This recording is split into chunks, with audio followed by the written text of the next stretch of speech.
Good morning, good evening, and good afternoon. And welcome back, or welcome to my solo character challenge run number 20 with a Black Mage.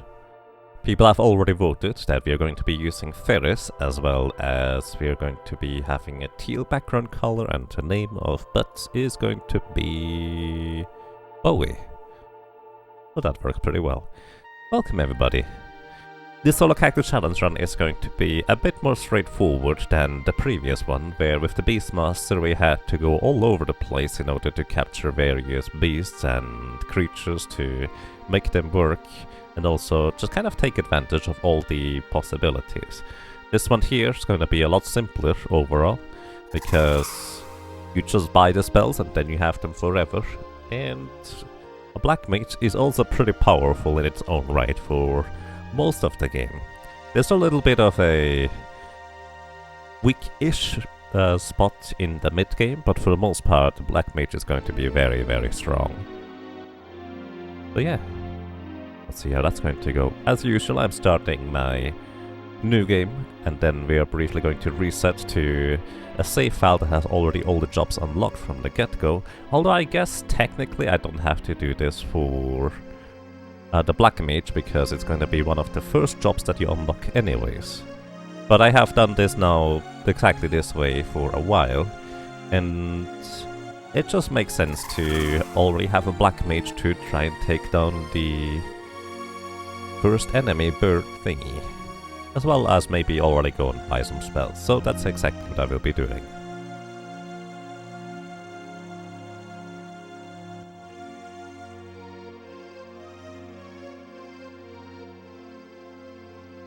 Yep.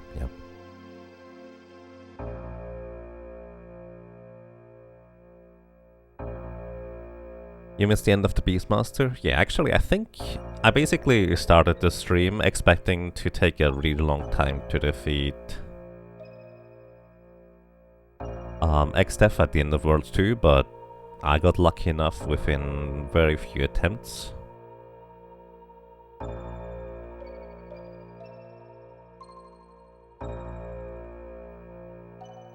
And that's kind of mostly it, really. I got lucky enough, and then the rest of the game was reasonably quick, since I already had most of the things planned out and how I wanted to tackle them. So I just needed to execute. I did forget about Necrophobia though, so that was a bit of a curveball.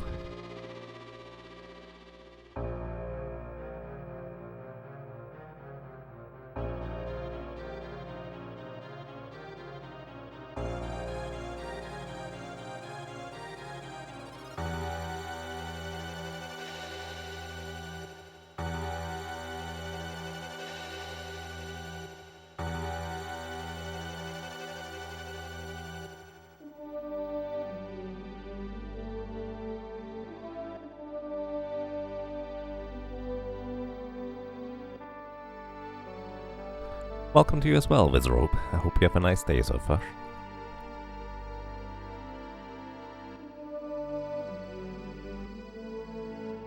And I'm glad to hear you're doing well, Seth. I'm doing quite alright, thank you. Welcome to as well, Zuka Blue. And anybody else who might have joined us lurking, or in a rerun, or anything else like that, really.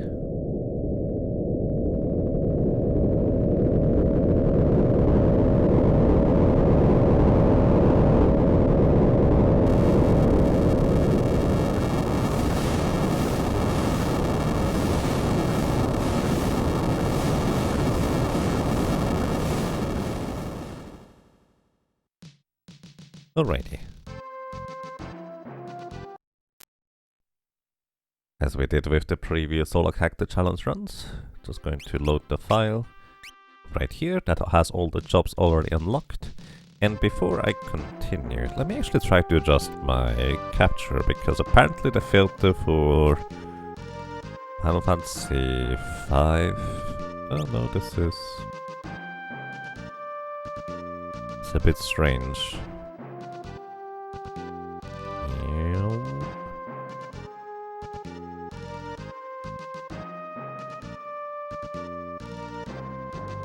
I did adjust specifically a cropping filter for FF5, but apparently that doesn't always have the exact same resolution. I'm not sure what's up with that. Hello, and welcome to you, Anubiros. I hope you're doing well. You and a friend tried to play RimWorld multiplayer, but it kept crashing, so you're playing Stardew instead. Oh. RimWorld multiplayer sounds pretty intriguing, honestly. I think Ricodactylus and Bonsai tried to play this the other time as well.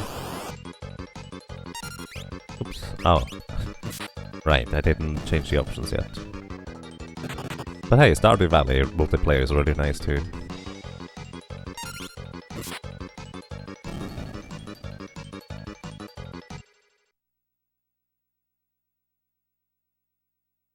You weren't a big fan, but you can see the appeal.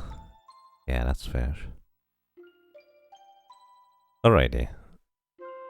Now we have our character name, and as mentioned before, it was chosen that Bowie is going to be in our party today.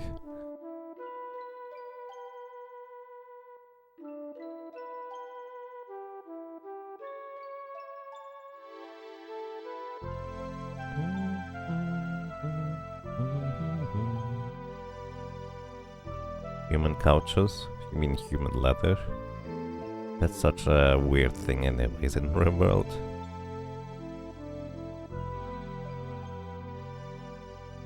Alrighty, setting up my options before I go much further. Set it to slow battle speed because this is effectively the difficulty setting. But fast battle speed means actually the monsters are going faster than you can possibly react, which means they get a bunch more time to attack and move than you get as a player. At 5 and 6, as long as you're quick enough with the menu, you should be able to always input your stuff before the enemies get to continue to A to B as it is. Message speed fast, just so it is, well, faster for the text. Short command settings, because this allows me to just press up for attack, left for the first ability, right for the second ability, and down for the items, which is just my preference. Otherwise you have the little list in the menu. Then memory cursor. And now I need to figure out how to make teal as a color. So yeah, this is actually getting surprisingly close. Not quite. I think it needs to be a bit like this. This looks like teal to me. At least according to the Google image search that I'm doing, that shows teal. Maybe like this. It probably also differs a bit based on my monitor, based on your monitor. I think this is reasonably close to teal, at least compared to my Google image search. If you'd like to adjust it a bit more, feel free to let me know. Alright, and that's that.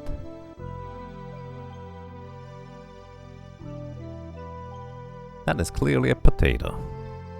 A potato?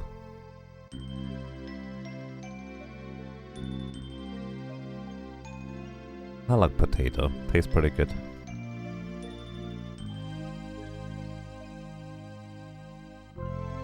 We tried to troubleshoot on the official multiplayer Discord, but our problem that we both had was completely unknown. Oof. A meteor of that size impacting would do a lot more than leave a geological skid mark. Yeah, it would. If it was a real meteor. In this case, it is just kind of a rock that they used for teleporting purposes, and it just happened to land like that. I don't exactly know why they need to use a rock for that kind of transportation, but yeah.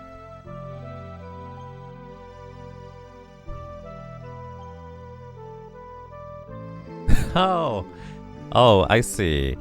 The potato was referring to the meteor. I'm slow today, okay? I just recently woke up after 13 hours of sleep, and You know, my sleep schedule was actually pretty solid beforehand. I had a pretty good time waking up time, and then accidentally 13 hours of sleep, and now it's completely messed up again.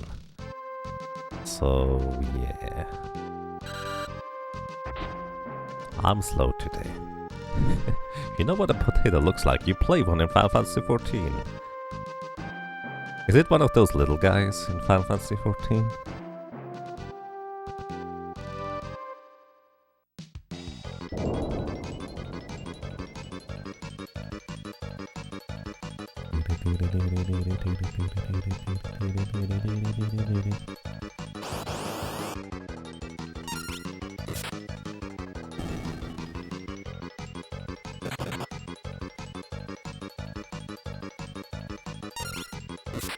So, as before, this is going to put Butts to level 2, or Bowie in this case. Even though Bowie is not going to be our main hero, there's not really much of a way around it.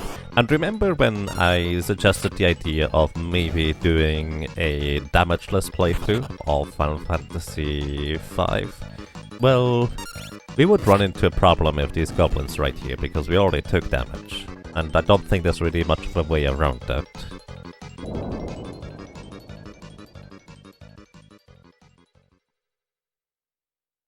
So unless we were to like unlock all the jobs from the beginning and choose like a samurai to throw money at the goblins, I don't really see how we could reasonably defeat these things without taking any damage. So that idea might already be gone, because for some reason I did not think of the goblins here.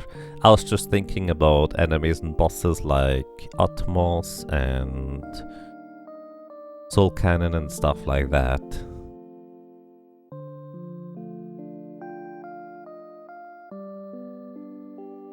Zero deaths, that must be remedied. Ah, don't worry, that will happen eventually. Might take a bit longer, well, I suppose it might be as early as Carl Boss as usual, because that can always be the case. But other than that, after Carl Boss, I don't really see us dying too much anymore. Until, at the very least, we reach Archeo Avis. Archeo Avis is probably going to be the first big roadblock for our character here.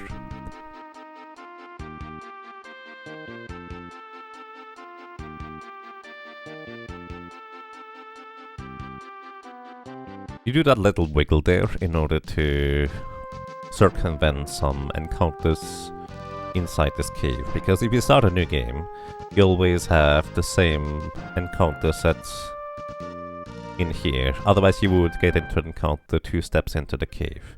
Then again, I loaded a save file. That might actually be different anyways. Oh, bucket tech. That's early. You hope to see me play Demon's Souls? Well, I do believe I need a PlayStation for that before I could play it. I don't currently plan on getting one, but hey, maybe someday. There's not much of an incentive to get a PlayStation to me for the most part. Like Demon's Souls and Bloodborne would be currently the only ones. That chest over there I think contains a leather helmet. There's going to be another leather helmet I'm going to be able to get soon. But then again, we have a black mage, might as well grab it now.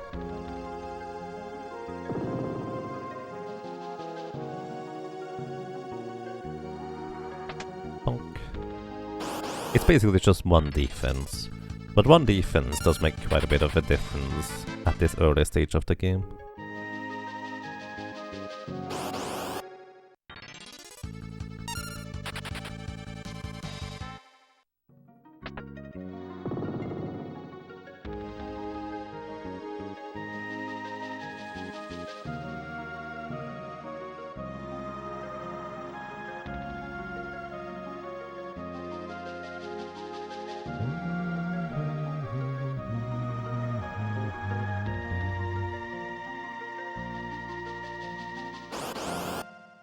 It feels like a lot of encounters.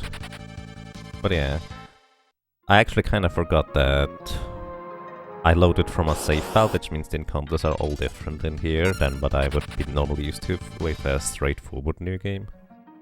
Well, that's a bit weird. How about Path of Exile? I really like the skill and grid system, but at the same time, I'm actually not that big of a fan of hack and slash gameplay anymore nowadays. It's still kind of decent, but it just does not appeal to me anymore for reasons, I guess. I'm not against it, I just need kind of other external or other factors that will motivate me to play such games.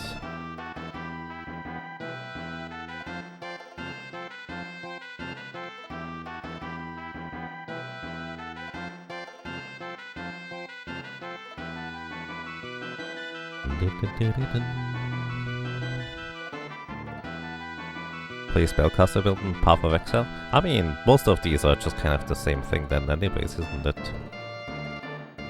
To my knowledge, the way you play Path of Exile, which may be different nowadays, but when I was kind of looking into the gameplay a bunch, you basically choose one or two abilities, and then you use those for the rest of the game, more or less. And honestly, the fun part to me about Path of Exile is how many different kinds of builds and abilities you can use in order to make things work. And also how everything is interlinked and you can just boost that one thing, which I think is rather fascinating. But aside from just kind of building different characters, I don't really see the appeal too much. And the thing is, I had my share of building different characters for very specific things in Ragnarok Online, when I still played that very actively at the time. Years ago. So, yeah, kind of mostly know how that works nowadays. Or well. Yeah. And yes, this is a fresh run. Welcome to Stellazio. Dockwood.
Pop like cherries, that's nice.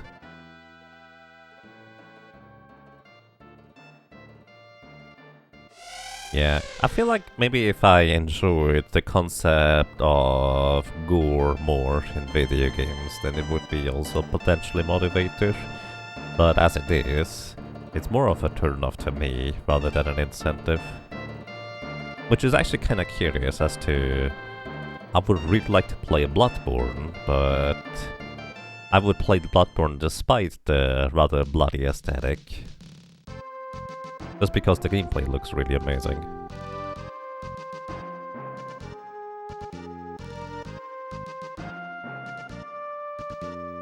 No, that's okay, Zuko Blue.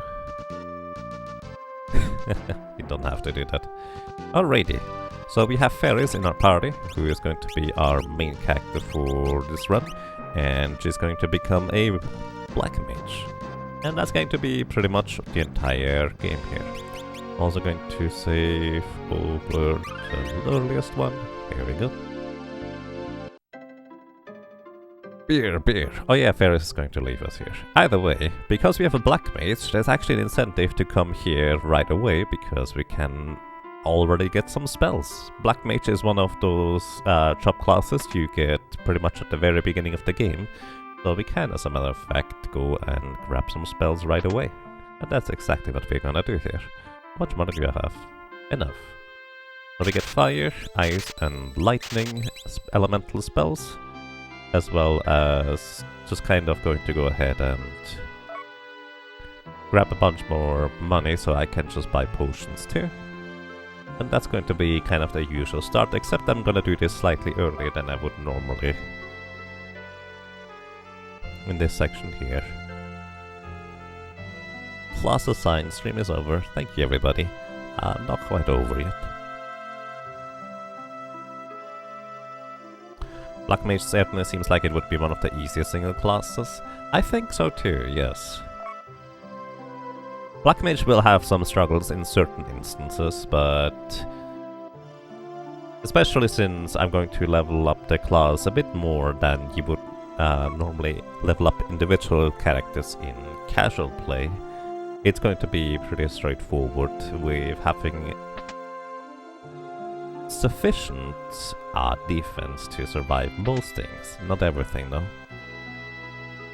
We'll see. Tent, Phoenix Down, Potion, Ether, and 100 gil. Thank you.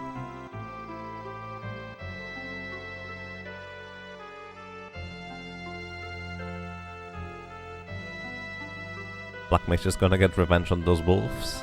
Yeah. To be fair, the Beastmaster already knocked out a lot of wolves, but the Black Mage just has a much easier time doing so.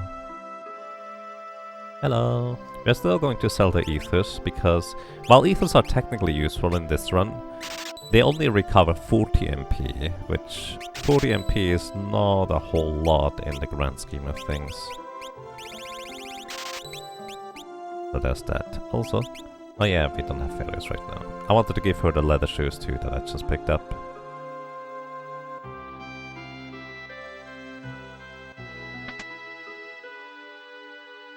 Black Mage is good when it's good, but really bad when it's bad. Well, it's not gonna be any worse than the beginning of the Summoner.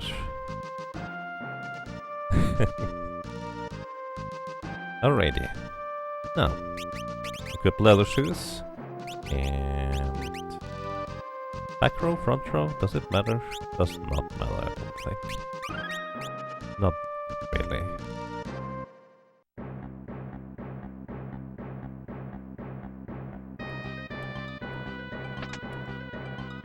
So we're going to go over here for two reasons. One is we can actually refill Fairy's MP by using the pot, but also one of the guys at the bottom gives us 5 additional potions for a little bit of healing purposes.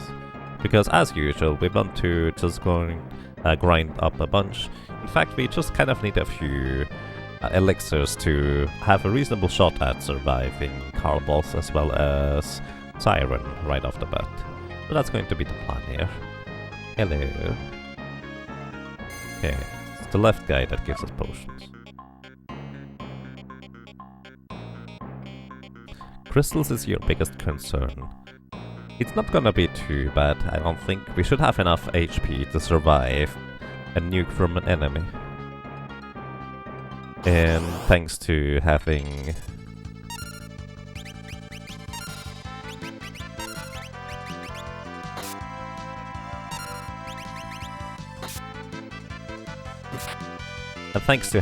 a flame ring, which I'm going to get in World 1, it should be reasonably straightforward, I think.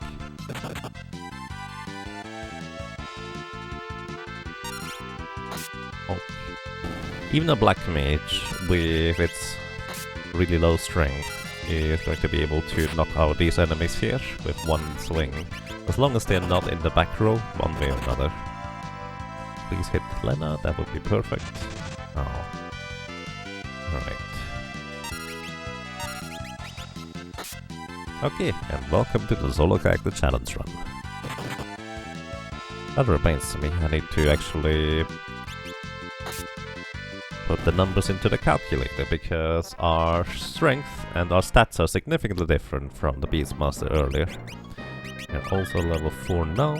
Let's see. So, here's our stats. We have 18 strength. For reference, Ferris gets plus 3 strength, so the Black Mage has a baseline strength value of 15, which is one, if not the lowest, of any of the job classes. But yeah, that's pretty terrible. Also, 27 agility means we have less than 30, which means Carlboss is going to be faster than us.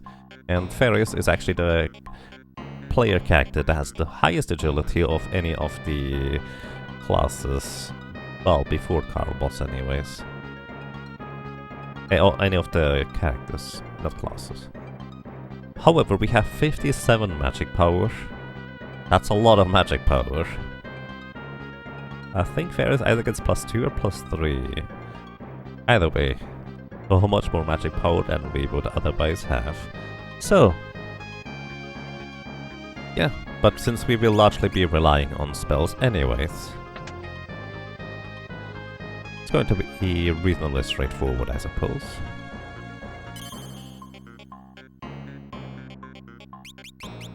And thank you, Drysaloses. I appreciate it.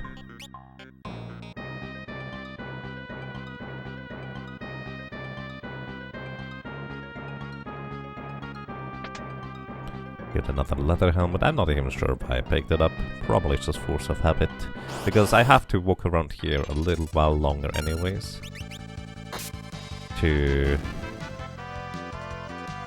get just a little bit more experience, so we have a slightly higher level. Plus, as mentioned before, we need to get elixirs anyways. And we need to defeat enough of these wind enemies in order to get that. But before I even tackle the wind enemies, I want to have like 1 or 2 more levels here. Because otherwise I don't have enough maximum HP to survive one of the wind attacks, which does about 70 to 75-ish damage.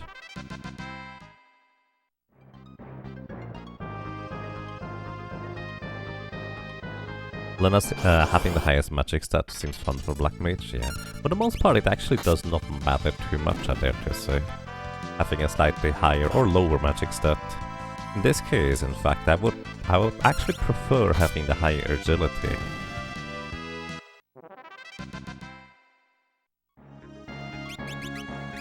Because Ferris is definitely no slouch when it comes to having additional magic power.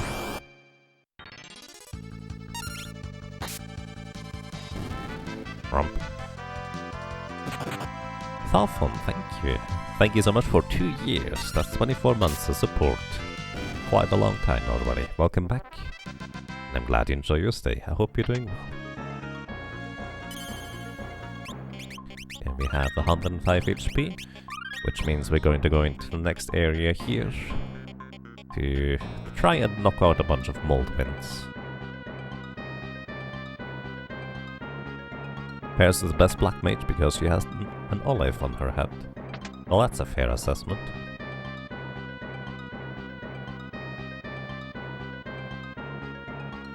So in this area here, we have encounters with up to 3 enemies. The previous area only had a maximum of 2. But also here's where we get the mold winds. And I'm going to go ahead and see... It does not matter whether we use fire, ice and bolt. I don't think any of the enemies are weak to any element in particular. Actually, there's probably going to be a lot of random enemies where I actually don't know that they may or may not have an elemental weakness. I don't think any of these do.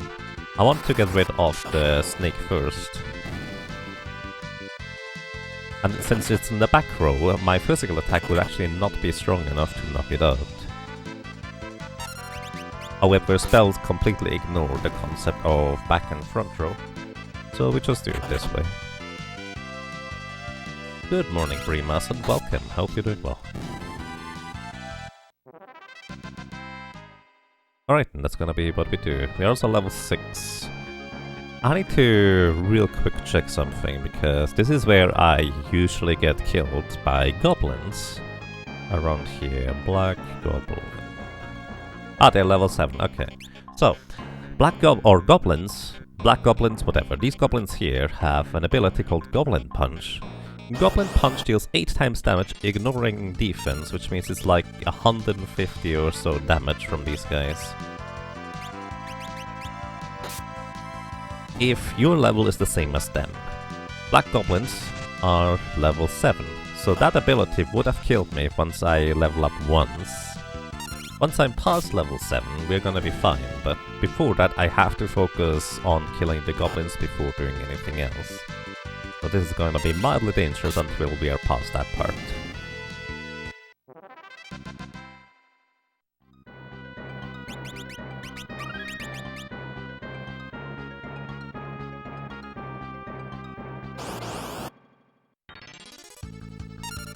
There's an olive on her hat. I guess it's supposed to be a little moon, but I like the olive idea. I'm okay with this. Oh, that's in the back row. Oh no. Don't stun me. We're gonna run away. I forgot in this encounter the white snake is in the back row.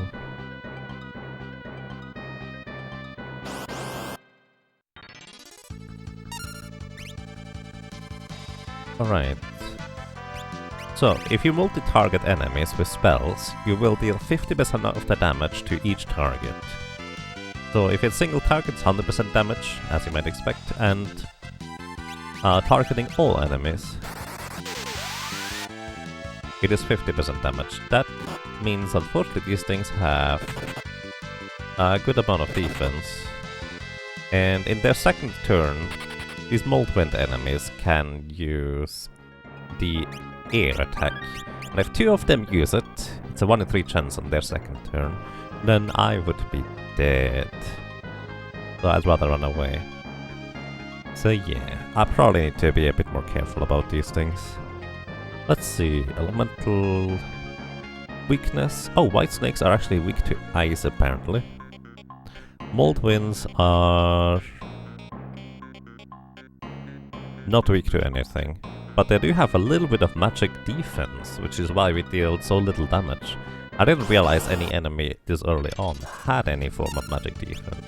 But here what I can do is I can use ice spells, and the snake actually takes a lot of damage from this, as you can see. Turns out the black goblins basically take no damage. I feel like all the enemies this early on might have some form of magic defense. Right, and we gained a level. Now it's dangerous against black goblins, so we have to be careful about that. Uh-oh. I mean, as long as we knock out the goblins before anything else, it's gonna be fine. Unfortunately, this also means that the white snakes can just paralyze us. Paralyzation is one of your biggest enemies in solo character challenge runs. That's just how it works. Yep, it looks like pretty much all enemies have 5 magic defense this early on. To give you a frame of reference, the basic level elemental spells have an attack power of 15, which means 15 minus 5 is 10, and then multiply it with whatever magic multiplier we have, which might actually still be 1 at this point. Either way, it's better if I just knock them out with physical attacks for now, until we are a fairly higher level. But actually, I don't think it's gonna be efficient anytime soon to do anything but just physical attacks. So there's that. And as you can see, that arrow spell did quite a number on us. And we just learned Black Magic level 1 as an ability, which does not help us in any capacity, because Black Magic equipping, or equipping Black Magic on a character is basically intended for characters that don't inherently already have Black Magic in any capacity. So I could have Black Magic on the left and the right in my menu, but it doesn't do anything.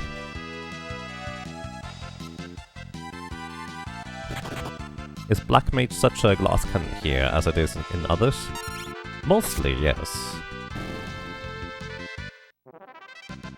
Which will mean I will need to gain a fair few levels just for increasing maximum HP.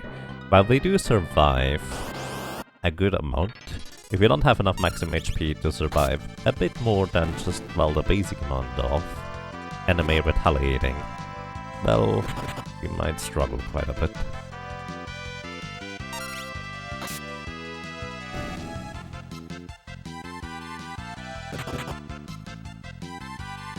For the final boss's big attack, yeah. So, the final boss's big attack is usually considered to be Almagest. In our case, it's going to be the vacuum wave and physical attacks from the physical part. As a solo character, you don't usually... I guess both it is. As a solo character, you don't usually struggle too much with surviving an Almagest by itself. However, our maximum HP is really not that great overall. So if we get hit by a vacuum wave and an Almagest basically at the same time, we might be in a bit of trouble. We'll see.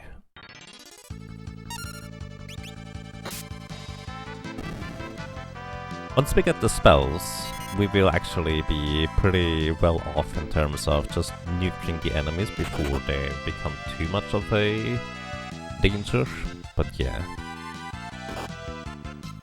It's going to be quite a ways until we actually get all our spells. Also, I think we are level 8 now? Yeah, okay. So we don't have to focus on defeating the Black Goblins again, or anymore, since they can't just one-shot us like they can once we are level 7. Now we just need to get like 3 or 4 elixirs from the Moldivan enemies. And then we can just basically move on. Leather shoes, that's a 1 in 16 drop chance from my Black Goblin. Which, well, it's a thing. Also, we will be using a bunch of tents. Tents restore 1000 HP, but also 100 MP. And that's kind of one of the most money efficient ways of restoring health and mostly MP, really. I don't really care too much about restoring health since I can just use potions for that. But effectively this means that our allies are going to revive again and again and again, and knocking them out again is going to, well, just take a while, really.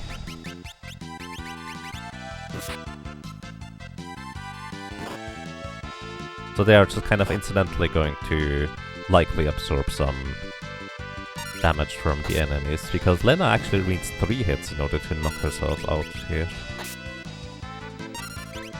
But it's not like that's going to be that big of a deal.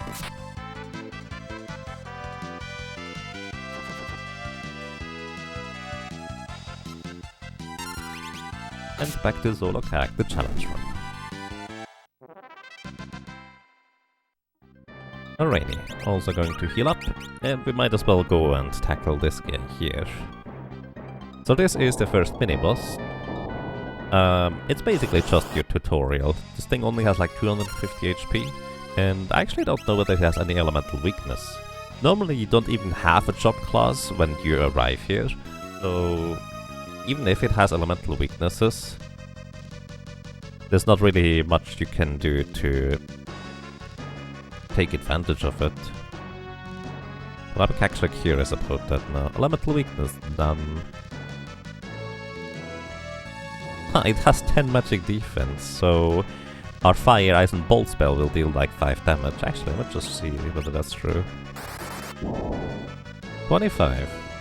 So I guess our magic multiplier is 5 at this point.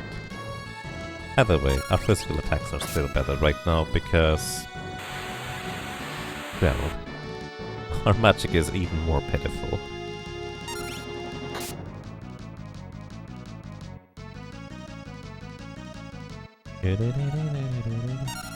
So, while it has its wings closed, we actually could, in theory, deal damage with a Black Mage by casting a spell. But since it's gonna be less damage anyways than just using a physical attack, I'm just healing and waiting until it opens up again.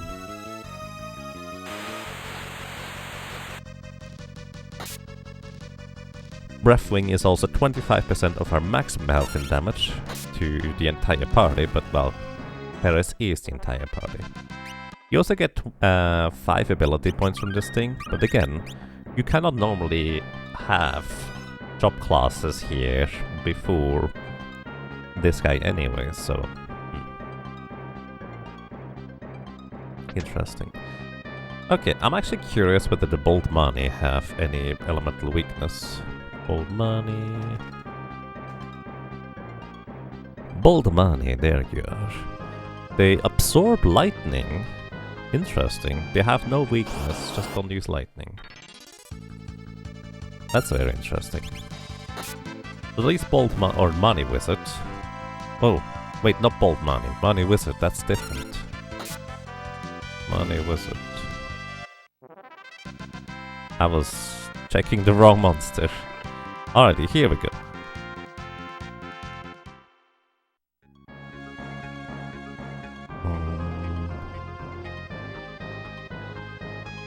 They have no elemental weakness and no elemental absorb. Hello. Welcome to you, Halcyon Kiwi. Feel free to correct me on how to pronounce your name.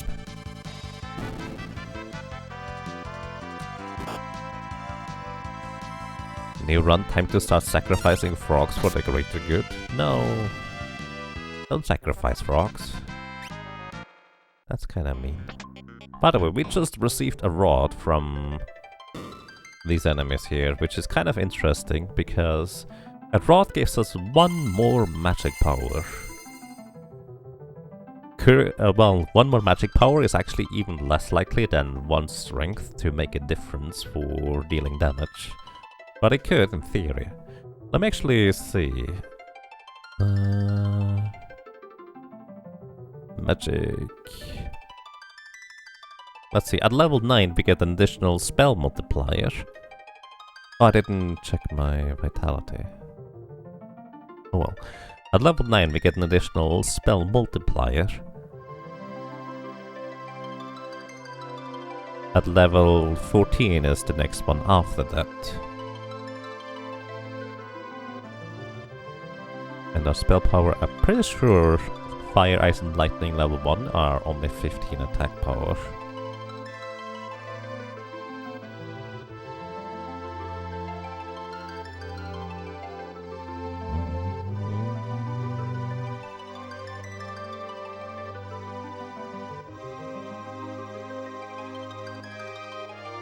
Alright, there we go, fire. Yes, the basic level Black Mage spells only have 15 attack power, so unless the enemy is specifically weak to those spells, it's actually not as worthwhile to use them.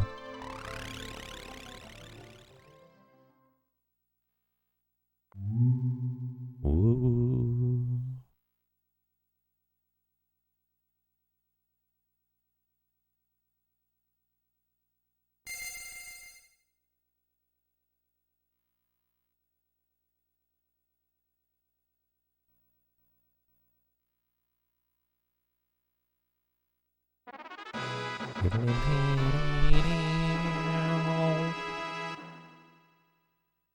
Okay. So we could now go into the teleporter behind the shrine. But since I want to do grinding anyways, I'm just gonna walk outside. The teleporter behind the shrine actually revives your entire party and also gives you your full HP and MP back. But I haven't exactly used any MP anyways. So we still need 3 or 4 elixirs before we want to move on. So we are still hunting for those moldwet enemies. And anybody who may be new to this, the reason why we need elixirs already is because our only other healing option right now is using potions. Potions heal for 50 HP, 50. And I already have way more HP than 50. So effectively, the potion healing effect is too slow.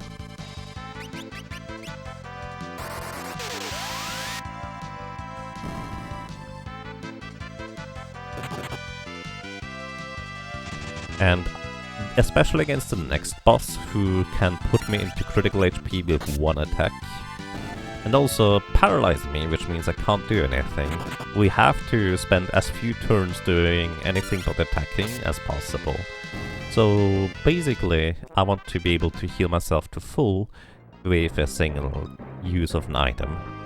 So that's why we're already going to be farming for elixirs for, well, I suppose anybody who may not know, an elixir is full HP and MP healed. And it's kind of the notorious item of their players, or casual players anyways, including me. It is very difficult to justify using an elixir because it's such a good item. It's full heal, both HP and MP. I could also just kind of save the elixirs for in case something even more dangerous comes later. And you kind of get into that rut where you just never use the elixirs in casual play because it works without them. And then you have 50 elixirs at the very end when you just are about to fight the final boss and you only need like 10 maximum. Yeah. Does Drain Spell work at all in this game? Yes, Drain Spell works decently well. And there's actually going to be 2 bosses relatively early on that use the Drain Spell. And in fact, Drain Spell has a really high base attack power, or magic attack power, I guess.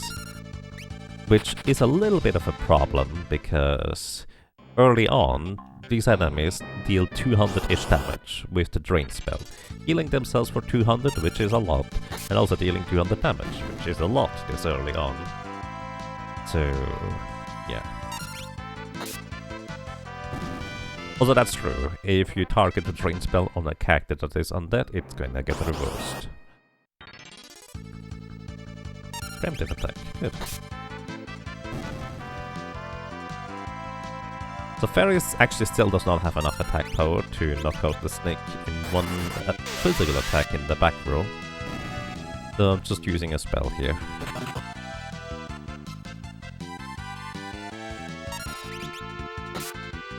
Because the snake can just paralyze us and then it's racking on the combat for quite a while.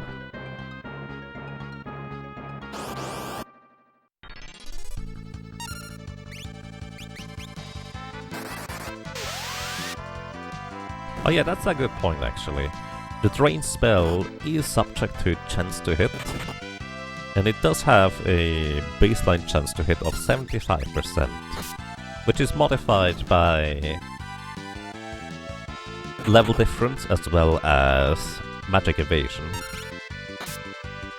So it does have a pretty decent chance to fail, especially if you're lower level than your target. But beyond that, it does work pretty well.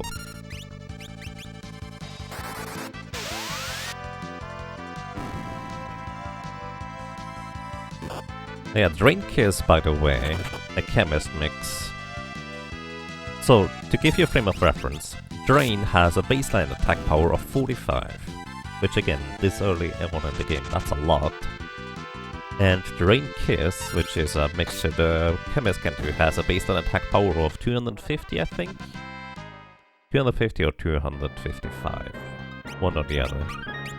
Which is way more.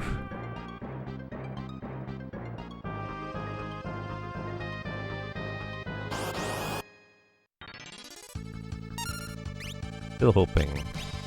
Or still waiting. So, just kind of as a frame of reference on how spell multipliers works. Or let me actually back off real quick. In Final Fantasy V, the way you gain additional attack power with your weapon or with your magic, you do not gain a little bit more damage every level. The way it works is you have a formula that multiplies your attack stat, in this case magic power, with your level, and then it just kind of gets divided by 256, add a little bit of variance, and also multiply that then subsequently with the spell baseline attack power, and that you have your result. Consequently, because everything in this game is rounded down, you only gain a little bit more attack power, or well, magic attack power I guess in this case, every few levels. Which means until I hit level 18 actually. I was wrong earlier. Until I hit level 18, I actually do not gain any more magic damage. We're already level 10. So yeah, that's gonna just take a bunch. Wait. Why did I... Oh, I accidentally modified the spell power in my calculator. Never mind. It is, as a matter of fact, level 9, where we gain an additional attack or magic attack multiplier. So that's that. Also, what's my vitality? 24. That's even less than the Beastmaster. Which I suppose is expected.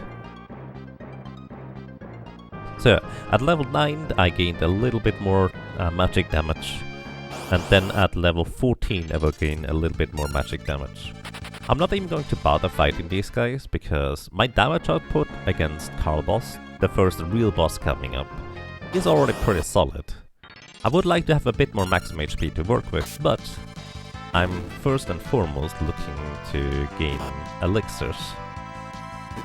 Also, you might notice that my dagger now deals less damage than it did before. The dagger is a bit of a special case where it does do the normal thing where it uses your strength and your level to determine how much of an attack multiplier you have, multiplied with your weapon damage, or weapon attack power, I guess. However, then it also does something a bit strange where it factors in your agility in a weird way, and sometimes you gain an additional +1 attack multiplier, or you don't. And in this case, we actually just lost our +1 multiplier, so we deal less damage with a physical attack than we did before. It's a bit of a weird quirk. And the suspicion is that the daggers work that way because the damage formula for daggers is actually broken. In that they are supposed to fully factor in agility as well as strength for how much damage you do, but instead your agility is factored in not quite as complete of a way, so to speak. But yeah. And in case you're wondering, this is the only place where we can grind out elixirs at this point in the game. So yeah. That's less than ideal. Back attacks means we are now in the back row, which also means that we need to use spells, otherwise I don't deal enough damage with my weapon to knock these things out in one attack. Ooh, please don't use them both. Okay. We're fine. It's going to use a bit more magic here than we usually would. I could also run away from them instead without ever taking the wind spell attack, but these are exactly the enemies I want to fight. 1 in 16 chance to drop an elixir from each one of them, and we still haven't gotten any. Oh well.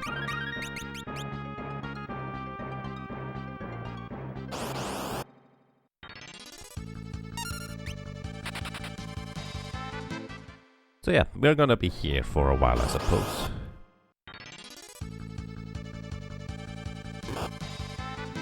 In theory, we only really need enough elixirs to just barely get past Carl Boss. And we can, in fact, grind out elixirs after those without too much trouble as a black mage. Well, I might just kind of go for only like 2 elixirs, which is still going to be rather sketchy, but hey, we'll see. Let me actually see something real quick. How much damage do we do with this? 15, 100, that's 200. So at level...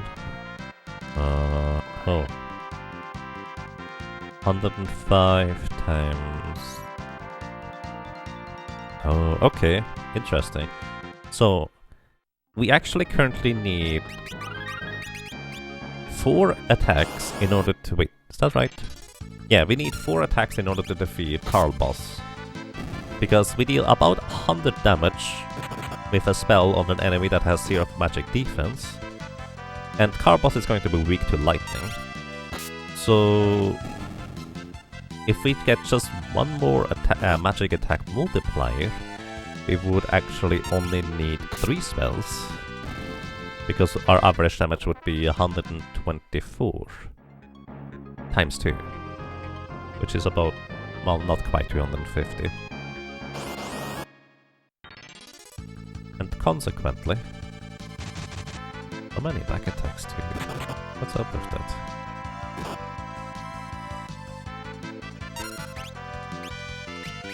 My last spell here that I can use. Then I'm walking out and go and buy the potions.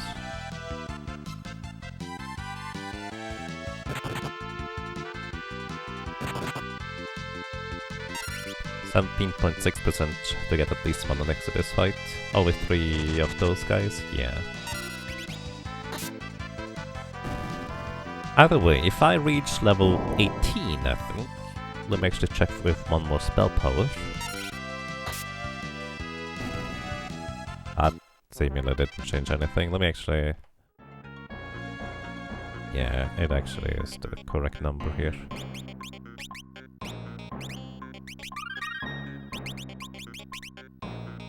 Magic power of 57. Yeah, unfortunately, equipping the rod is not going to change that we need level 18 in order to defeat Carl Boss in 3 attacks. I don't plan on staying here until level 18. That does take quite a while, since the enemies don't give that much experience. But at the same time, there is going to be enemies a little bit later that give a bit more experience and are also weak to lightning, that we could in theory take on instead.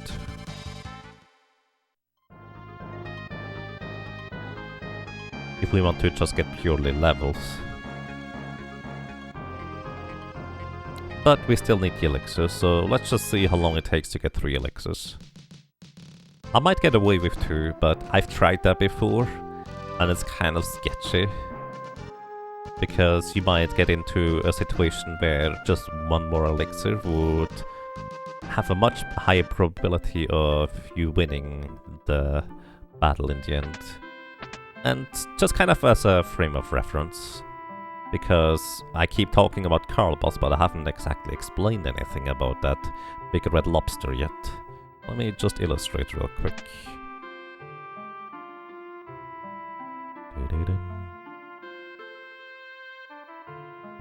Okay, copy to this, duplicate.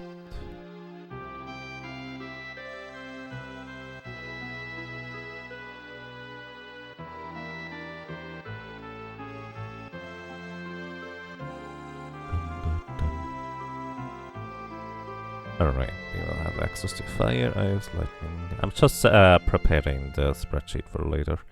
We have instant death, petrification, toad, leap. That's mostly it. Alrighty, so while we are in this cutscene here, let me illustrate real quick what I mean. So, upcoming is the boss Carl Boss. The way enemies work in Final Fantasy V is each turn they have effectively 3 different options they can choose to, well, use. In this case, the boss Carl Boss here is going to be faster than us. He has a speed of 30, we only have 27. So he's going to get the first attack. And his specialty attack, as it is described here, is a physical attack that also stuns our character, paralyzes it. And he has a 2 in 3 chance to use that paralyzing attack in the first turn. We have absolutely no way of dodging or avoiding that paralyzation, so if he uses it, we get paralyzed 2 out of 3 times in the first turn. Then in turns number 2 and 3, he either does a regular attack with fight, he uses a tail screw move, which is a very high probability of hitting us, that effectively puts us into critical HP. Critical HP means 9 HP or less. Or he uses his stunning attack again. Now worth noting, if we are stunned already from the previous turn and he uses his stunning attack again, it does not refresh the stun duration as long as we are still stunned. However, because Carl Boss is faster than us, it is actually possible that we have a really awkward timing for his stunning attack to hit us again and again.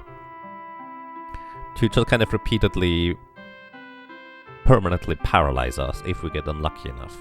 Plus, the paralyzation lasts for about 2 turns after we get hit, which means if he paralyzes us on the first turn, he can then use Tail Screw on the next attack, which puts us into critical HP while we are still paralyzed, and then afterwards he can just do a physical attack of some sort, either with a regular attack or a regular attack that also stuns, in order to just straight up kill us, and there is basically nothing we can do about that. We just need to get lucky that we avoid that combo of moves. And the more damage we deal, as in the less attacks we need in order to defeat Carl Boss, the better it is for us to have a chance of getting past that big red lobster. So that's kind of the short version. So I'm buying a bunch more potions because we're going to go back into the Wind Shrine. So this is also why it is so important for us to have a full heal with an elixir with just one move. No one likes stun locking, yeah. Especially solo characters. Just stun locking is not good for you.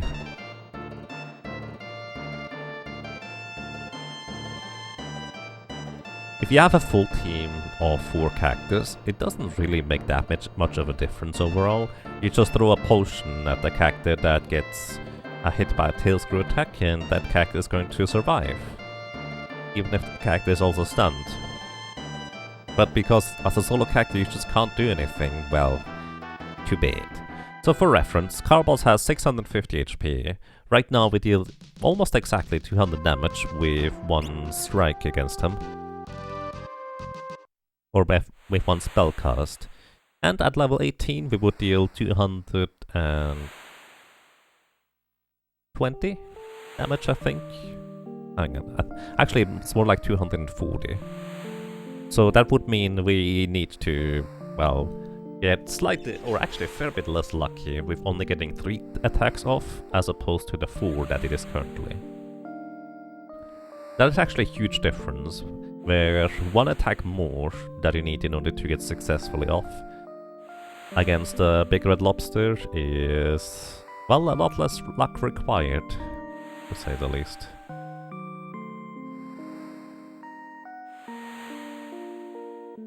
You could in theory just get lucky, and Carl Boss is going to do a physical attack first turn without stun lock, physical attack second turn, and then as long as he doesn't stun you with the third turn, you'd already win with 3 attacks. However, with 4 attacks you would need 1 more such turn. But yeah.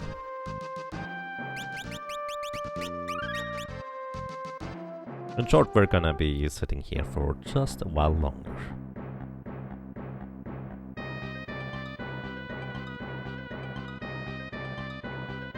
Welcome to Underlight Type. Is there a reason why we choose Ferris? So, my personal reason for Ferris is she has a higher average base stats plus total than Butts. But at the same time, for the most part it doesn't matter that much. It's just kind of a very slight advantage on certain instances. Especially the agility can help you on some classes to be able to defeat the enemies. Or to get a turn before the enemies. But beyond that, for the most part I dare to say it does not really matter. However, the reason why we choose either Ferris or Butts, and choosing that is determined at the end of the previous run, excuse me, is because Ferris and Butts are present for most of the boss battles that are at least somewhat interesting and also relevant. So Lena is actually missing for the beginning of World 3, and Butts is missing for the end of World 1. Well, excuse me, Galuf is missing for the end of World 1. Give me a second.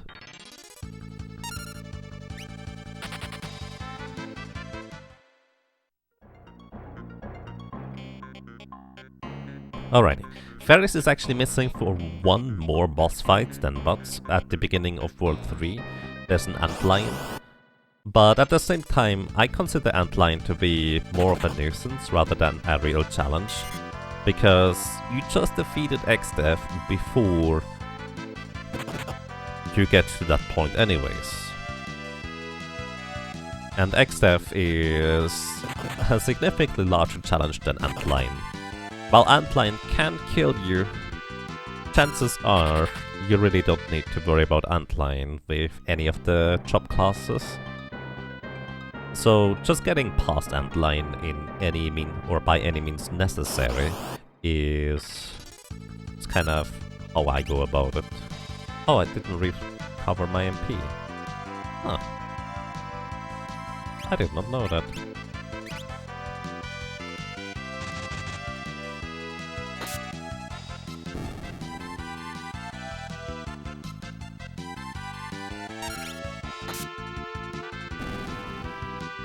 Carl is such a high barrier for entry for Solo Cactus. Yeah.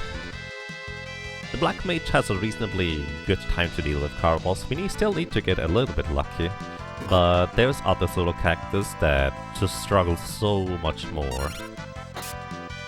Two good examples of that are the White Mage. The White Mage's weapon is going to be a staff here, and a staff has a 5% chance to miss, which you would think isn't that big of a deal, but oh boy. If you have to attack about 16 times in order to defeat Carl boss, a 5% chance is not that unlikely to happen at least once during that fight. Plus, getting 16 successful attacks off against Carl boss is really difficult. Also, it can be a bit less than 16 attacks, or it can be a bit more than 16 attacks, just purely because there's a huge variance on how much damage you do with the staff as well. So it's really silly on how that can be. But yeah, having to do 16 attacks with the White Mage, you need to get really lucky. And I did actually get pretty lucky with my White Mage solo challenge run overall, which it still took, what was it, 7-ish hours since I had to level up really high in order to defeat this thing. But at the same time, it was not nearly as bad, because there's another problem that can happen. With the Summoner, we also had to use physical attacks, but using physical attacks with just the dagger is actually not as bad as the White Mage, normally. However, because the Summoner had just the wrong amount of agility, we basically got stunned by Carl boss, and effectively, the millisecond our character came out of the stun, Carl boss just about stunned us again. Or more specifically, his next attack would just kind of stun us immediately again. So instead of having, or not extending the stun duration, we effectively were stunned forever until Carl boss did not decide to use stun like 3 times in a row. So the Summoner had such an awkward amount of agility that it was just not working. Which, by the way, is kind of an oddity of, we used Ferris as the Summoner. Using Butts as the Summoner would have been better, because Butts would have been stunned for slightly longer, and Carl boss would have attacked the stunned Butts, and he would have gotten out of the stun right after. So that's kind of one of the few cases where choosing Butts over Ferris would have been significantly better to at least get started. So yeah.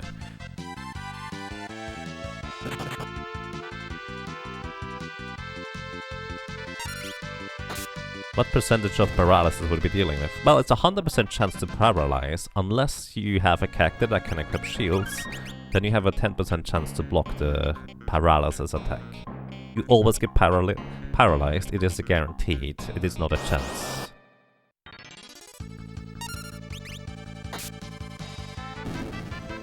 Is there any class that isn't doable for a solo run? Technically all of them are doable. However, defeating the final boss as a solo berserker is requires so much luck and is so incredibly unlikely that it hasn't been done without using emulator speed up and macros to just try to fight over and over and over and over again.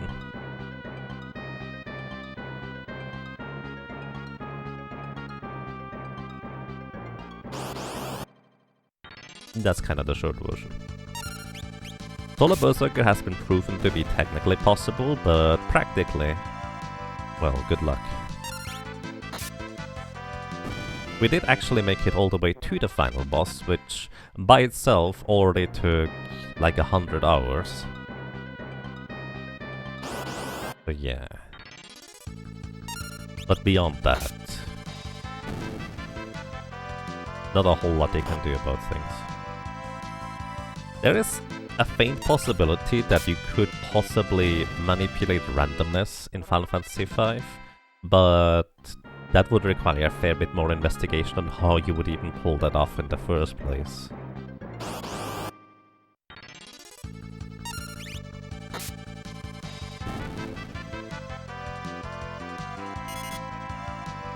By the way, speaking of paralyzing, paralyzation is actually one of the very few things that is not completely accurately described in the algorithms guide. By the way, I'm referring to the algorithms guide of Final Fantasy V reasonably frequently.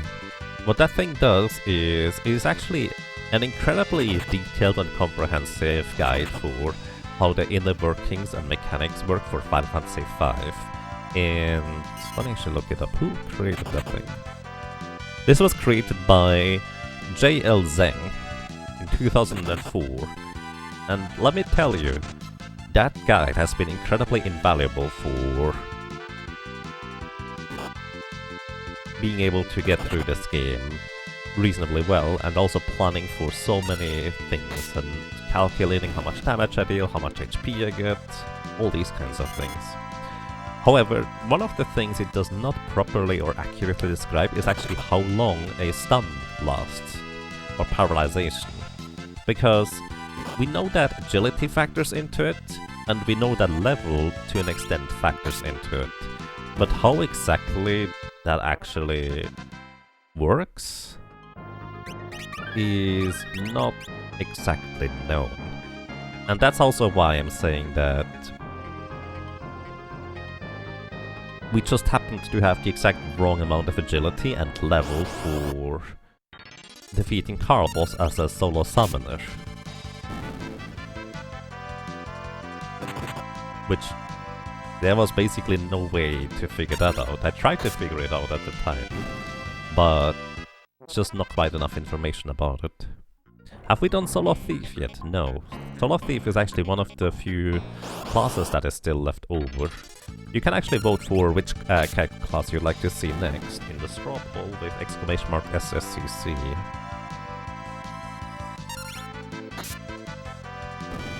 Sad how many errors are on the wiki by comparison. Yeah, the wiki is weird. It's a nice visual representation of a bunch of things. But yeah, there's very few things that are not in the algorithms guide, but due to the nature of wanting to look into the mechanics really deeply in a solo character challenge run, we have picked out 2 or 3 things by now that, well, are just not quite described in there. Solo classless. The Freelancer is actually something we also have not yet done. But before that, I will want to complete the Mime, because the Mime is going to be basically just a weaker version of the Freelancer. So I want to kind of get that out of the way first. That's just personal preference though. But yeah, the Freelancer is not yet done, so it's not in the straw poll because I want to do Mime first.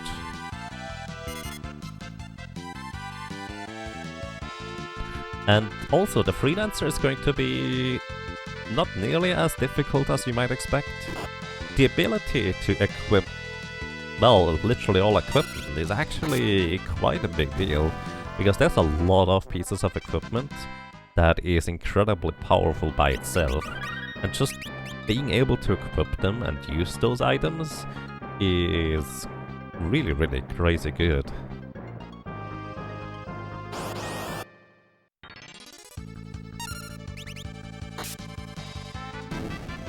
And yeah, mine limits equipment. That's kind of the biggest problem about mine.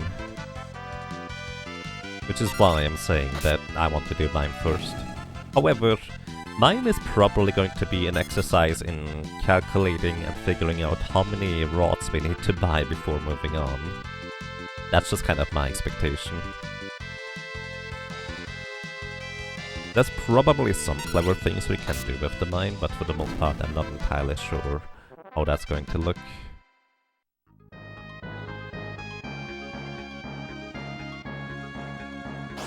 We have not gotten a single elixir until now, by the way, which is actually pretty unlucky.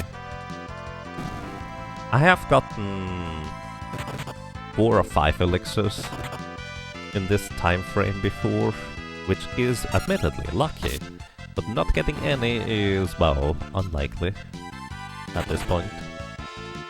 But hey, look at the bright side.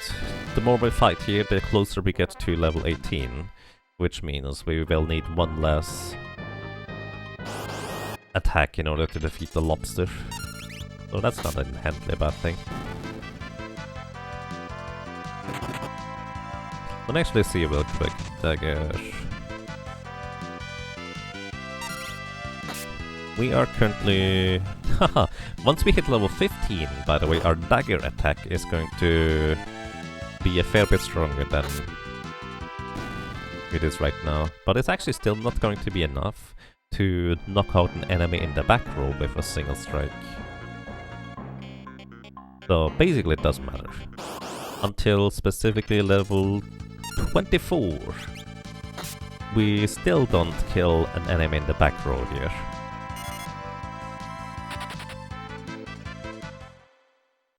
With a dagger strike, that is. I wouldn't need to use spells.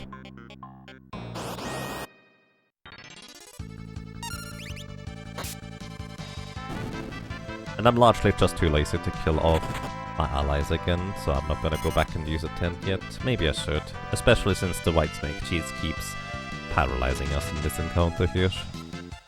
And I don't want to run away from this encounter because, well, there's a 1 in 16 chance for an elixir.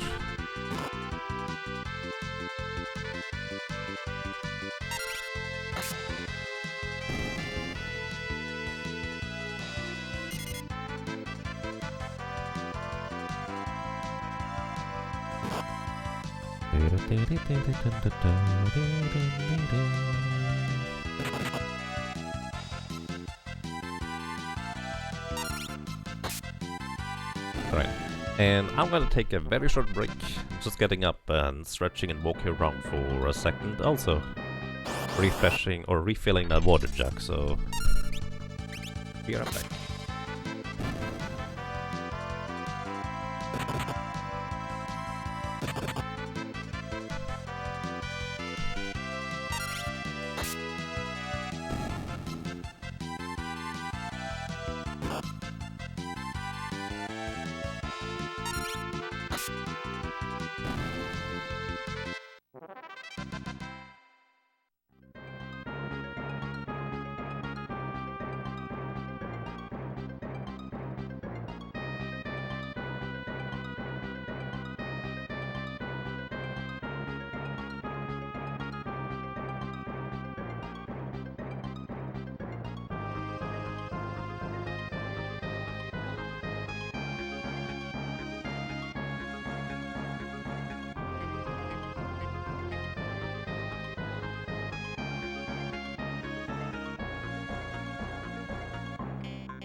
Alrighty, I'm back.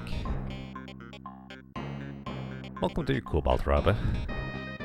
Having fun breaking rods later on. Well, at least for leveling. Welcome, and I hope you have a nice day as well. The way I like to play these solo runs is I like to have the characters use their own abilities and strengths to get through the game. So I will be breaking rods for leveling purposes, because that just kind of speeds up a process otherwise would be, well, slower. But also at the same time, haha, 1 in 16 drop transporter rod. Still no Lexus, that's so unlucky so far. But at the same time, being able to equip something is inherently an ability. So I'm not going to be against breaking rods on bosses. Specifically Soul Cannon, I will be probably breaking a... I will specifically against Soul Cannon break a...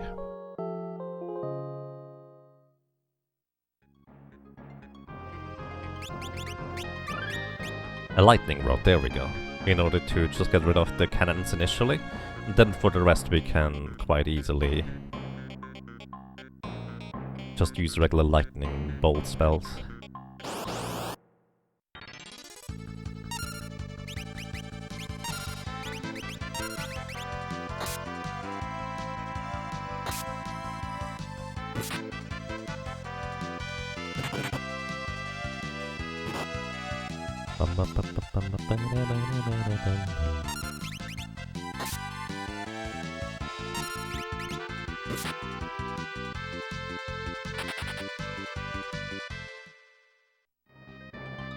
And yes, that's exactly the problem, Thalfon. Because the two cannons don't have a lightning weakness, using an AoE Thunder 2 does not actually kill them. Let's use some fire just for fun. Does not matter what I use. Well, as long as it's single target in this case.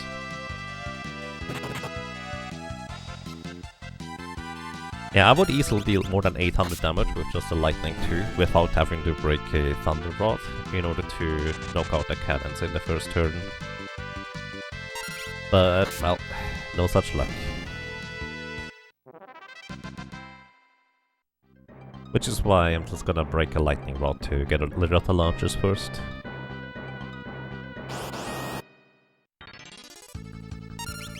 Hey, that's a good encounter. Kinda curious how many movements we have defeated so far, no Lexus. But at the same time...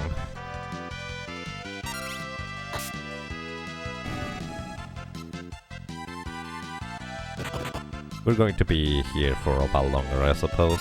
Unless we get really lucky here. Yay, we get another level. No Lexus though. Means we are level 12. Nice. Wait. I think that was a Black Mage level. There's going to be one ability that the Black Mage can use that is actually going to be reasonably relevant for our solo character, and that is going to be the very, very last ability, which means we need to learn Black Magic all the way up to level 6, and then afterwards, the final job level of the Black Mage is going to give us, I think, 10% more MP, if I'm not mistaken.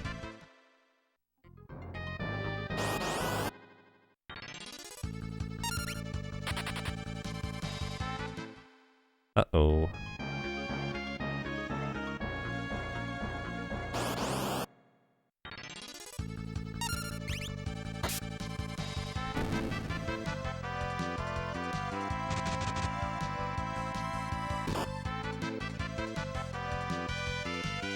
Ladies and gentlemen, and everybody else, I would like to point out that you should probably hide anything that smells like food or remotely could be bite-sized, because I think we have unleashed a rumper raid just now.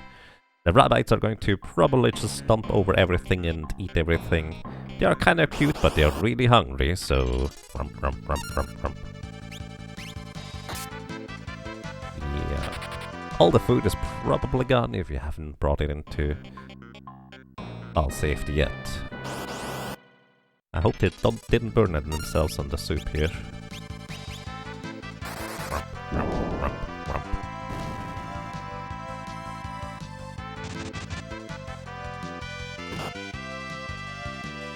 Victory!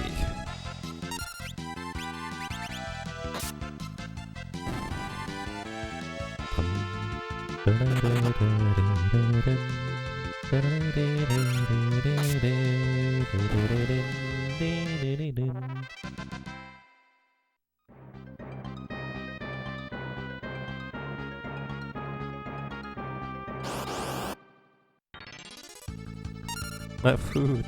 Sad noises. Rip. Oh.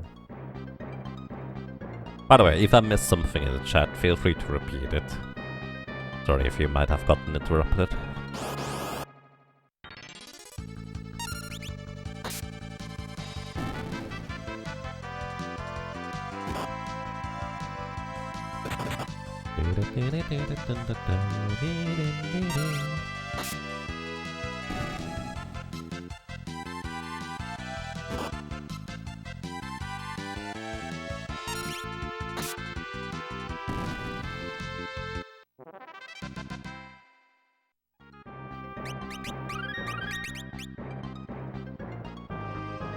Oh yeah.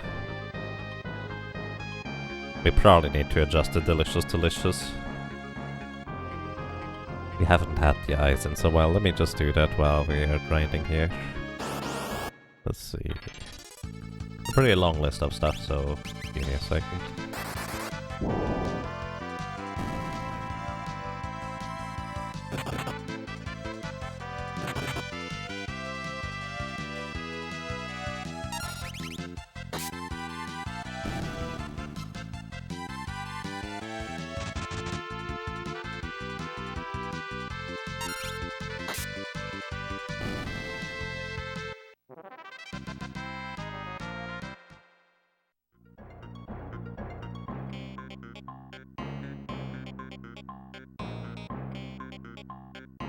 Alrighty. Fixed it. Eyes are permanently closed now, I suppose.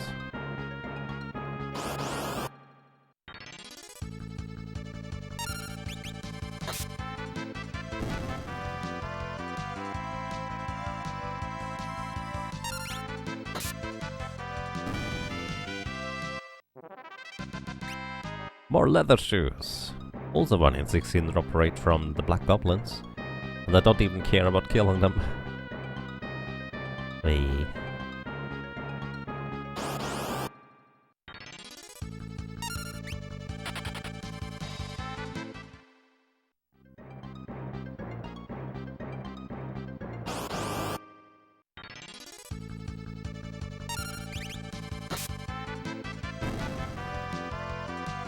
Some 1 in 16s are bigger than others, it seems. Yeah, I think it's just variance, but it definitely feels like it, doesn't it?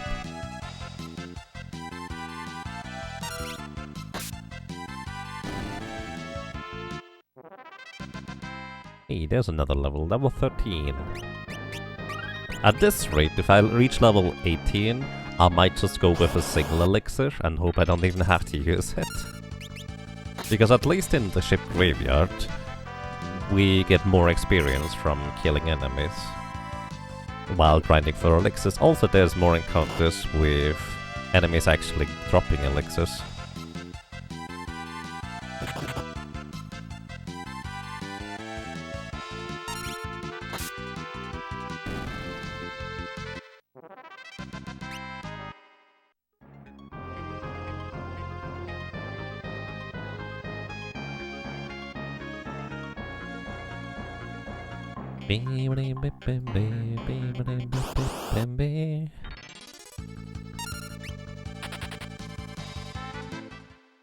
For reference, it's a 90 in 256 gems to get this encounter, it seems like. That's one of the common ones.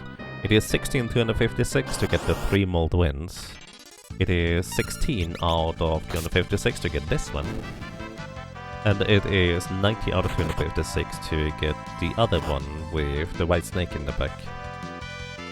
I think, anyways. Either way, we only have a 90 and 256 chance to not have a mold wind in the encounter.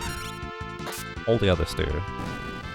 And optimally, it's 3 mold winds in the encounter.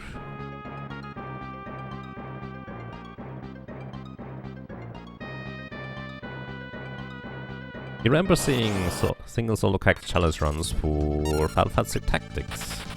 Interesting. I don't really know enough about tactics for that. But yes, I'm not the first one to do these challenge runs. All of them have been, well, completed in one way or another. I don't think all of them have video for, like, the documenting the journey, though, to my knowledge. But there have been other people that have rather prominently done all of the other classes, or at least most of them. All of them have been done, let's put it that way.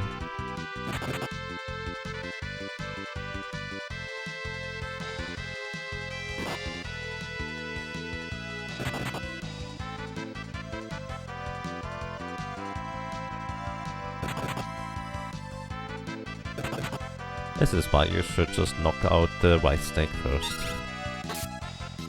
But I'm so lazy, I can't just hold down the A button if I don't.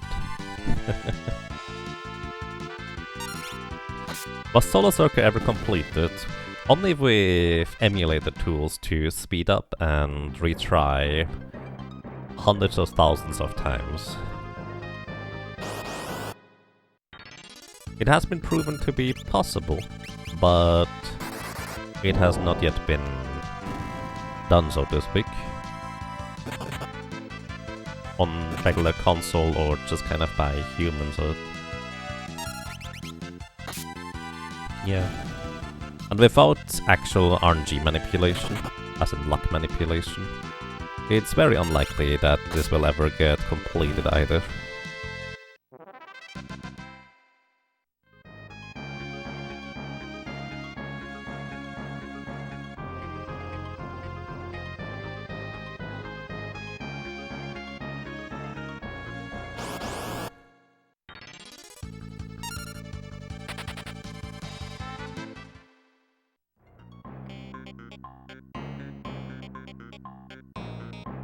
One of the curious things, I think, is there's a weird bug where your chance to proc Earthquake when your character is minute is significantly lower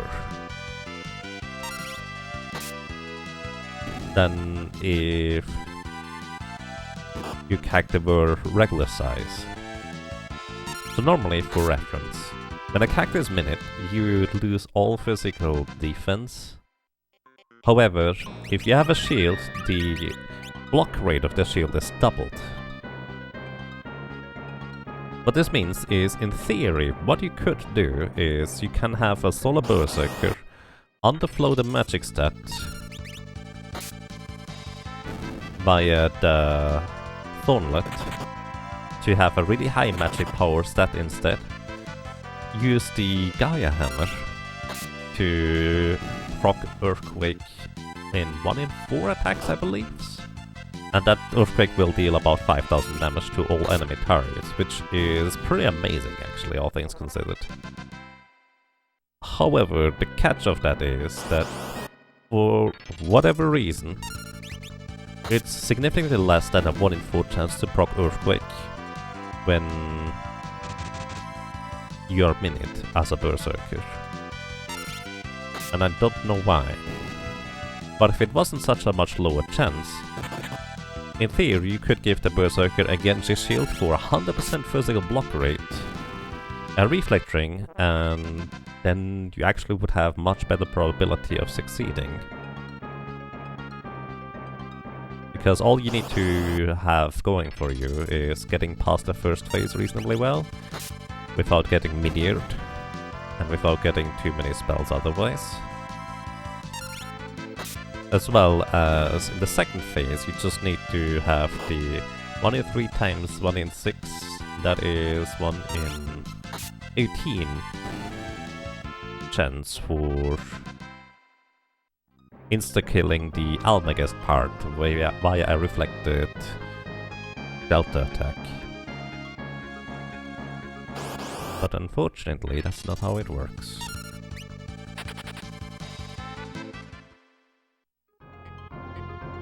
You remember the solo berserker playthrough at the end? That was tough.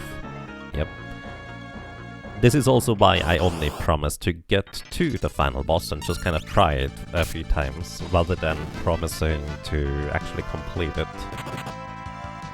But I'm pretty happy with basically, for anybody who may not have caught the solo berserker, I got a original Japanese cartridge for Final Fantasy 5.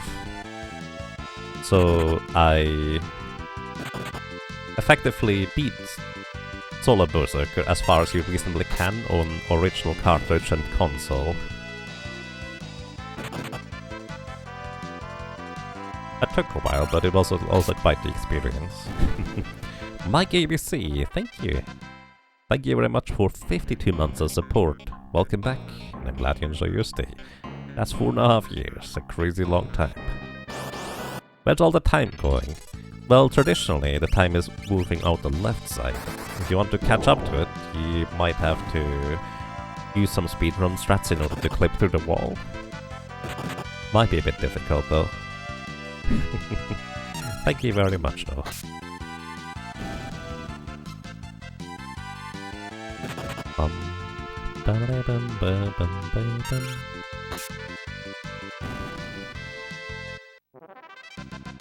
What's up with not getting elixirs, though? You know, a 1 in 16 chance for item drops is not that high, to be fair. But usually it's much quicker than that. This is fascinating. Probably looking for a wrong warp. I see. I've heard those are exceedingly difficult to pull off in real life. Good luck to you.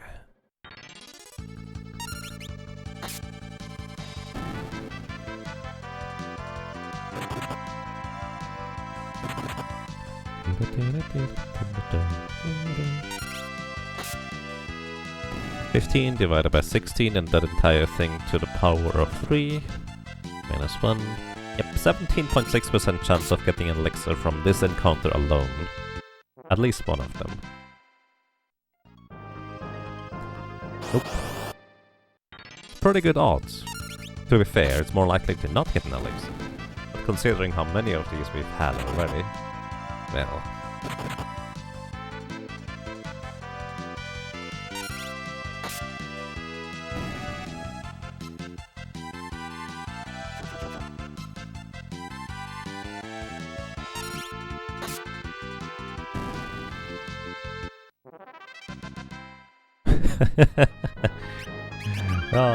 you know, it's kind of like in other speedruns where... Or, well, say other speedruns. This is not a speedrun, this is just a challenge run. But it's kind of like in speedruns where you get really bad luck, but at some point you just kind of are curious as to how much further that can go. Like, how many more can we get like this, where we just don't get an elixir? And it's quite fascinating to, like, just observe.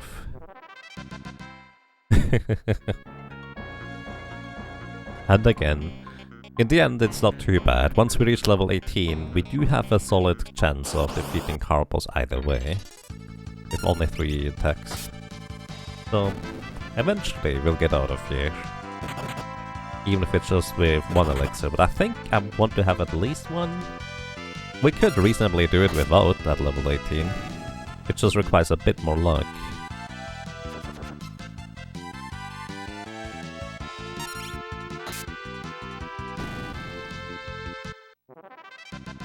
Hey, there is 1! That's nice. 2 more, and then we move on. Or try to move on anyways. Wow, that's the 4th triple bolt wind encounter in a row, I think. That is pretty lucky, all things considered. Getting these ones here, that is.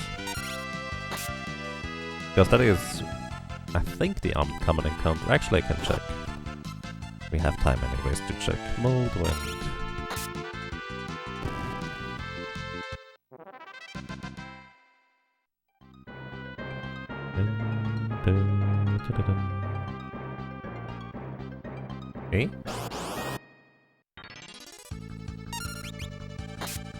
Wait.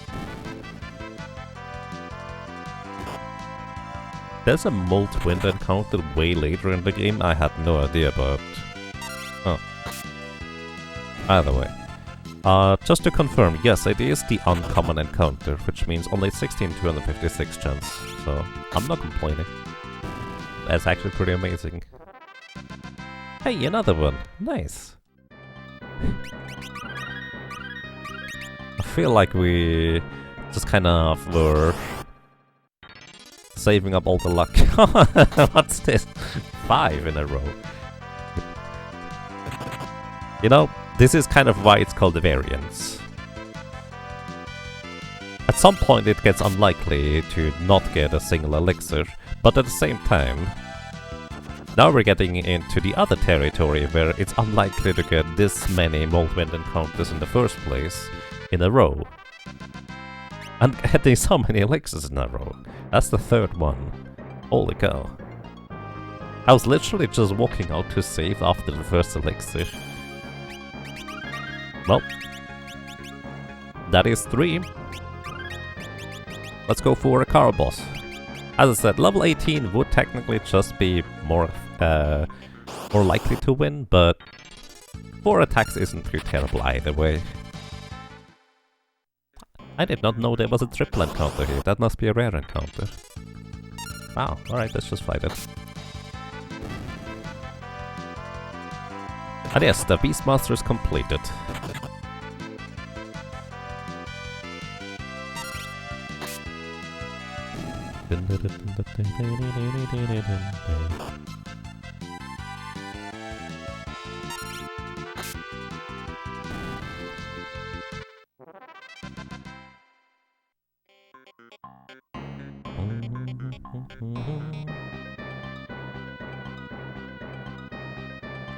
You'll have to watch the worlds. Well, I hope you enjoy it.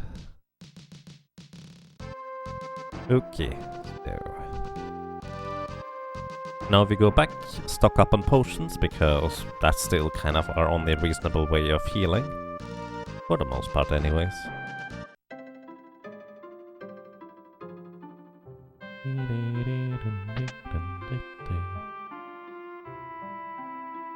You know, also I have a bunch of things to sell. Leather hat and 4 leather shoes. Considering that we haven't hunted any of the goblins, at least not intentionally. That doesn't make a difference. 4 leather shoes is kind of silly. Alrighty. And we have 99 heal potions, that's as good as it gets. We could also buy tents, but we won't need them in the next section. There is basically just a free heal available anyways. Plus, we already have more than 100 MP. Which means that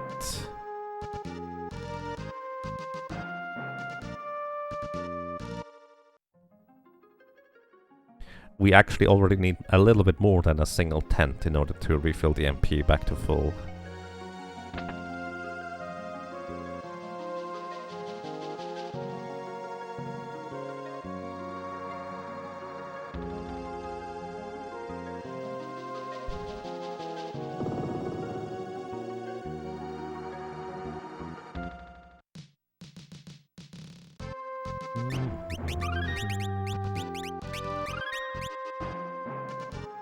Alrighty.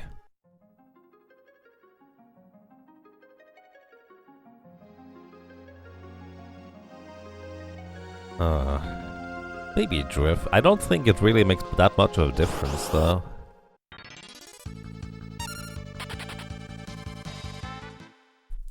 Also, I'm gonna move Ferris into the back row. There's not really any reason for her to be in the front row.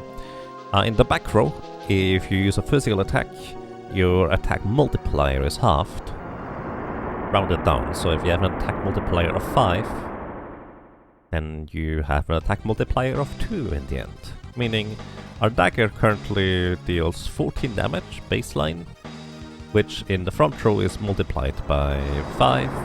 However, in the back row it is multiplied by 2. So it's 28 damage rather than 70. A fair bit less than half. But also that works the other way around. the enemy trying to do physical attacks into our back row is having its attack multiplier half, so at worst it is half damage from the enemy, at best it is less than that. Tentacle! Alrighty, welcome to Carbos. Carbos has 650 HP, and his first turn is almost always going to be a stunning attack. Then in subsequent 2 turns it has a 1 in 3 chance to stun, and 1 in 3 chance to do a physical attack without a stun, and a 1 in 3 chance to use a tail screw attack, which puts us into critical HP. Which is the reason why I wanted to get elixirs in the first place, because, well, I want to spend as few turns as possible needing to heal. Well, that's just rude, dude. The next turn is guaranteed a physical attack, so I would die if I don't heal here. And it's a stunning attack. So yeah, we need to get lucky to be able to get our 4 spell attacks off, but, well, we might be able to do it eventually. Okay, I don't have enough elixirs to not do this. Oh, that's the wrong spell. Well, that does not help. Then again, actually it does not matter, curiously enough, because we actually lack about 35 damage with just 4 attacks. Oh well, that is it. Death number 1. Also, put it in the back row. Save again. Welcome to Carbos, where most of the time there's not a whole lot you can do about it, when he just decides to stun lock and kill you. But Black Mage has it way easier than a lot of other solo classes, because we can use lightning attacks, if I don't misclick that is. Should get a bot to keep track. I mean, I feel like, how would a bot keep track automatically?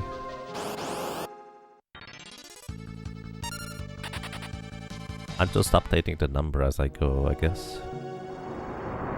Which I feel like is just as fine as pressing a button. And I'm too lazy to set up a single button to increase the F counter.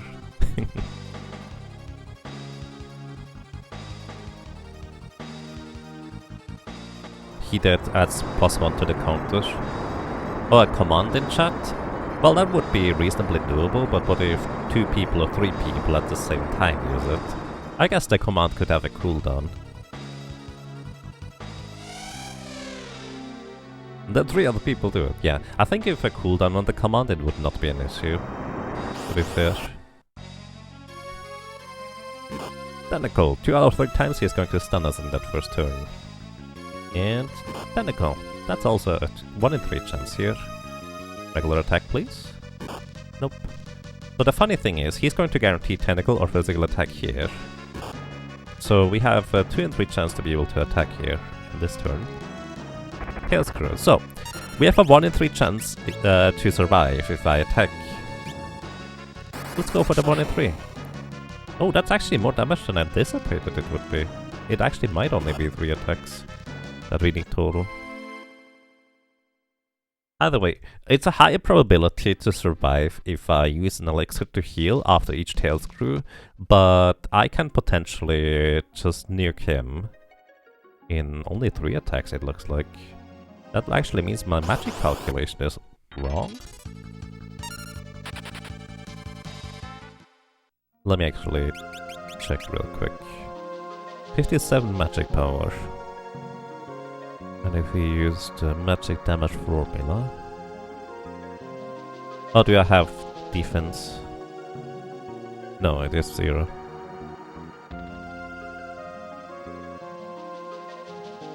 And we are level 14. Wait, when did... Hey?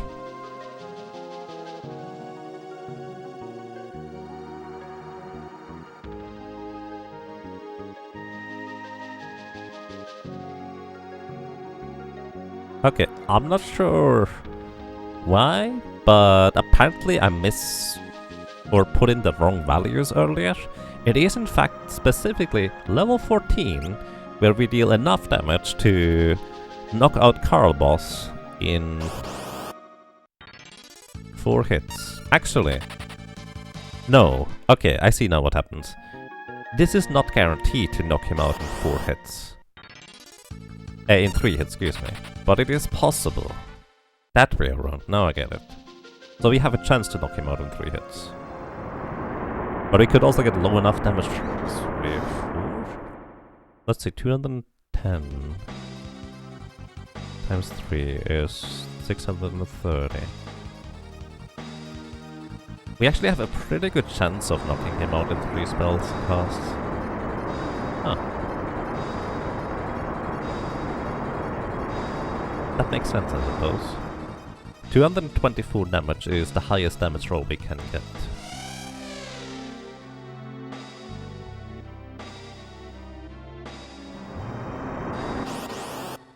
Alrighty. Attempt number 3, and another stun in turn 1. By the way, this is once again kind of where it is really important to note that our character is just ever so slightly slower than Carbos. Hey, the classic combo. Nice. If we had 4 more agility... Actually, excuse me. If we had 5 more agility, we would guarantee being faster than Carbos. If we had 3 more agility, there would be a 50-50 whether we are faster than Carbos or Carbos would be faster than us. 2 and 4 more agility, I'm actually really not sure, because it could be a speed tie, and I'm not sure what happens then.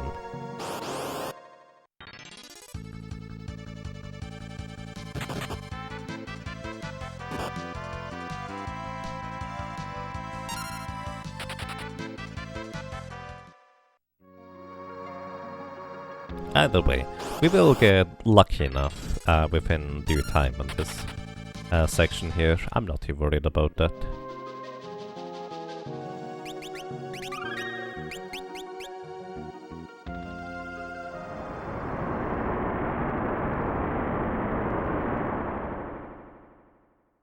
Hey Wolkix, welcome. How are you doing today?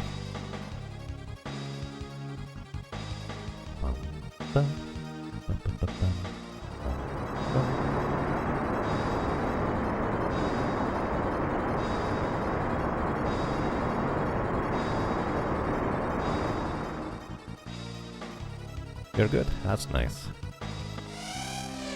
I should have told Freddy to let you beat him.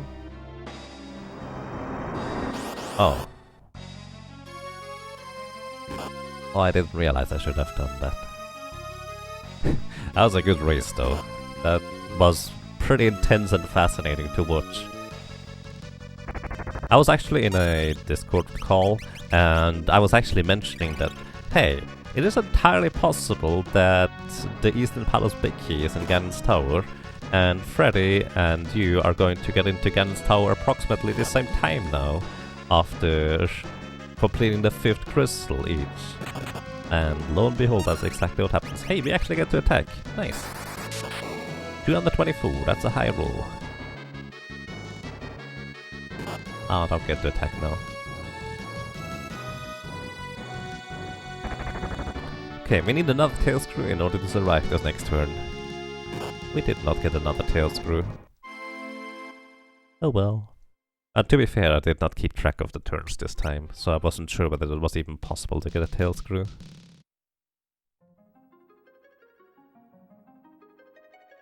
Also welcome to you, yes, Grunt. I hope you're doing well. And thank you for the good luck. I can definitely use that. Because there's a bunch of modes in the Mystery Seeds that I'm just not as familiar with. I'm not familiar with Inverted. I have a decent grasp on the cross keys nowadays, but I'm still not really good at it.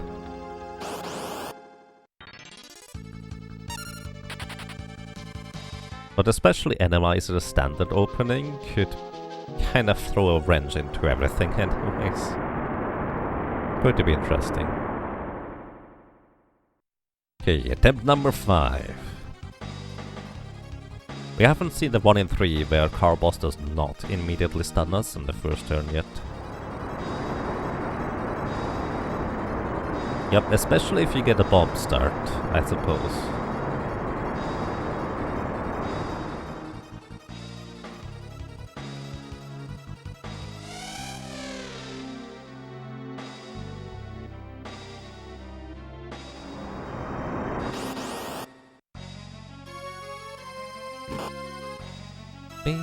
Okay,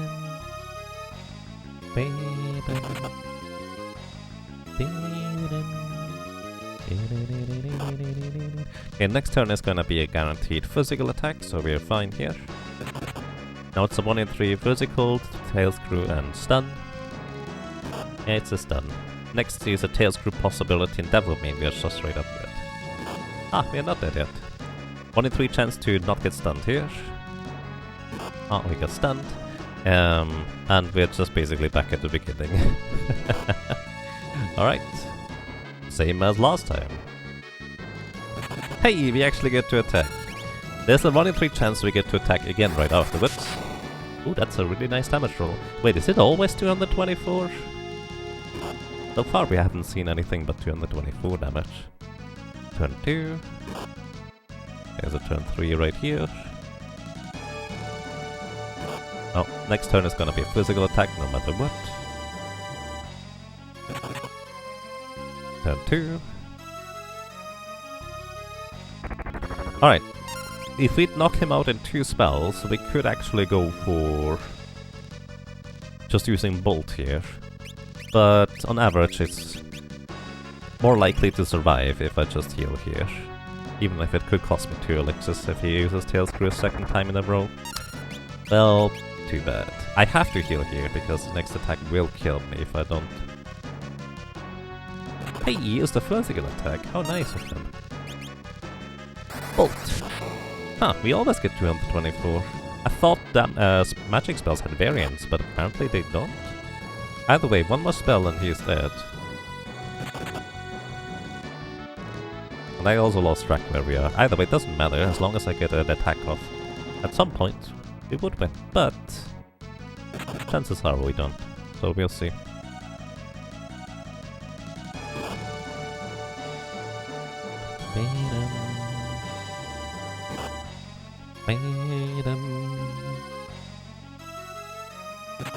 Well, I think we win. 2 elixirs invested, that's quite alright. Ooh, we can get a low damage roll, we just didn't. 24 plus 24, we needed 2 more damage. We got 10. Yeah, actually that was guaranteed a kill with 2 on the 24s. We got really lucky with high damage rolls though overall. At least I think we did. I have to admit that I don't exactly know how the damage to range variance works out, specifically for spells. For daggers it is, you get +0, +1, +2, +3 or +4. So that is 5 different possible damage values. I don't really know how it works for spells, because you get your spell's attack power +0 or up until your spell's attack power is divided by 8, I think. No, Sildra. Lobster dinner. Yeah, we kind of need that dinner because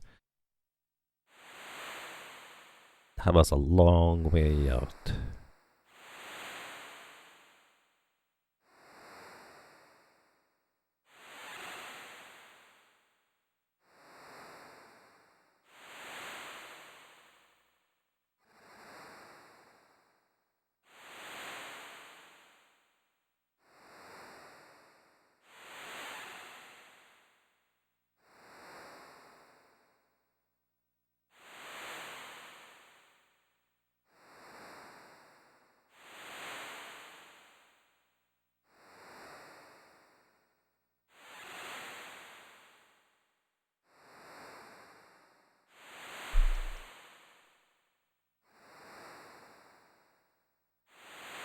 Alrighty, we're not out of the woods yet. We actually still need to get to the save point. Which, to be fair, with this high of a level of a solo character, is not exactly dangerous. But it just takes a while. Also, we can get an item for 375 gold down here.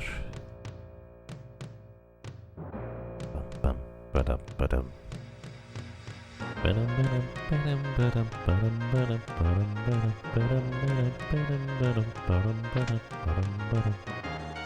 can't use the flail as an item or weapon, but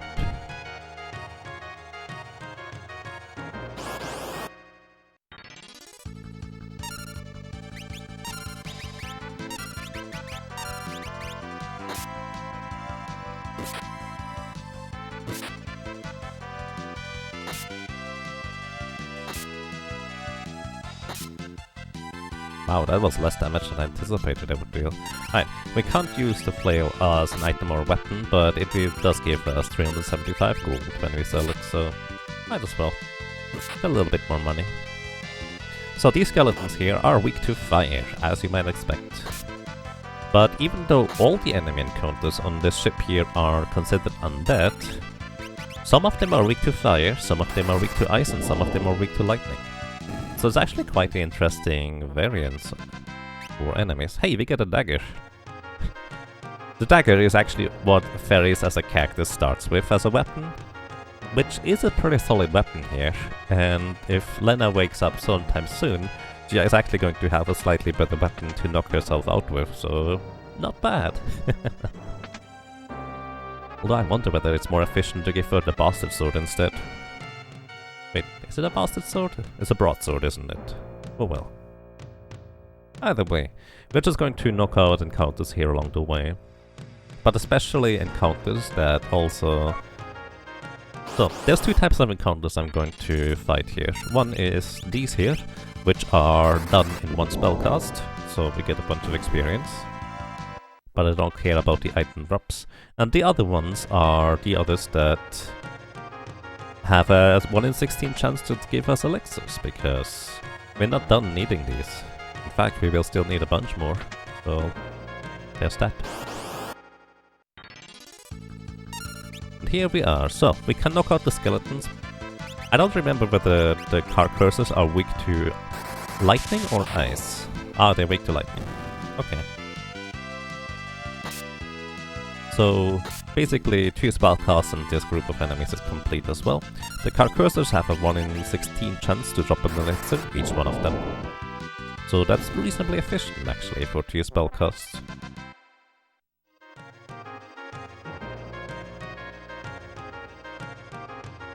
And then there's actually one more enemy, the Undead Rusk, that has another 1 in 16 chance to drop elixirs.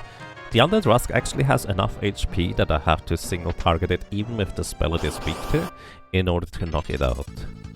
There it is. Let's actually see his Psycho Heads. Oh, I thought they were weak to ice. I was wrong.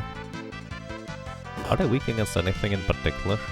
That tongue attack actually inflicts HP leak status, which means we continuously lose HP, kind of like poison, but a bit of a more aggressive variant that wears off over time. But oh well. Let's actually see, do they have any weakness?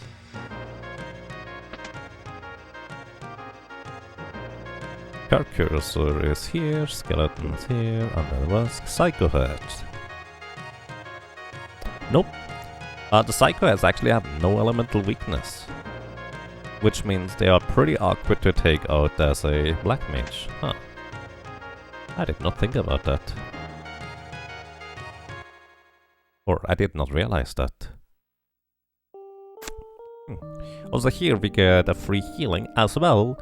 We can just restock our HP and MP for free the entire time, so the only annoyance is going to be knocking out our characters again and again.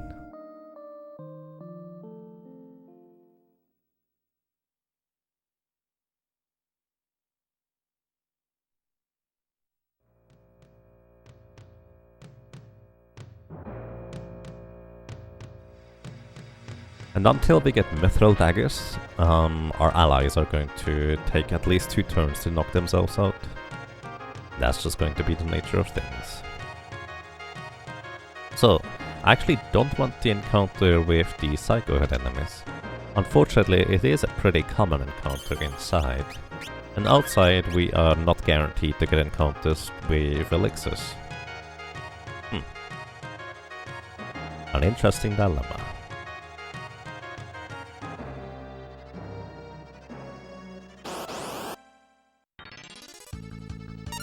But this is a good encounter.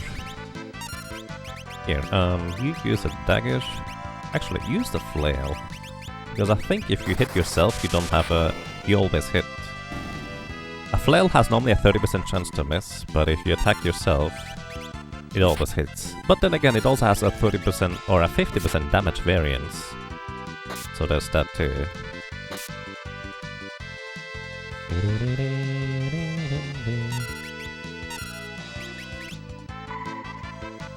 Yep, sometimes he does a lot of damage. Actually, you get the dagger, so I think you deal slightly more damage with it.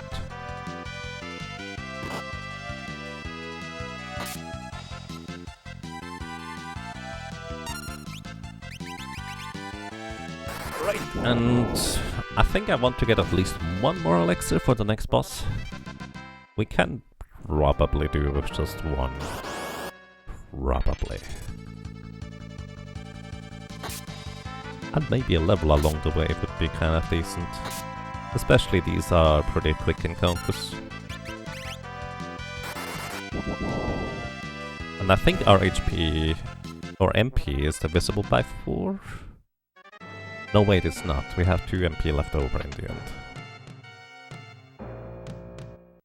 Oh well, we're just gonna grab the treasure chests down here, then we are walking back, and then we're gonna walk in circles in a small room. Hey, there are these guys. This is my favorite encounters, because each one of them has 130 HP. They are weak to lightning, so unfortunately right now we don't quite one-shot them with multi-target bolt attack. We have to single-target them. But they have, well, each one of them a 1 in 16 chance for an elixir. It's kind of like the Carcursor skeleton encounter outside, except that these guys also, I think, give slightly more experience. I actually don't know. Either way, because this has a Psycho Head in it, I don't want to fight this encounter. In fact, there's 2 encounters down here, or inside anyways, that has a Psycho Head in it. But then again, outside here we have 2 encounters with 3 skeletons and 1 skeleton each. Which is less than ideal. We could check what the probability is of encountering either one of them, I guess. Let's see. Okay, a skeleton with, or 1 skeleton and 3 skeletons are the common encounters. However, both the rare and uncommon encounter outside are Carcursor and Skeleton. So it is a 76 in 256 chance total to get the encounter we want.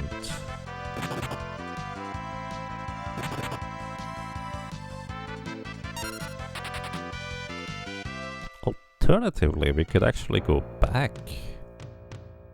Huh, that's an unusual one. I never actually considered that part. Let's see. Inside here we have...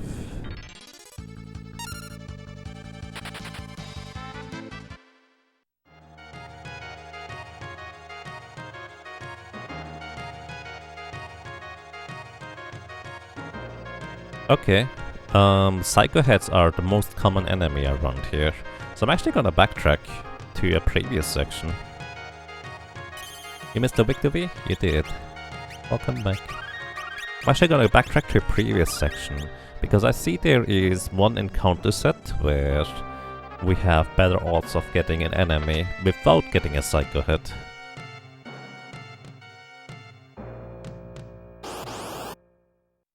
Or a set of enemies without a Psycho Head. Let's see...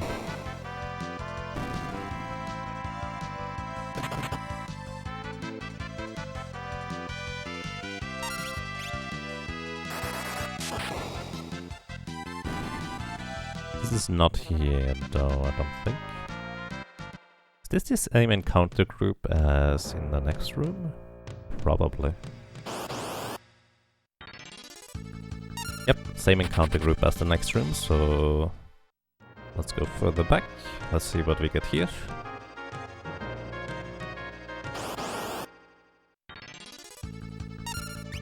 Oh, that's this one here. Alright. That is a common encounter down here. In fact, this is the group of encounters where we have a very high chance of getting at least one Psycho Head in the enemy set. Okay. Here we have 3 skeletons. This might be encounter group 140, maybe.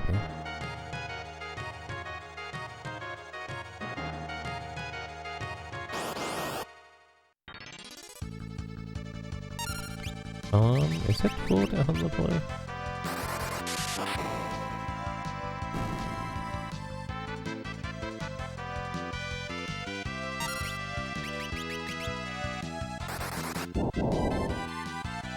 Yeah, this looks like it's 140.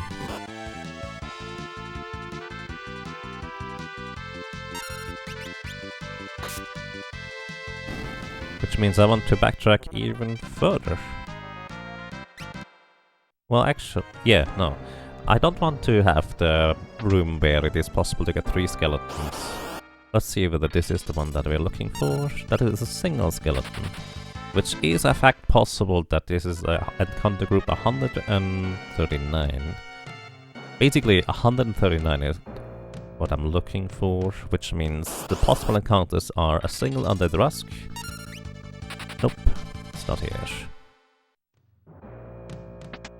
The encounter group I'm looking for is a single undead rusk enemy, or a single skeleton, or undead rusk, skeleton and car cursor in a group.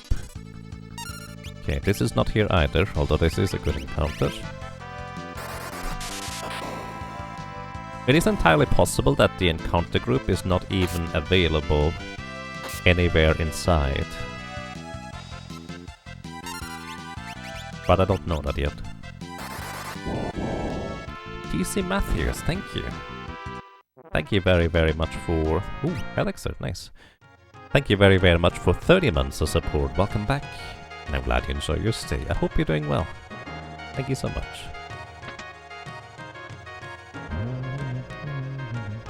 That's quite a long time, to say the least.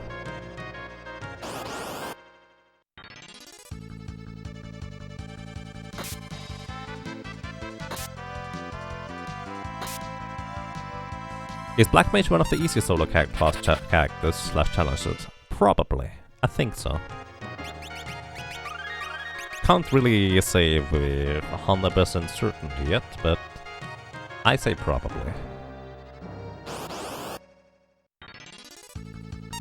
Single skeleton, that's a decent start.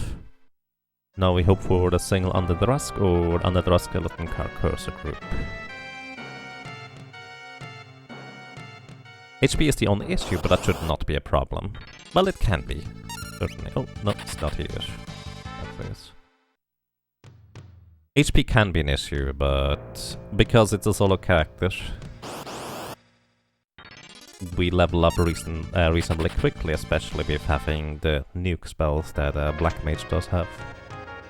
Well, later on anyways. Right now it's a bit on the slow side. Let's see here. Maybe this is what I'm looking for. Single skeleton, that's fine. We're looking for single under the rusk skeleton car cursor. Well, it is the one of the common encounters, but in theory, the other encounters would be more common total. Nope, it's not here either. Interesting.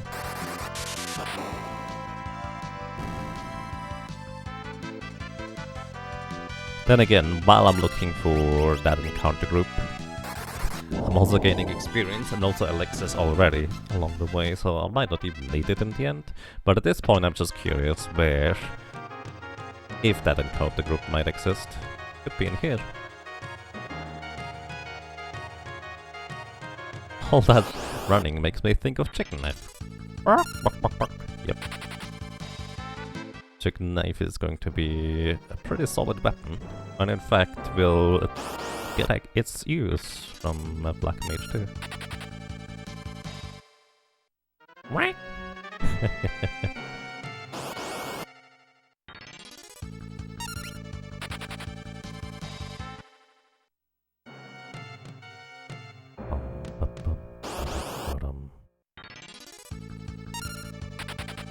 This is also not the encounter group. Maybe in the previous section here?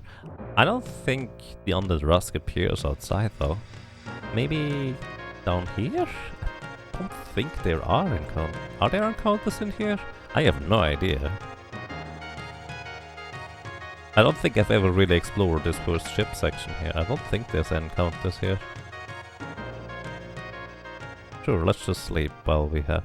They're sleeping on chairs and let Galuf sleep in the bed. Oh, that's nice of them, but also looks really uncomfortable if you ask me. And yes, the chicken knife is going to get used. There's not really any reason to use anything else for that matter. So yeah, chicken knife it is. Alright, it looks like there's no possible way to get that one encounter group that I'm looking for. Unless it's just in a specific part of one of the underground sections, but I don't know that.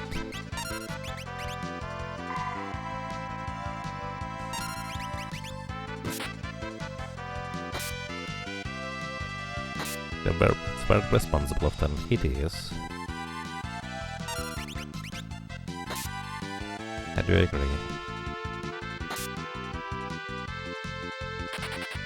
That skeleton must be ecstatic. Oh man, I knocked 3/4 out of the party by myself.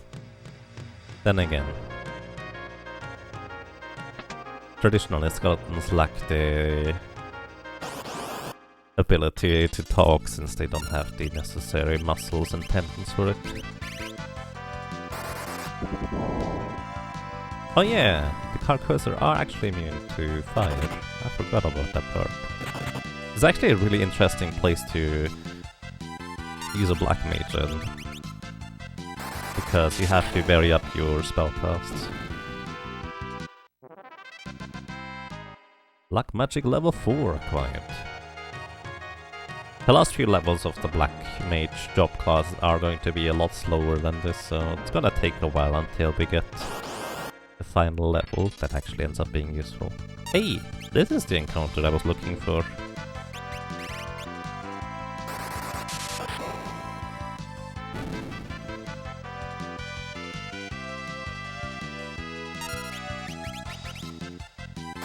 Wait.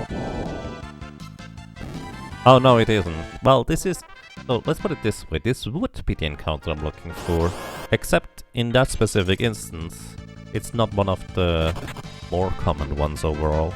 Then again, this is not a bad place.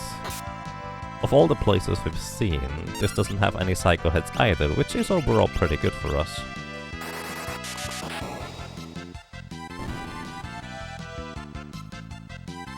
Yeah, pretty good overall, I would say. Pretty good.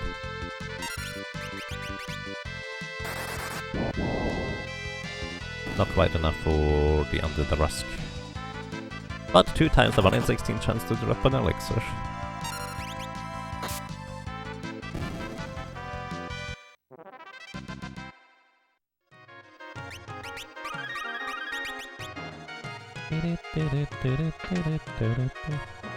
But I think the wrong place. I think elixirs, we have enough probably to knock out the next boss. Could actually be a bit sketchy, depending on how lucky / unlucky we get.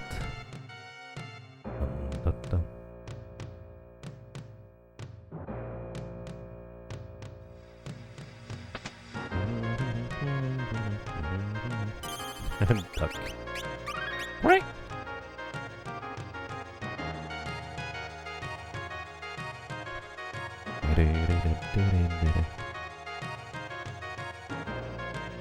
Alrighty, next up. We're gonna encounter the next boss, which is known as Siren. Siren is actually also a pretty interesting encounter overall. I'm actually real look up what her magic defense is. Oh, we do take this encounter here.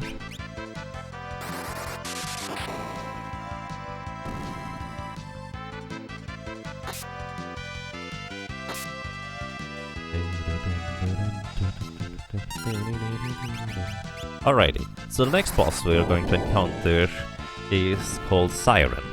And Siren has 2 different forms, a humanoid form and a undead form. The humanoid form has 20 magic defense, which is, well, we only have a maximum attack power of 15 with our spells, which means we will deal 0 damage to her with our magic spells. In her first form, she will use 3 different attacks, and then she will change into her undead form. So, we can deal damage to her in her humanoid form by using a physical attack, but it's probably just more efficient for me to sit in the back row and heal as soon as she throws a spell that deals damage to us. Then, when she changes form, she is gonna be undead, where she has really high physical defense, but no magic defense, and she's gonna be weak to fire. She has a total of 900 HP, so that means we need to land at least 4 fire spells, probably 5, depending on how lucky we get with the damage rolls. Either way, she does have quite a varied moveset overall. In her first form, turn 1, she can cast Mute, Slow or Haste. What we really don't want to see is Slow, because Slow is a permanent status effect and it makes you really slow. Like, Slow is the worst debuff in the entire game. If she hastes herself, haste is the strongest buff in the game, but whenever she changes form from humanoid to undead and back, she loses all status effects anyways, so her haste would not be lasting for too long, so that's kind of the best case scenario. If we get muted, we obviously can't cast any spells, so we just, well, have to wait, I guess. In her second turn, phase 1, she can cast Cure, which just heals her a little bit, Ice, which just deals a bit of damage, or Scan, which does not do anything. In her third turn, she can cast Armor, which halves all the physical damage she receives. She can cast Bolt, which deals a bit of damage, or Sleep, which would be pretty bad, because if we're asleep, we can't do anything until she attacks us physically. Haste is best case scenario, so we're just gonna wait here. Okay. Scan is best case scenario. Armor, Sleep or Bolt. As long as it's not Sleep, we're gonna be fine. Oh. Stop. So now she's gonna turn undead. And in her undead form, all she does is physically attack. She has a regular attack or a bear hug. Bear hug does simultaneously poison us as well as deal physical damage. It's a lot of physical damage. So, however, she is still a lot less dangerous in her second form. 224. And we get one more spell in right here. And she's back to her regular form afterwards, and the entire fight repeats. That is 334 damage so far. Oh, there's no reason to change my item. Alright. Gonna use a potion to heal. Now we can't cast spells from now. It's a bit awkward, but oh well. We should be mostly fine for now anyways. Mute lasts only for like 3 turns, I think. So until we get our 3rd turn, we can't cast spells.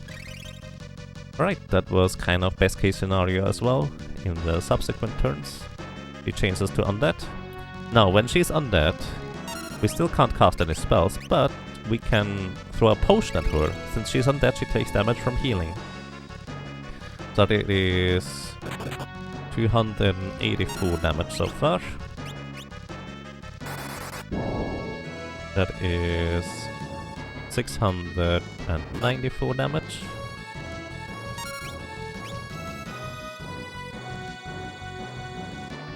This could kill her. No, wait. Oh yes, it is. Just enough. Okay. No problem. We got decently lucky. As I said, slow is the worst status effect that we could get afflicted by. Sleep is not pleasant, but oh well. But yeah, we avoided the 1 in 3 chance every time. And we're fine.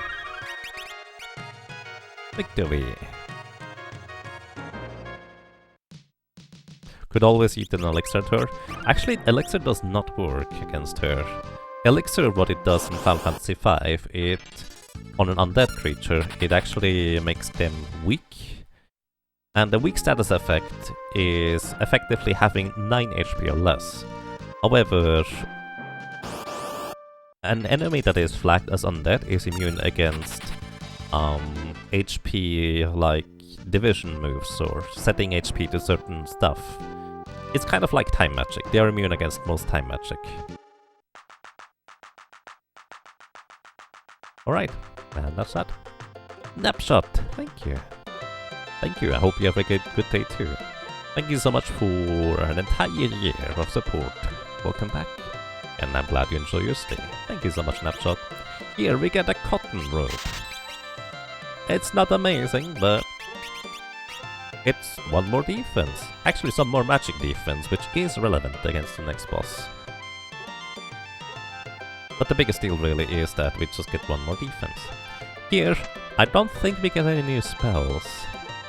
Oh, never mind, we do get sleep. That's actually a really good one.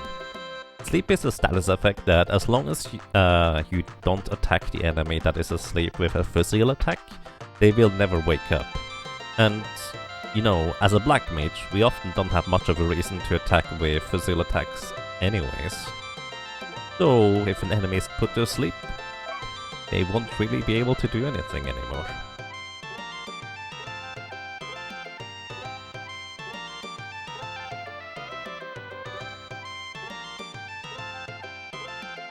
Also, in here, we do get the opportunity to grab a very useful item.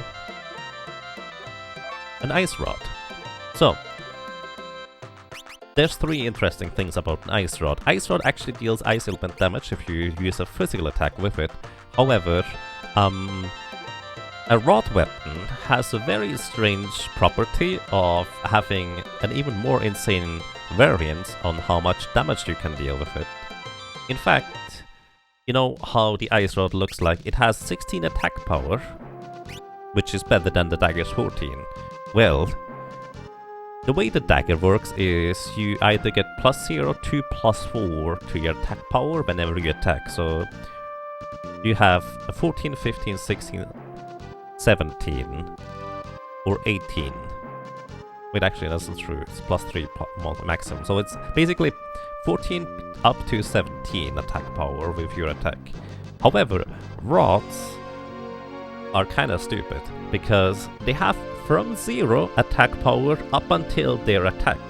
Which means, with an ice rod you can get anything from a 0 attack power attack, which means you always deal 0 damage, up to 16. So the damage variance is ridiculous on rods, even more so than axes. But then again, you don't usually physically attack with rods anyways. There's some exceptions we did with a time mage, but yeah. I suppose the one positive of a ice rod is that it does use magic power as an attack stat, or well, any rod really. So yeah. So the other useful properties that are actually very useful of a rod, or ice rod in this case. If we use the ice rod as an item in combat, it will break the rod as in we lose it, and it will cast a level 3 spell. In this case it would be level 3 ice. And to give you a frame of reference, level 1 ice spell has an attack power of 15. Level 3 has an attack power of 185. So that is more than 10, 11, 12, almost 13 times stronger than just a regular ice spell. We will eventually be able to cast level 3 spells just naturally, but until then, breaking rods is basically as strong as it gets. However, of course, breaking rods means you lose the rod. But if a little bit later on we will be able to buy them, so that's not that big of a deal.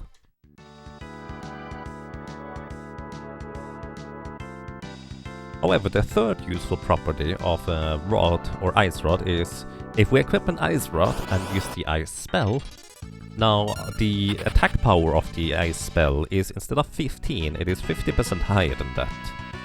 50% of 15 is 7.5, rounded down is 7, so that is a total attack power of 22 now with our ice rod, or well, ice spell, So it's actually our strongest spell right now while we have the Ice Rod equipped. And that is pretty neat, I would say.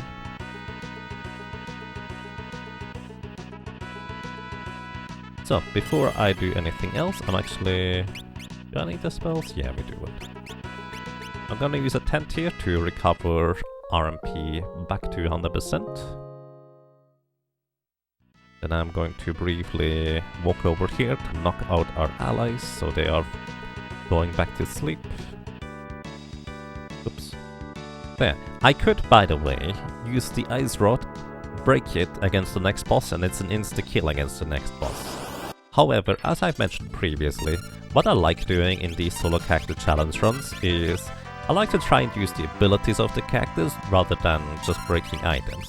But on certain boss, on one boss in particular actually, I will break a rod just because the alternative is grinding up a much higher level or grinding out 50,000 gold. We'll get to that when we get to that.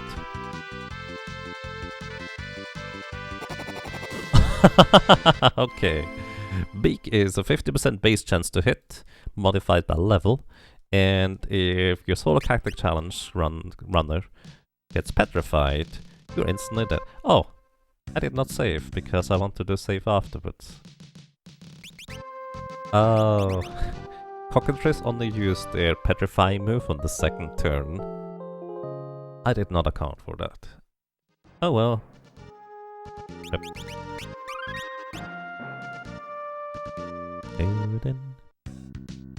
It happens. I'm just gonna go straight through. The chests here not really worth it for the most part. At least not for a solo character.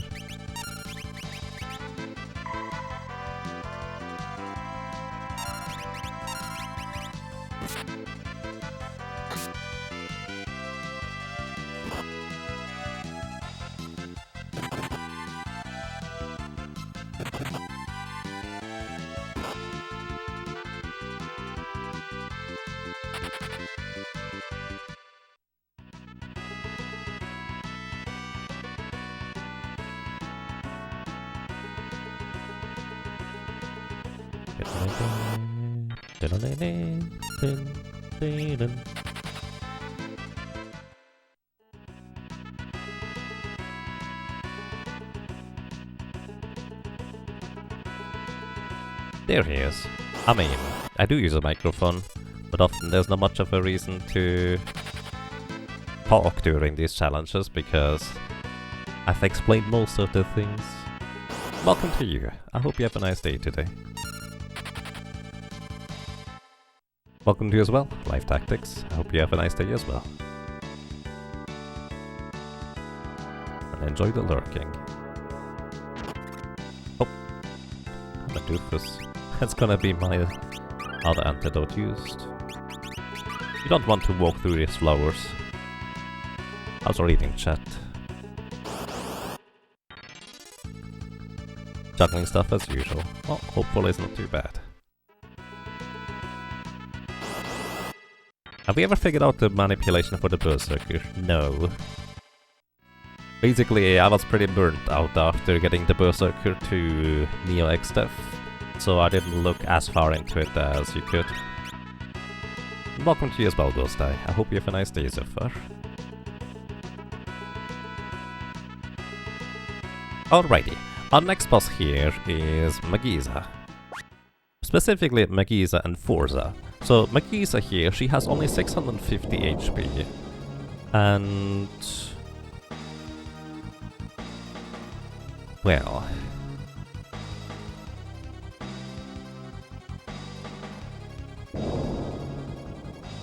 while she does not have nearly as much HP as Siren before, she does have some pretty nasty spells that she can throw at us. In the first turn she uses Fire, Ice or Bolt, which basically is just a bunch of magic damage, so our Cotton Rope magic defense increase is actually rather substantial here. And in her second turn she can use Arrow, which is basically just a wind attack, a physical attack, or she can use Drain, and Drain is really what we don't want to see. Because that is pretty bad for us. 168 damage, that's actually good. However, she's slightly faster than us, so she will get to, well, move before we do. And she basically just healed herself back to full with the Drain. We just really want to not see Drain.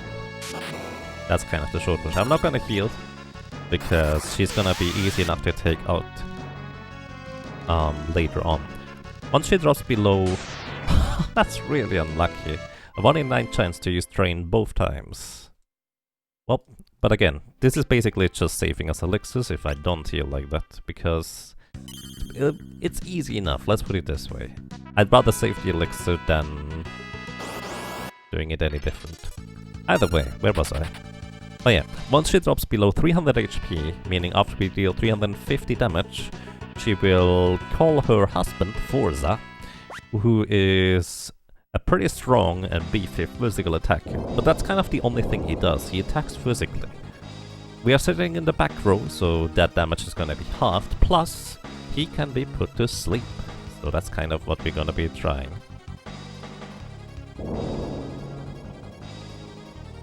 Yes, we need to deal 350 damage before she summons her husband, which if you are faster than her and can deal more than, let's say, 151 damage reliably, you can in theory kill her before she calls her husband, because you can wait until she takes a turn and then attack twice before. But because the Black Mage is just too slow for that to work, well, we just have to deal with her husband. But thanks to being able to put him to sleep, it's not really that big of a difficult. There we go. They could have done that last time. One more attack and she will call her husband Forza. Right here. Then we put him to sleep.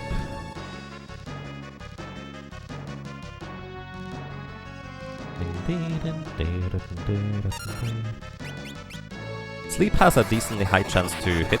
It could be resisted, but the chance of hitting it is pretty solid. Also, she will cast Regeneration on her husband every time she summons him. So this is where we have 2 more spells until she is knocked out. I think she has like 50 HP remaining. Maybe less than that. Either way, she is gone now. And all we do is hold down the A button until Forza is gone as well. Because in Final Fantasy 5, if an enemy is put to sleep, they only wake up if you attack them with a physical attack. That's it. And yes, you can effectively skip it via breaking the ice rod if you want to. That is a reasonable option. However, it's going to be potentially more reasonable to try and skip Galura instead. The alternative would be just grinding out a fire rod from the Ricard mages. But yeah, if you just break the ice rod here, you one-shot Magisa. It deals like 1000 damage. She does not have that much HP.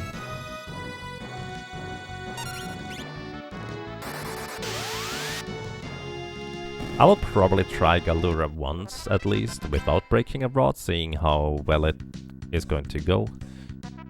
But we'll see, we'll see. Galura is probably going to be pretty reasonable without breaking a rod as well. The only, as I said, the only time I plan on breaking a rod in this challenge is specifically one for Soul Cannon. The other ones I think we can get by without too much trouble.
Alrighty.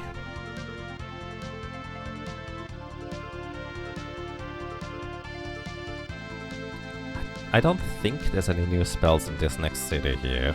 I'm pretty sure about that actually. There's only time match. Actually, only summoning magic here. Which, when we finally got here with the solo summoner, that was quite a relief because until this point, you wouldn't have any particularly good summons. Oh yeah, also it is summons as well as time magic. Suppose Time Mage gets a huge boost here with the buffs as well. Alrighty. Do we get any armor? I don't think so. Oh, still the cotton rope, which we already have, plus we get a silk rope in the next dungeon, just kind of for free. Weapons... Weapons are not interesting, because now that we have the ice rod, we are pretty much only going to ever use ice as an offensive ability anyways. That's gonna be all that is. We're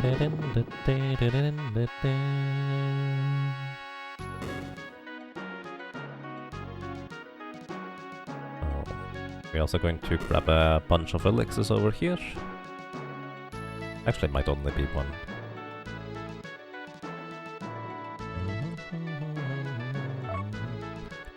Pent, around 50 gil, Phoenix Stone, and that's it. I thought there was an elixir here. I guess I was mistaken. Is there an elixir upstairs? I don't think there is anything up here. Nope, pretty sure there's nothing here. Huh. There's 2 cabins I could get for full MP recovery. It actually might be worthwhile for a black mage. Such a klepto. I mean, I'll try to save the world. You really want to deny me the items?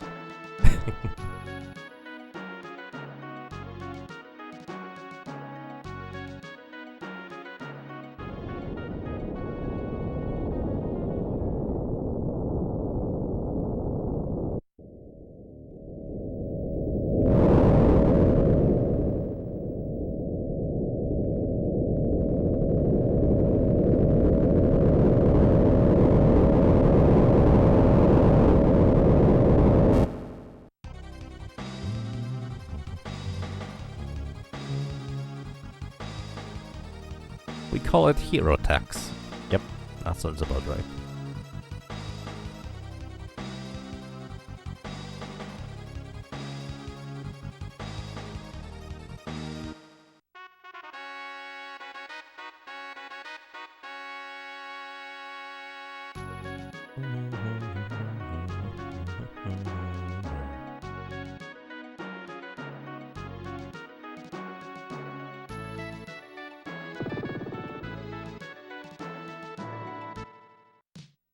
But anyone could claim to be the heroes. Very true.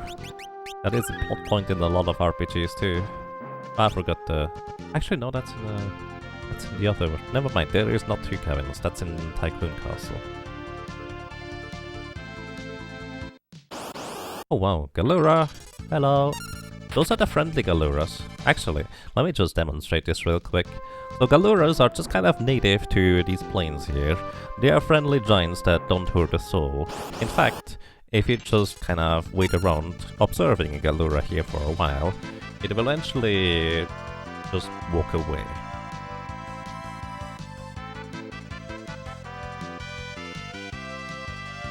Also, you don't get experience for killing them, you get, however, ability points. 1.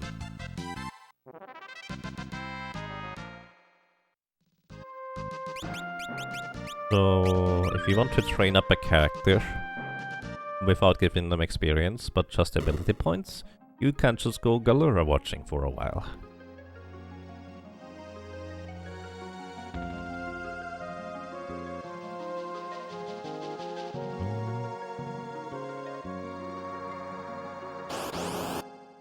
We have crystals and magical power stronger than average. Suppose that's accurate. Ow.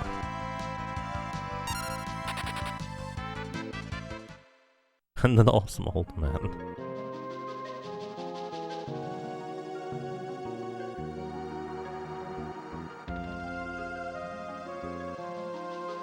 8BT. I have to admit I don't know what that is.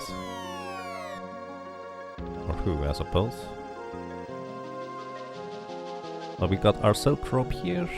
And we're gonna grab a Maiden's Kiss over there, just in case we get rogued ourselves. But it's soulless. Equip the Silk Robe.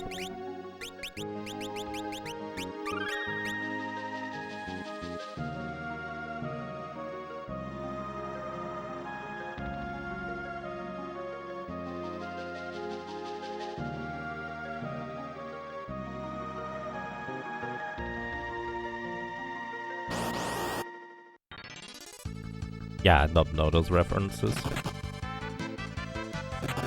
Ow. By the way, it's a 1 in 16 chance to get a back attack, so pretty unlikely. But then again, it's a 1 in 16 chance to get elixir drops as well, so pretty unlikely. Fighting enemies in here is not terribly worthwhile for the most part, because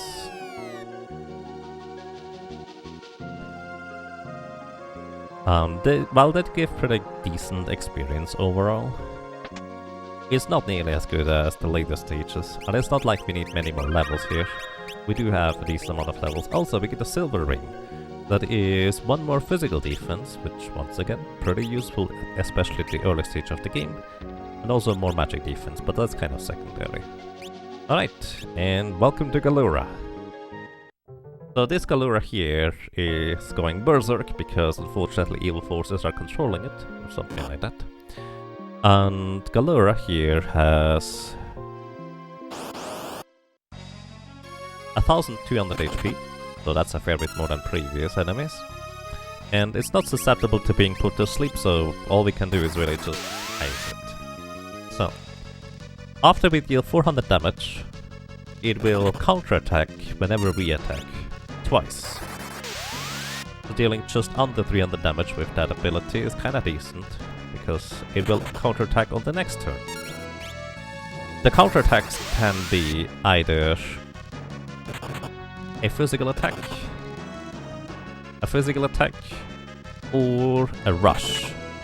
Now the rush is actually kinda mildly dangerous, because it inflicts HP leak status, and kind of like before, it will deal damage very quickly, and especially early on. Taking like 100 or 150 up to 200-ish damage from a status effect like that is rather significant. Thankfully, we basically just take little enough damage that we can just barely out-heal damage via regular potions, so we don't even have to use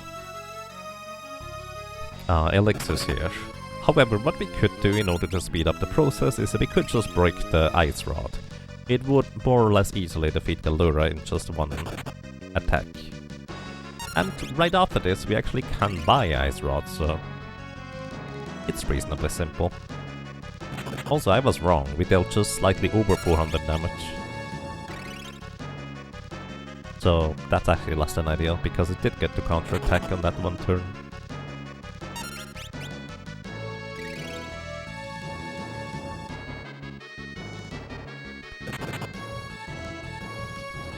Oh, 8-bit theater. I see. The only thing I've seen from that is Attack the Darkness, which I did not know was actually a remake of a different kind of thing. Oh, there's Rush, that's not good.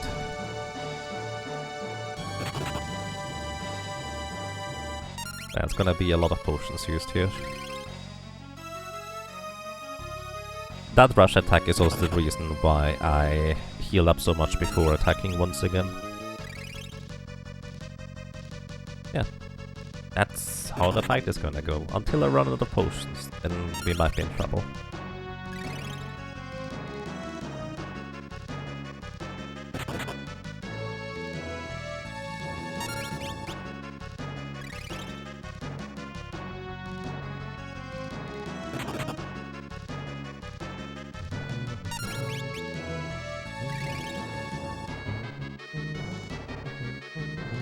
Okay.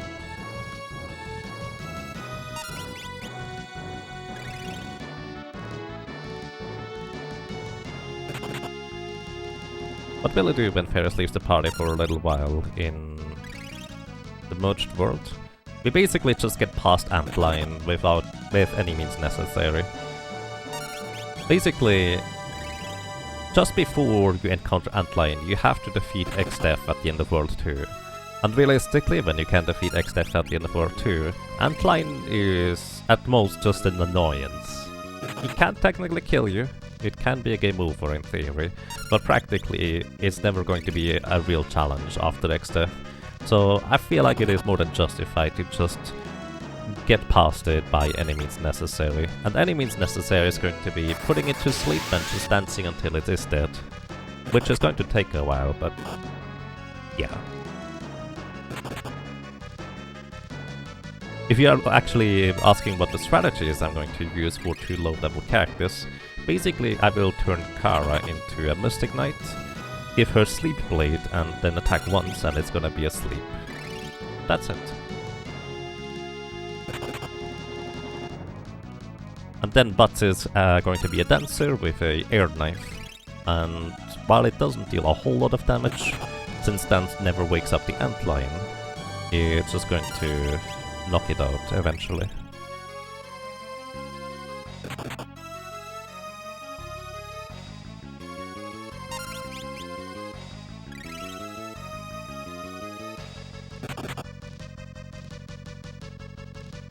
I mean, you would think that Sword Dance wakes up a sleeping captive, but nope, doesn't.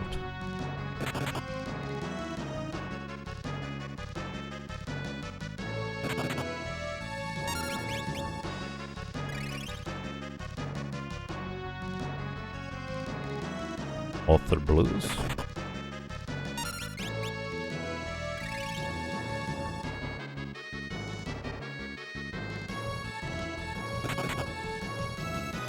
Wait, does Author Blues have a history I don't know about?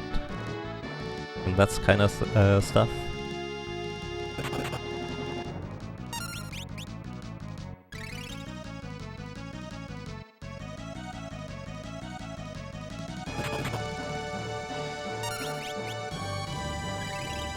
Because I can tell you, Author Blues is here on Twitch and he's a pretty awesome personality and a good guy. Can recommend checking him out. 126. We have dealt 784 damage so far, and we've gotten really unlucky that Galura decided 2 out of 3 times to just counterattack with the brush attack, so it takes a fair bit longer to just heal back up.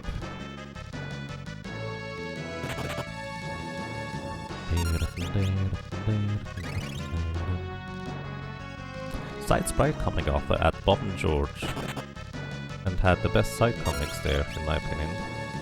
Let's see, I don't know anything about Bob and George, I don't think. Let me actually Google that.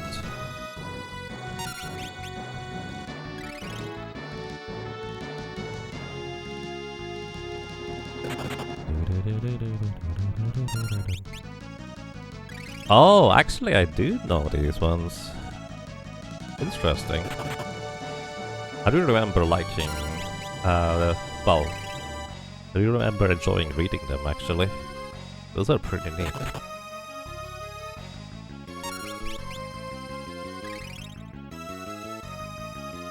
Huh. I completely forgot about this. To be fair, at the time when I read those, I don't know whether it's actually necessarily my type of humor. I was just excited to see anybody else enjoy like Mega Man characters and all the video game stuff that I was into, and not a whole lot of other real-life friends were really as excited about as I was. Like, similarly, I know nowadays that The Angry Video Game Nerd, I watched all the episodes and I liked them at the time. But nowadays I know that it's not exactly my kind of humor. Hey, we got lucky that he did not use Rush this time. But yeah, nowadays I know it's not exactly my kind of humor. Like, it's just too much over the top for my personal taste. But at the time, well, there was not a whole lot of other video game stuff out there that I knew about. It's probably the biggest catch that I knew about.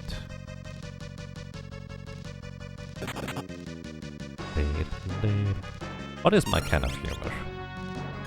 It's actually kind of difficult to define. I mostly know what I don't really like.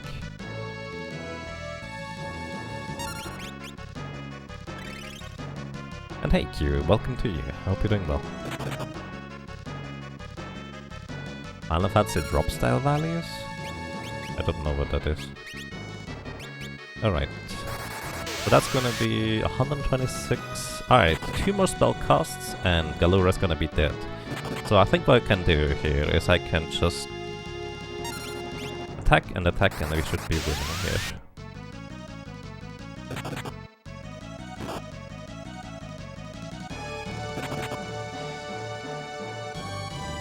Oh! I see. That kind of went over my head, the Final Fantasy drop values.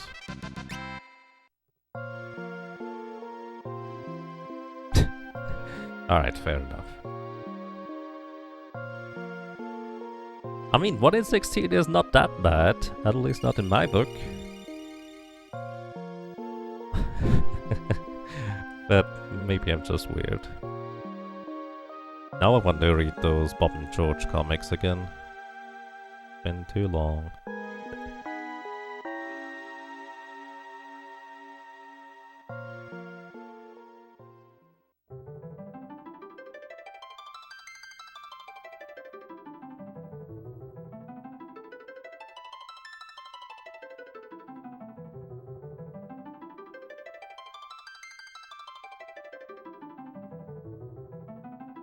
It's not the pink tail kinda crazy. Maybe. Yay, potion chugging for the win. Yep. Everything to save elixirs. Well, maybe not everything. Most things to save elixirs.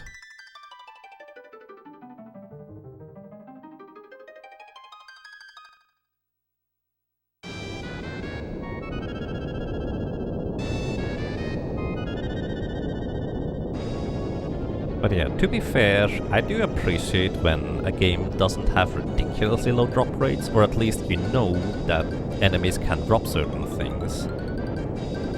Because then you might get motivated to like farm certain enemies in particular, and if it's not low enough for the drop rate, it does not necessarily feel rewarding for you to get the item. But if it's too low, then you probably just don't know that enemies can drop certain things unless you look it up in particular. Then again, unless you are specifically looking for some interesting items, then you might get disappointed as well, because way too many RPGs, in my honest opinion, just don't use or have interesting item drops in particular. Like, if you just get a potion, it's like, whatever.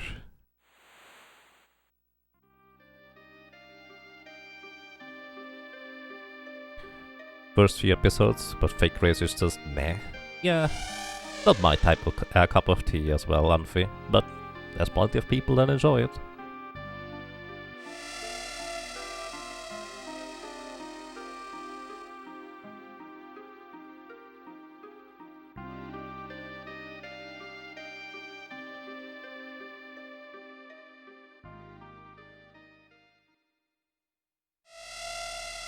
Goodbye, Sildra. Yeah, that crystal is the mime. You only get it in World 3. This is, in this version of the game, the only crystal you get that late. So, that's that. Right.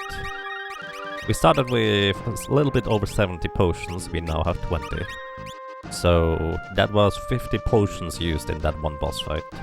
But hey, we didn't have to use an elixir. So that's good.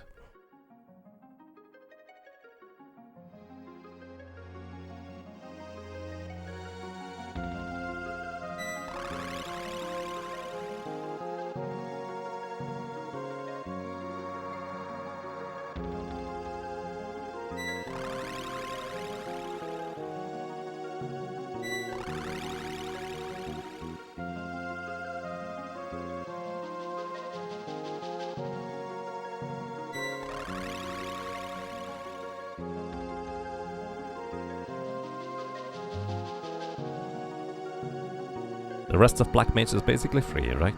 Not quite. but it's gonna be reasonably straightforward. For the most part, until we get to Archeo Avis, which is going to be where we will have a bit of a stumbling block for a second, but that's about it. Kamaru, thank you. Thank you so much for subscribing with Prime Gaming. Thank you so much for 15 months of support. Welcome back. I'm glad you enjoy your stay. I hope you're doing well. These grass turtles, by the way, are weak to ice, so that's an interesting place to grind if we needed levels, which we may need some. But on the other hand, we will need more money later, so fighting these wolves here might actually be more efficient. So what we can do against these wolves is we can fire them. But the problem is actually, I don't think we deal enough damage with fire. We knock them out. Oh, we do. Just barely enough. Okay, I thought we needed a fire rod equipped in order to one-shot them, but apparently not. They are weak to fire, and they give us 625 gold for each encounter, and they are a guaranteed encounter in the forest here. So basically, this is an excellent farming spot. And I will want to farm out a bunch of levels as well as money, especially money for later in the game. I need 50,000 gold in order to buy a flame ring. So I will probably just stick around here for a while until I have that much. Basically just kind of doing the grind earlier or sooner rather than later, because this also gives us levels which will make the upcoming bosses not as much of a luck-based shenanigan stuff anymore. Grass weak to ice? Your logic is screaming bloody murder. I mean, the grass turtle is more of a reference to where the turtle lives rather than what it is made out of. And in fact, all the turtles, or most lizards and reptiles in this game are weak to ice. So it's reasonably consistent too. Yeah, that sounds about right, Komaru.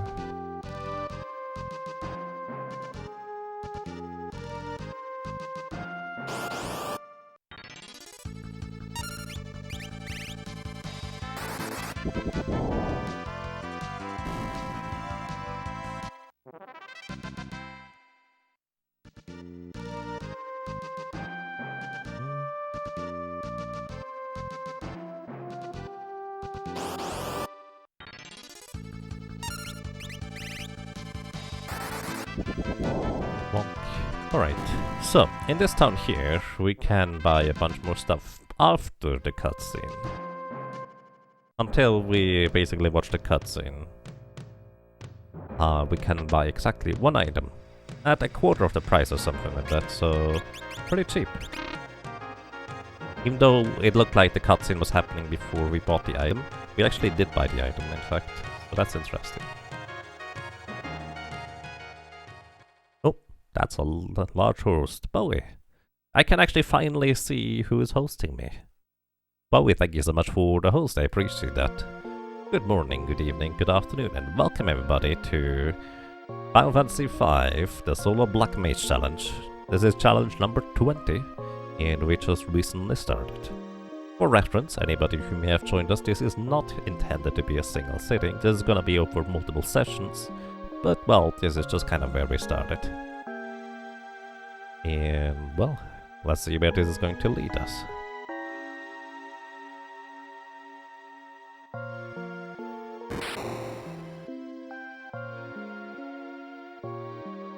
So we have to watch the cutscene here, and then we get full access to the shops in Karnak. We will get some better helmets, basically a slight armor upgrade, as well as, well, the weapon upgrade, really.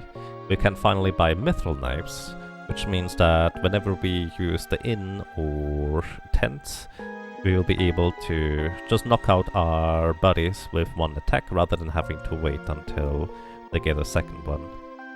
So it's gonna be a lot more convenient to restore RMP by using tents or other healing accommodations. Plus, and I guess that is probably more important to most people having a black mage in their team, you actually get the level 2 fire, ice and lightning spells. To give you a frame of reference, level 1 ice, for example, has an attack power of 15. Level 2 ice has an attack power of 50. So that is more than 3 times stronger than the previous level spell. And that does make a huge difference, especially since we can boost that attack power further by using Ice Fire or Lightning Rod that we can buy here. Plumed Hat, yep. Plumed Hat is really good for this stage of the game. And as long as we can equip it, it is still quite useful, even a little bit later too.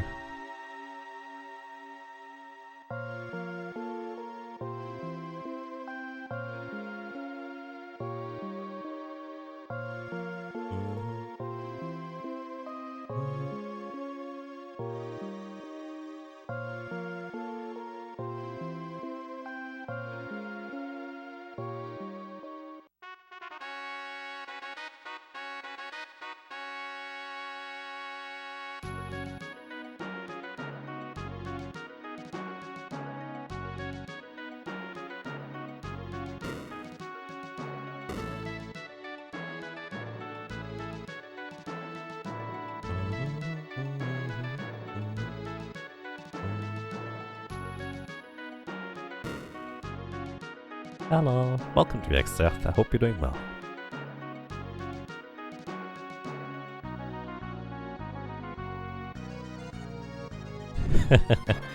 Take that new knife I bought. It will help you put yourself faster to sleep so you can rest more easier, right?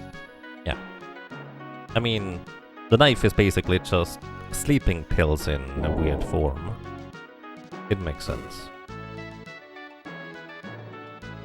How do you think characters sleep so, well, reliably, even 20 times in a row, even if they're not necessarily tired? They have to have some method of knocking themselves out. And considering that you more or less heal to full whenever you go to bed in this universe, that sounds pretty reasonable to me. I'm not sure about you. Alright. Gonna get 4 Mithril Ice? I don't know whether Fairies will need one, but I'm gonna get her one as well. Here we get a Plumed Hat. Anything else? We already have a Silk Robe and a Silver Ring. Whiskey? I mean, I'm not sure whether whiskey is any better for knocking yourselves out, honestly. I guess it doesn't have as much of a extrinsic damage. Alright, we also get Venom. Venom has a chance to poison enemies. Unfortunately, there's a lot of enemies that are immune to poisoning, but there might be some uses for it. Use a hammer. To be fair, a hammer might be technically the more reasonable option than a mithril knife. Maybe.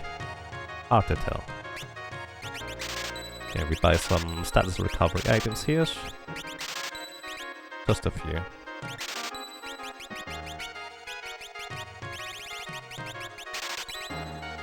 Then we are also going to go to bed here.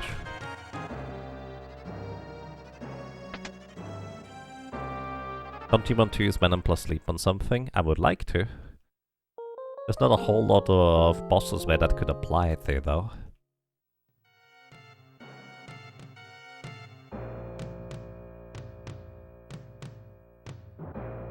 This is a spring-loaded boxing glove inside a colorful box. Sure. Hello, welcome to Your Human Story. Alrighty, and as mentioned before, there's not much of a reason for me to delay the grind for the 50,000 gold for the flame ring for later, so I might as well do it now. Because the few levels I gain here are not going to necessarily make me overpowered. All they really do is they just reduce the chance of me... Where is it there? It reduces the chance of me just kind of randomly dying. There will still be that chance, based on enemy actions and such. But effectively, bosses and enemies are going to catch up very, very quickly to our levels. Especially since I don't plan on breaking rods. Alright. Can Atmos be Venom? No. It can be put to sleep, but no Venom. Same with Antlion. Put to sleep, but no Venom. But Biblos can be Venomed. But at the same time, we might as well just use fire 2 instead.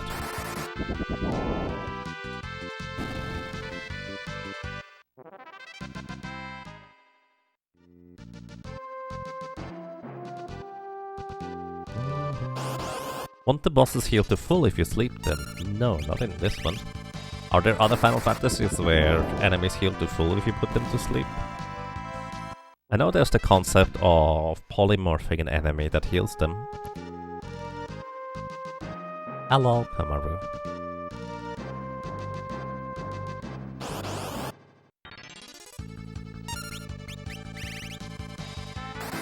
You don't remember what you use it for, but you remember using it. Let me actually see. I have plenty of time to look up stuff right now, because we're just gonna do the same thing here over and over again for a while. Let's see.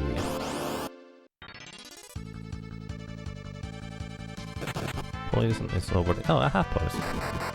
Forgot to mark that.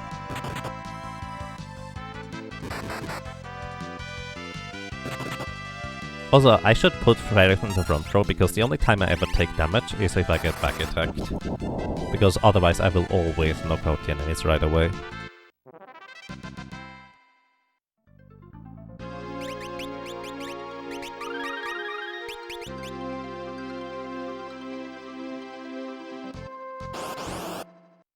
Oh, you got to use rest? I suppose that works in Pokemons. That's true. But Spore or Sleep Powder don't actually. Yeah. Let's see. You can poison Crayclaw, you can poison Adamantine. Neither of which I want to stick around to see the poison take effect. Same with Biblos, by the way. Rather just knock them out. You can poison Chimera Brain, but you cannot put it to sleep. Oh, there we go! Pureberos. We will be using it on Pureberos. That sounds like fun, actually. Poison and sleep works on Pureberos.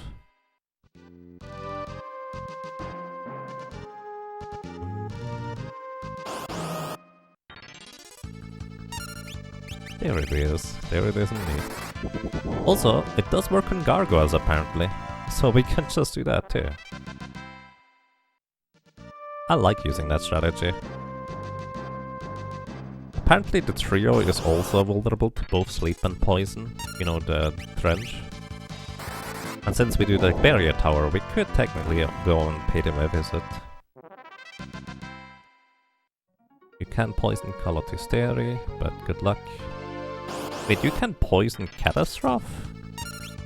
I may not have known that.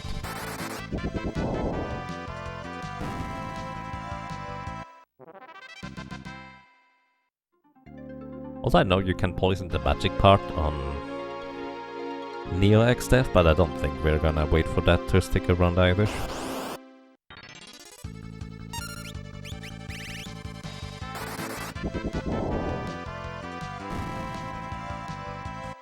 And yes, as people point out, when you kill Puroboros with a poison tick, they will not counterattack that tick, so they will not revive their allies. And even if they did, if they are asleep, they will not use counterattacks anyways.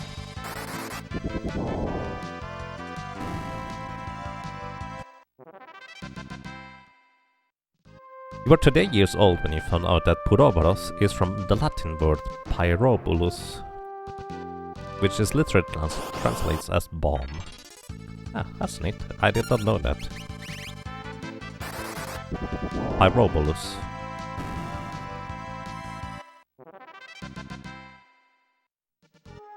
Yeah, the venom is gonna be unnecessary in theory.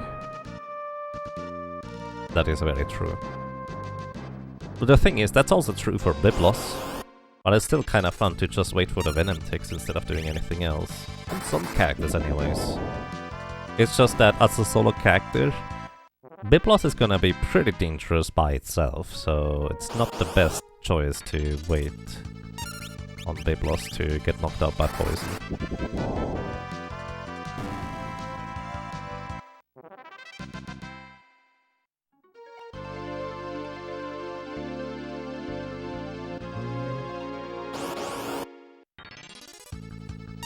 Arceus has different drops just for that too.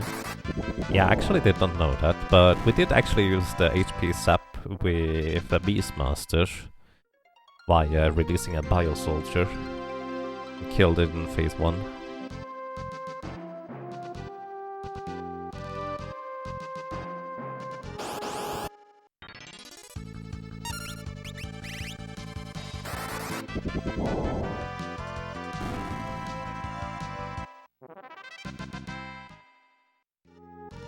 The only downside of grinding as a Black Mage is that I can't just hold down the A button, which is more mindless and just kind of space out. Also I have to keep track of how much MP I have remaining. So... yeah, then again it's also a fair bit faster.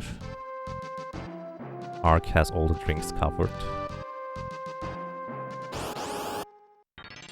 Yeah, it's kind of weird that you would even assign the different forms item drops, which kind of probably suggests that individual forms were supposed to potentially drop items, or at least have a chance to drop items, as well as the different forms were supposed to give individual experience too. Kind of like with the library page encounters, which only the last one gives you experience.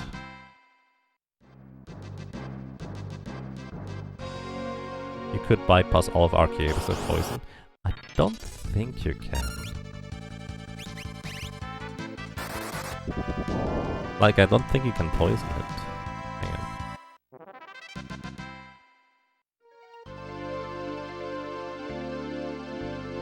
Yeah, it doesn't... at least in my list, you cannot poison. Grinding for levels? I'm grinding for money. Later on, I will want to buy a flame ring, and this is effectively the best place to grind out enough money for getting a flame ring. So, because each encounter is 625 gold, which is more than basically any other encounter in World 1, and I have to get the flame ring before I leave World 1, this is kind of as efficient as it gets. Technically there's encounters that give you more money, but the downside is we don't deal enough damage to one-shot them with just spells. We would have to break rods, which cost 750 gold each by itself, so while you get a lot of experience from these other enemies, you don't actually get the money in full because you have to invest money to defeat them efficiently and quickly. Which I will be doing a little bit anyways, just to get a good chunk of experience to get us going. Specifically in order to defeat Arceus, but that's not until a little bit later.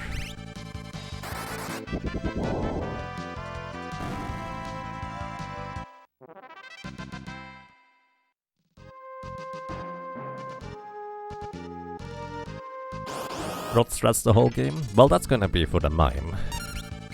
But I'm not gonna break rods for bosses for the most part. The one exception I make is Soul Cannon, because that's only one lightning rod. Just in order to knock out the launchers in the back.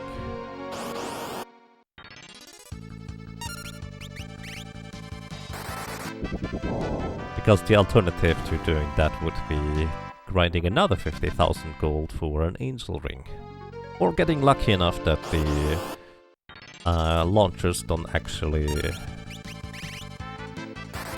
hit, which was a strategy employed in other solo characters' runs.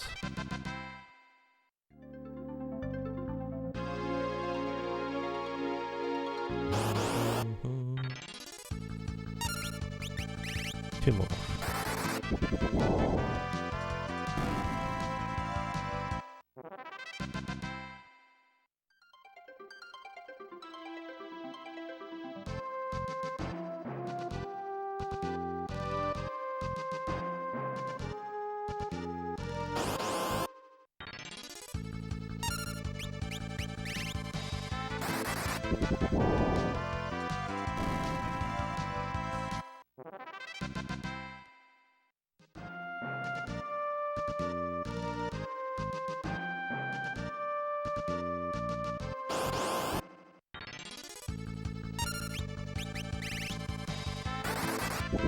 Yep, those rings are pretty expensive indeed.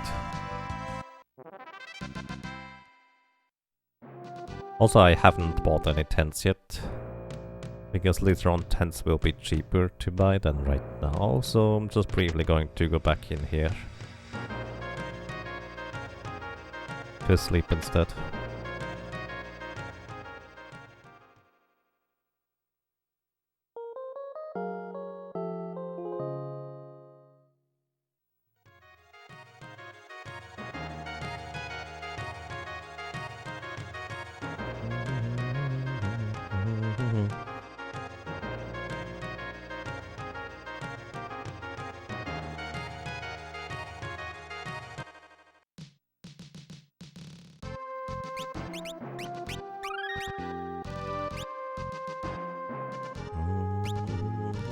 Yeah, this is so much faster than the Beastmaster last turn. Because the Beastmaster, we took like, what, 1.5 hours to get the things? It's gonna be way faster.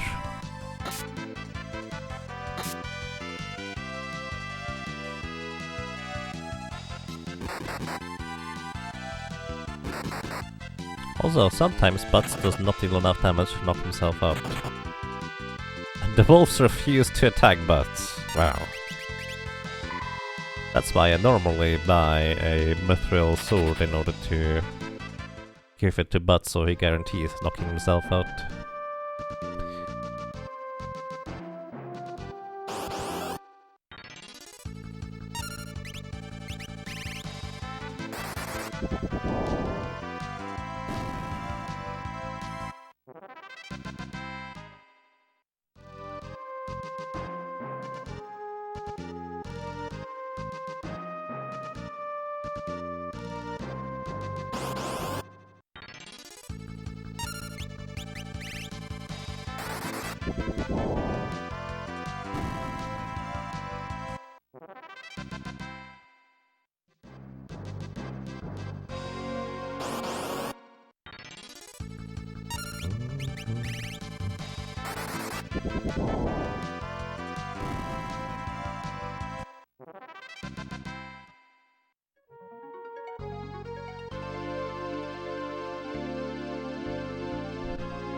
Black Magic level 5.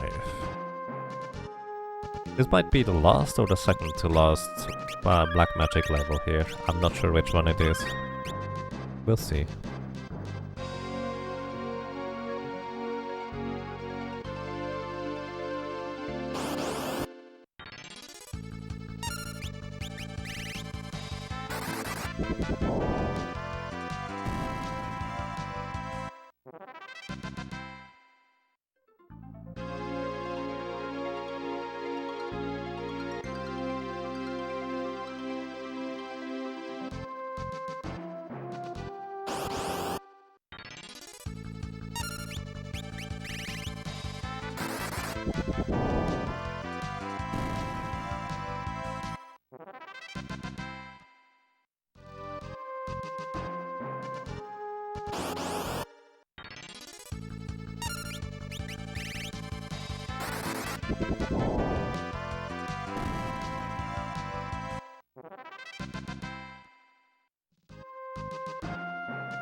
And hey Fight, welcome.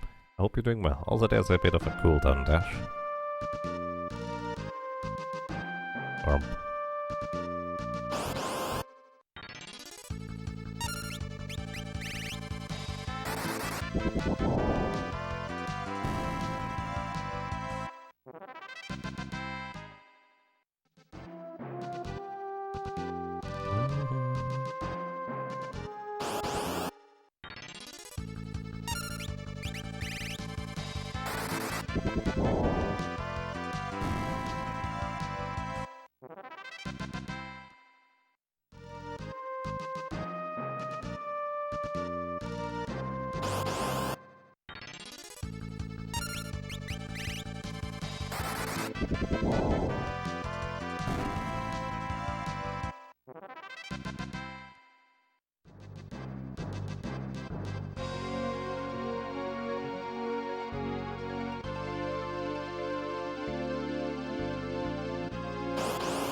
Cancer CC, thank you.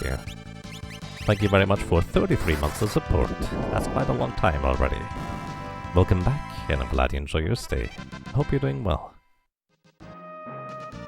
We are at 40,000 gold already. Means we will soon be done with this grind here. Relatively anyways. And after this grind I'm going to take a short break. And get some food. Like 10-15 minutes. Then we continue.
One more spell, and then we're out of magic.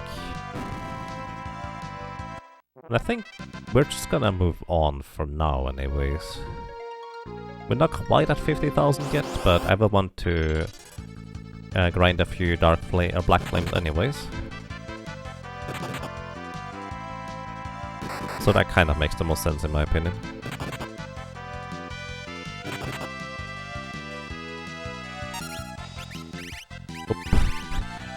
Muscle memory made me try and target myself with the fire. Would not have been an instant death sentence, but would have been less than ideal. Okie dokie.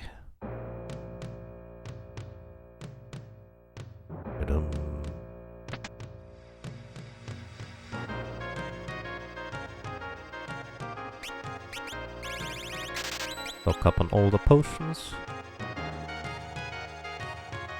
Restore health at the end. And an MP. And as mentioned before, I'm going to be taking a short break, 10-15 minutes. And then we'll continue right after.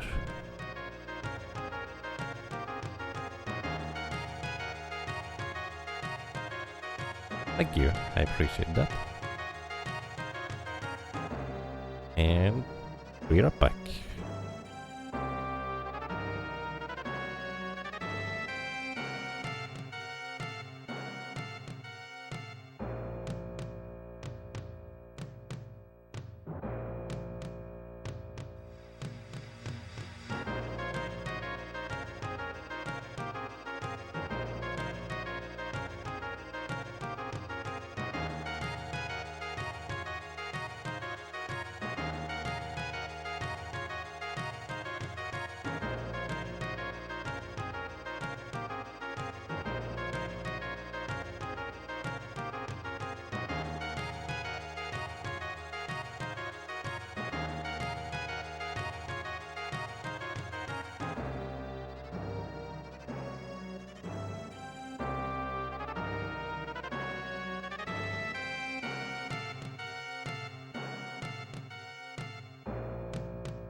Alrighty, I'm back.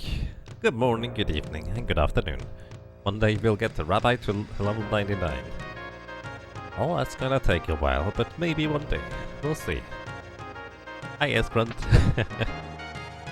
Alright, so one thing I've decided, since I'm going to be grinding on Black Flames anyways, I might as well just buy the Flame Rods right now. We're gonna get a return on investment of 120 gold per Fire Rod once we use them. Not gonna be until later, but it's gonna be quite useful, let's put it that way.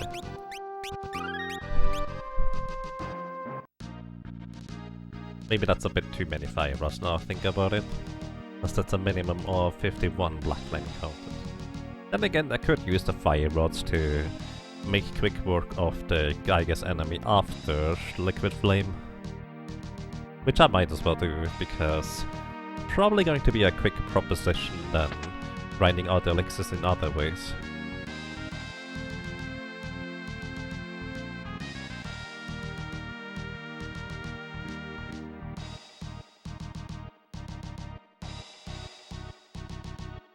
Alrighty, welcome to the steamship. There's a bunch of things that I'm not even going to necessarily bother picking up because they're not really worthwhile. However, I will go out of my way to pick up every elixir.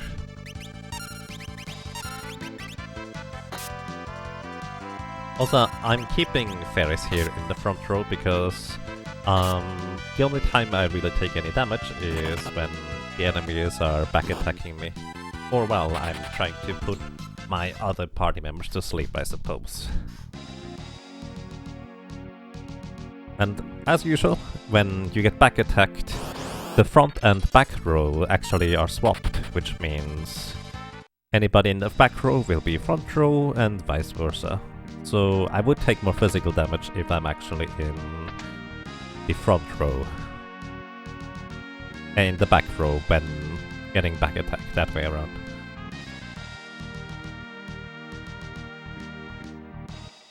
Or if I start over there. Oh well. Here we get a cabin.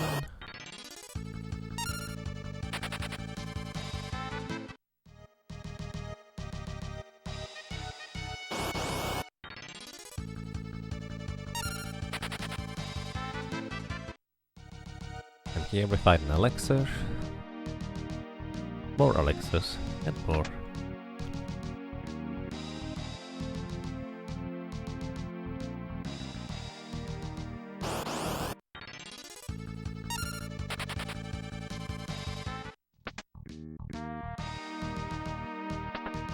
Yep, asleep.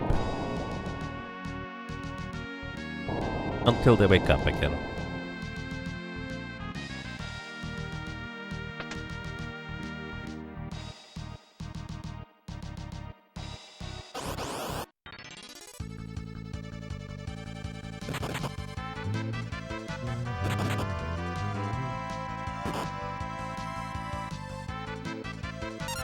By the way, worth noting, I think these weird red snake enemies called the Feeder, they absorb either ice or fire? Actually, I think they're weak to ice. However, other enemies in here, specifically the one that are looking like the poltergeist enemies, these ones here, they are actually called poltergeist. I think they absorb ice as healing? I don't entirely remember. That chest on the right there, it contains a Thief's Glove. Thief's Glove can only be equipped by a thief, and it doubles your chance to steal, so it's actually really, really good for a thief, especially at this point in the game.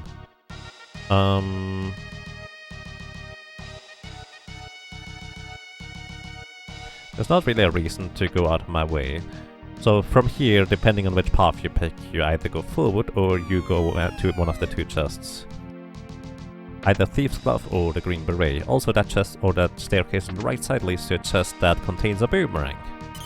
Lots of chests that I'm gonna skip because all they would give me is a little bit of money.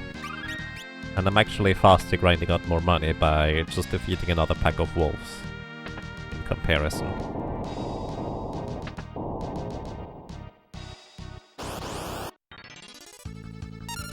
More poltergeist. Poltergeists are especially worthwhile for a thief to steal from because they... well, if you steal from them, their common steal is the high potion. And that's pretty amazing because you don't get to buy high potions until way later. And unlike potions, high potions heal for 500 rather than just a measly 50. So they're actually very frequently a full heal for most characters at this stage of the game. Especially if you're playing with a full party and haven't like power leveled anything. Alrighty, welcome to Liquid Flame. You want to sit in the back row here because this is a boss and this boss has 3000 HP total. Liquid Flame is weak to ice in 2 of its 3 forms. So with Ice 2 as our spell plus an Ice Rod equipped, which boosts its base attack power to 75, we will probably deal about 1000 damage to per attack, so that's pretty extreme compared to how much damage we dealt before. 1158, that's almost a 2-shot, not quite. But we also have to deal with the hand form. The hand form, well, it is actually immune to all elements including ice, so I have to use a physical attack here. It changes form every time it... oh, that's gonna stun me. It changes form every time it gets hit or damaged by any spells. The hand form can paralyze me, but aside from that, it actually does not deal a whole lot of damage. It mainly uses physical attacks, but its counter attack is going to be Fire 2. That deals about 264 damage. It's a lot of damage. Liquid's Flame counter attack is actually Flame, which deals 75% of my maximum health in damage. So I could chance it to say I'm gonna kill it with my next spell, which it may. Actually, it's not gonna be quite enough in conjunction with the Mythical Knife, is it? I'm gonna heal. I'm gonna use my only high potion I have here. And this should guarantee me surviving the counterattack.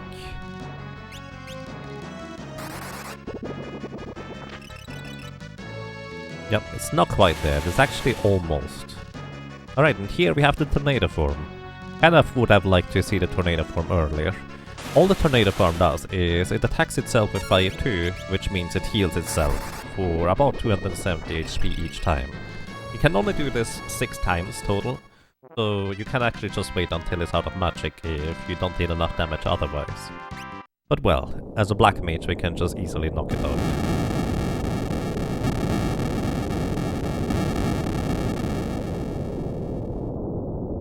Yeah, it would be useful.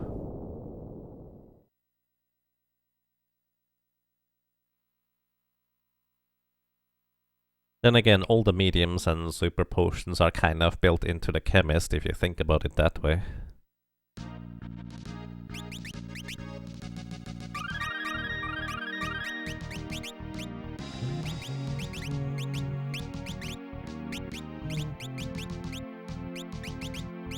Gonna put the fire rod up here in the space.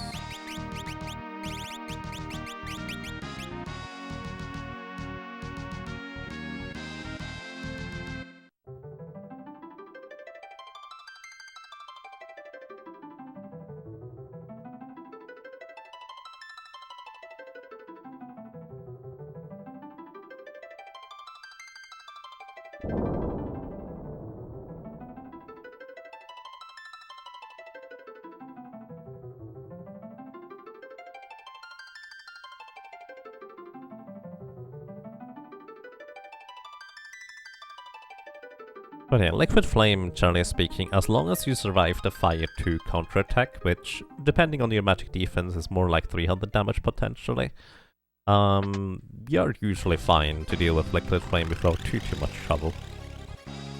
Usually.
Alrighty, so when the timer runs down, you die. Game over. That's it. So in the meantime, there's a bunch of chests that we want to pick up in this section here. Thankfully, we actually automatically run as if we had a thief dash the entire time, so at least we're moving decently quick. Unfortunately, we don't get to do that otherwise. So here, there's a bunch of chests along the way that we can open, and these chests contain usual encounters that subsequently also have well, elixirs behind them. Most of them anyways. So what I'm gonna do here is I'm gonna just break the fire rod. This unleashes the fire level 3 spell, and we take, well, make that our advantage. There's more chests on the left and right there, but they don't contain elixirs. They contain a ribbon on the left and some ninja stuff on the right. I don't remember what ninja stuff it is. Either way, neither we can use. So we just move on here. And with the Black Mage, we are quick enough to complete the encounters that we can pretty easily, well, defeat all of them and get all the elixirs out of it. There's a lot of elixirs you can get here. And if you do a Thief Solo challenge, there's even more elixirs you can get out of it. Preemptive Strike, nice. So, especially these Gygas enemies here are pretty annoying to take out if you can't one-shot them, which we can. Nice, they have 850 HP. Because they counterattack with the Wind level 1 spell. So yeah. Also, we just got the Elf Cape out of this chest. The Elf Cape is an accessory that blocks 1 in 3 physical attacks, so it's really good. On top of that, we get +1 more magic power, which is nice, and +1 agility, which is also nice. Can make a difference. More monsters in a box. So most of these chests have a little bit of variance, which kind of encounter they can have in them. Just a little bit. Most of them are also kind of... you reasonably know what to expect. Also, this is kind of unusual. So what I'm gonna do here, I'm just gonna fire those guys. Because if you either defeat the Sergeant or the Wolves, the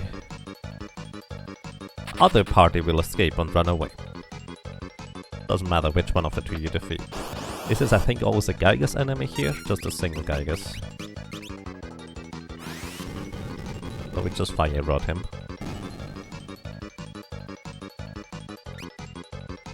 And another elixir. And more monsters in a box. Wonder that the fire 2 would be sufficient with a fire rod equipped with this encounter. It could be somewhat dangerous. Oh, it is enough, okay. Because the sorcerer can confuse you, and a confused black mage will cast spells on his own party, or their own party, I guess. That can be dangerous because you don't knock yourself out of the confusion if you don't use a physical attack. So, yeah. Not without risk. But in this case, we just one-shot them anyways, so it's pretty easy to deal with them. This is the power of a glass cannon that just happens to go before the enemies do. Oh, apparently that was not enough damage. We did not get confused, so I feel like we got lucky. This great area is great for ability points, since you get like 3 ability points per battle. That's true. Elixir.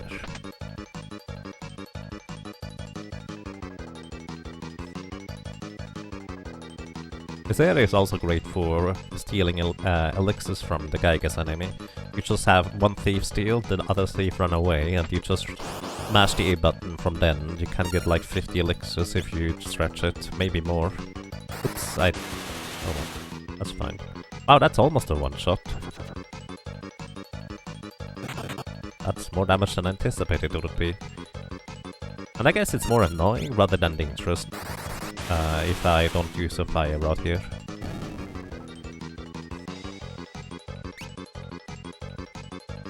The lack of flame rod boosting fire damage. I have it equipped. Oh, Wait, did I not have it equipped earlier on the sorcerer battle? I thought I did equip it. Also here, we just got a Mage or a Guardian Dagger, depending on the translation. Just on the left contains White Mage spell, Heal, or also known as Ezuna, which removes basically any negative status effect, including aging status effect, which is very unique. There's not a whole lot else that can happen. On the right we have another ninja thing. It's either ninja throwing stars or it is a throwing item, basically throwing items. Pretty good ones. So if you have a ninja, you do want to go grab those. Oh, I forgot to equip the plume that. Oopsie. Either way, at the end here, we encounter these guys. So, we actually just straight up want to defeat the sergeant, and not the wolves. All the sergeant does is he tells the wolves to attack, so they attack. The wolves actually don't do anything by themselves in this encounter. In the previous random possible encounter, the sergeant the wolves, as a matter of fact, do attack on their own volition as well. However, they don't in this encounter for some reason. And kind of as usual, if the wolves are alone without having anything besides the wolf creature, they will start running away. If you defeat the wolves instead of the sergeant in this battle, he will turn into the famous bounty hunter Crayclaw. However, Ironclaw. No, it's not Crayclaw. That's a different boss. It's Ironclaw, I think. Either way, Ironclaw is especially dangerous for a solo character, because it can use Deathclaw on you, which both paralyzes and puts you to critical HP. So basically, worse version of Carl boss. So that's kind of what I want to avoid.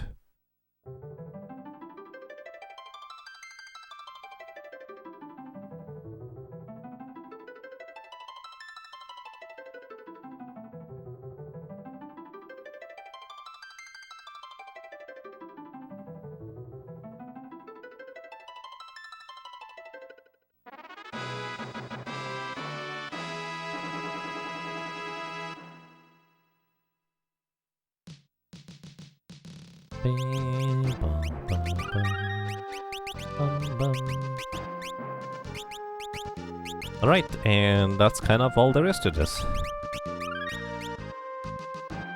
We can just move on.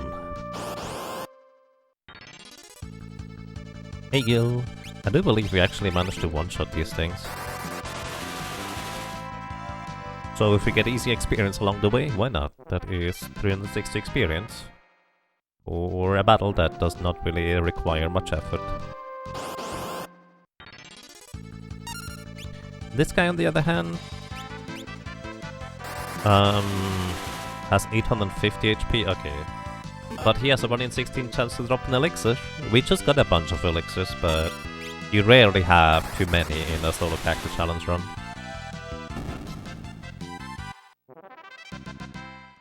Blue magic. Oh yeah, the blue magic for a blue mage from Ironclaw is amazing.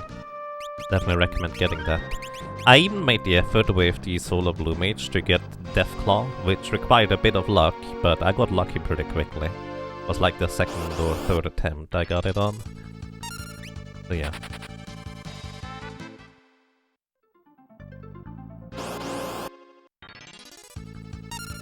Earthwormer. Welcome.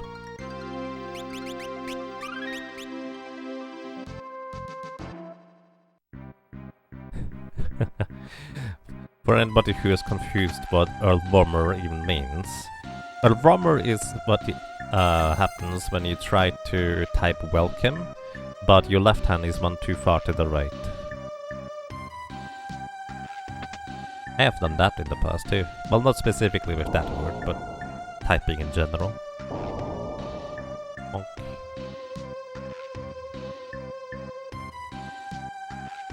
And for some reason that one doesn't show up, but thank you, I appreciate it.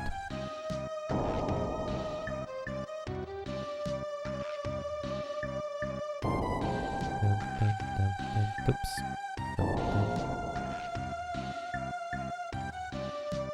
So unlike most other solo character challenge runs, ethers are technically useful. But if I want to refill my MP, I will rarely use ethers anyways. I will usually just end up using... Oh, missed. That's a 0 damage roll there. I will usually just use an elixir in order to restore MP as well. So, alright, encounters in the library. Pages. All of the enemies in the library are weak to fire, because they are kinda books, in a sense. That makes sense. However, the reason why it's, generally speaking, really not worth fighting these things is because pages basically you defeat in sequence. There is up to 6 or 7 different pages in one encounter. And the problem is really that you don't get experience for all the pages you defeat, you only get experience for the last page you defeat. You don't necessarily know which encounter you are in until you start seeing the sequence of encounters. So it can be a little bit awkward on that end, but it really is especially bad because, as I said, you only get the experience from the very last encounter there is. So it makes it pretty awkward to deal with them.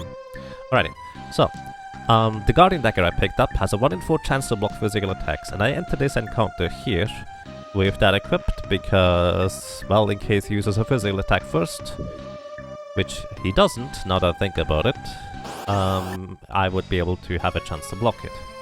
I can preempt the strike! Oh, yes! Alright, this and the next boss fight are the only ones in the entire game where you can get a preemptive strike on. Bifrit is pretty fast. He only has 2 lines of AI script, which means he either uses Fire 2 or Flame in the first term, and in the second term he uses a potential physical attack, which hopefully we dodge because otherwise it will paralyze us, or he uses another Flame or Fire 2 attack. Something like that. Either way, he's kinda dangerous. He only has 3000 HP and, like Biblos, has an elemental weakness. To Ice in this case, like Liquid Flame, he has an elemental weakness. That way around. Fire 2, that's quite alright.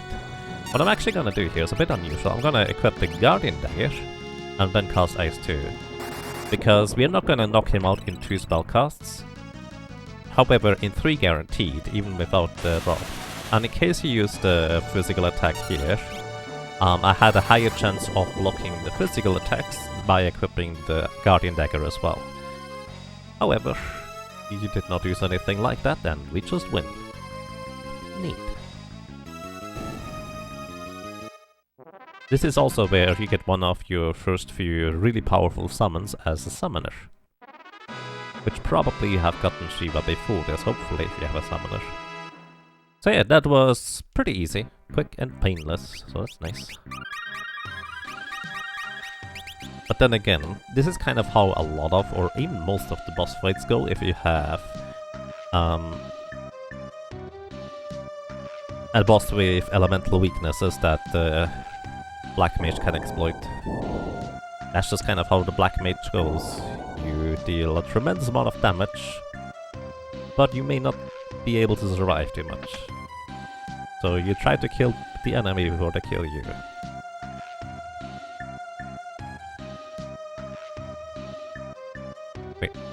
The chest is over here. You might be wondering, hey, why do you pick up Phoenix Stones? Well, 2 reasons. For one, they sell for... I did not even check what level I had. It's 24. Whereas Phoenix Stones sell for 500 gold, but also later on I can effectively exchange them for more money, if I'm lucky anyways.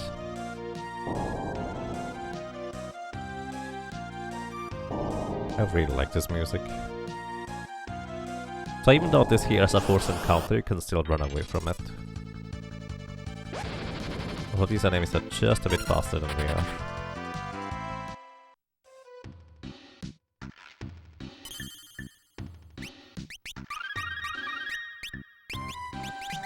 Kinda like before, I'm gonna keep the Guardian Dagger equipped before we enter the encounter. It just makes the most sense. Alrighty, welcome to Biblos. Biblos can be a huge barrier and roadblock to forge off fiesta parties if you don't know what you're doing, or to solo cactus that can't exploit his elemental weakness to fire. Well, we can exploit his elemental weakness to fire. He has 3600 HP, so a bit more than the previous bosses. Haha, and we get a back attack. Rude. Rude. Alright, and we just hope that he doesn't kill us here, really. He can be poisoned too, but it's more efficient to just straight up trying to kill him. If he did deal damage once he is below 800 HP, he will effectively... Oh, slow is even worse. If you deal damage to him once he's below 800 HP, he will...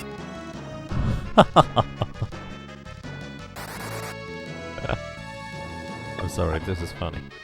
He will counterattack with Drain, or potentially counterattack with Drain anyways, which, as we've seen with Mage, does a lot of damage and also heals him for a good chunk.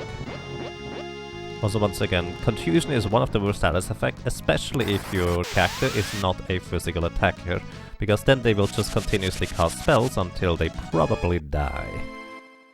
So yeah, we have seen both ends of the spectrum. This is the only boss fight, alongside Ifrit, where you can even get preemptive or back attacks at the same time. So, you just hope for that to not happen. And even if it does, well, it's still kinda dangerous.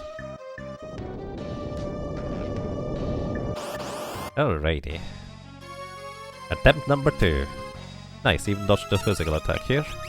Push the fire rod. Do fire damage.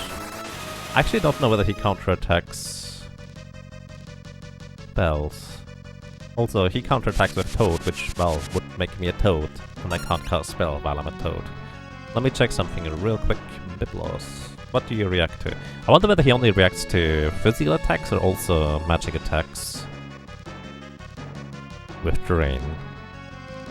Oh yeah, he does react to less than 800 HP, so actually what I want to do here, kind of like with Liquid Flame, increase my chance to block the physical attacks by equipping the Guardian Dagger here and using fire. This also avoids him being below 800 HP total, where he could counterattack with Drain.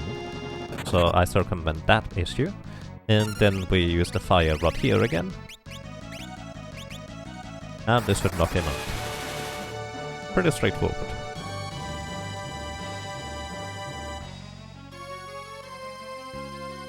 What about the panda? Does that enemy have different properties? Yes, a panda has a bit of a different AI script. A panda is still weak to fire, but at that point you can also berserk a panda, as well as easy if you use Ifrit on a panda. A panda will turn around and react scared, although it's a kind of a bit of a weird way of how it behaves. I don't entirely understand it. It's as if a second entity was spawned and does take a different action, because a panda still attacks you normally, even after that. It's weird. Oh, you're talking about the back attack preemptive stuff. No, a panda does not actually have that property. You cannot get back attacks or preemptive on a panda. But yes, you can stun lock a panda with Ifrit, kind of. It still mostly does stuff.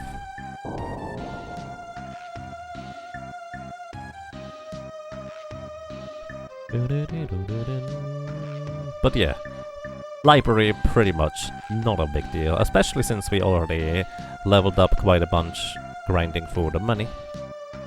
So there's that.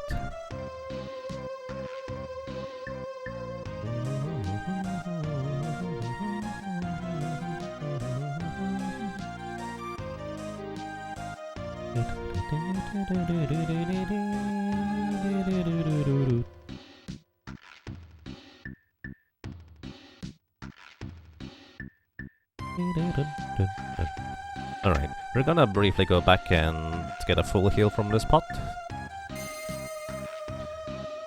because we did use quite a bit of MP. This way we get our MP back.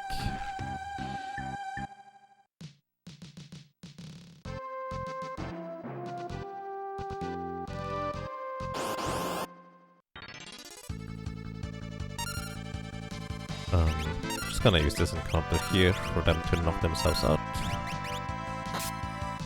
Thank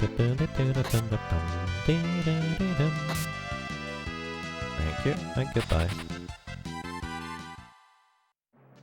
By the way, the reason why it would have been a problem if I was at level 25 in the library is there's these blue head enemies that you have seen cast level 5 Doom.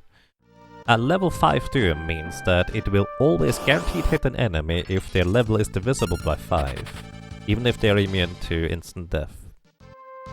And well, level 5 Doom didn't hit me in this case because, well, I wasn't level 25 or 20 or 30.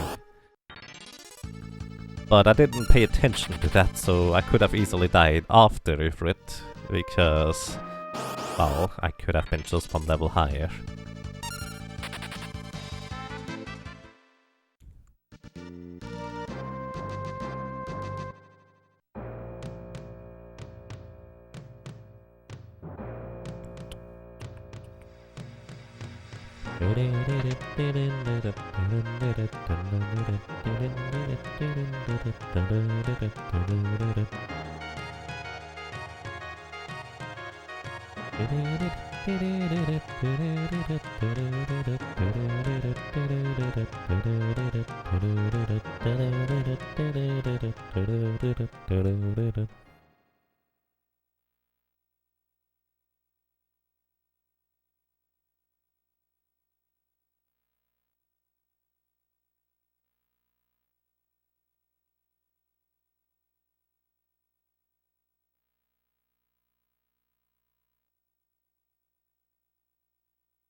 Did Beast Monster finish up? Yes. Well, I actually managed to defeat XF at the end of World 2 surprisingly quick. Basically, I was kind of getting ready for an hour or two of attempts before we finally got lucky enough, but we got lucky enough surprisingly fast there. So that was kind of solid, I would say. Then the rest, I already had everything planned out, and since I didn't do a whole lot in World 3, as on offside stuff, it was pretty fast, I would say. That was exceptional. Yep, that was one of the luckier ones overall. It did not quite get enough luck to circumvent the second 1 in 3 or 2 in 3 chance of straight up dying, but was still good enough to say the least. I even had enough time to sit in the back row for entering phase 2. Beast was very strong after that leveling, yeah. That was definitely quite something.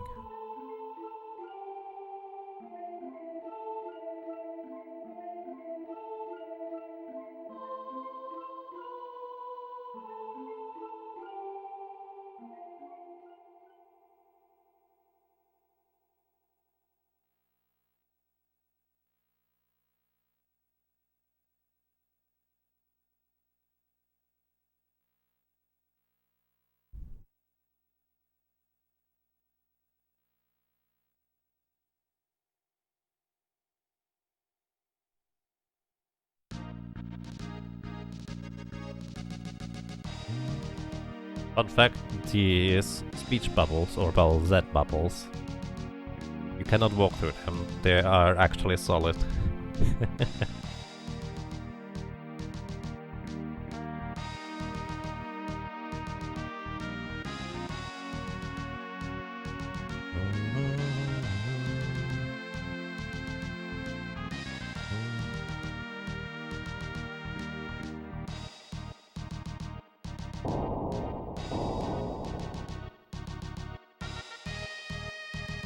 You could say they have rather solid streams.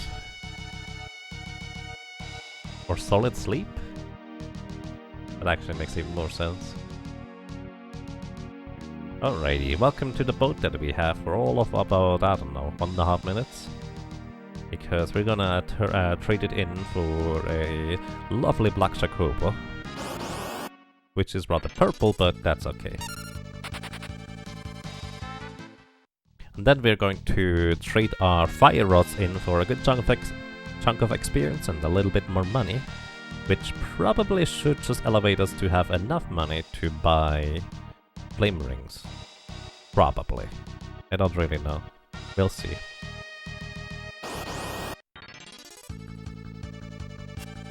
Oop. You know, might as well just knock them out real quick here. Oh, he could have hit Butts instead. Yes, Butts does not knock himself out here. Oh well. Wrong one.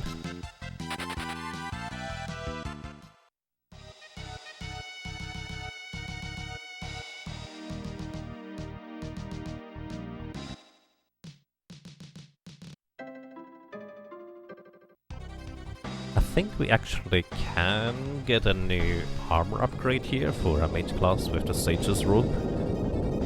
Which, the Sage robe... Wait, is it called the Sage robe?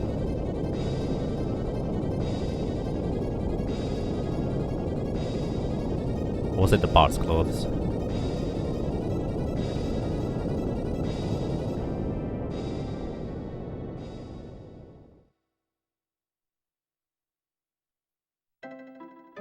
Let's see. Either way, we get a little bit of an armor upgrade. It's not a huge difference, but hey, we take anything we can get for a glass cannon, such as a black mage. There it is. Bard's clothing. The funny thing about Bard's clothing is that it also makes you immune to silence or mute effects. So basically, enemies can no longer shut you up. Kind of interesting, I guess. Especially since the name is Bard's Clothes.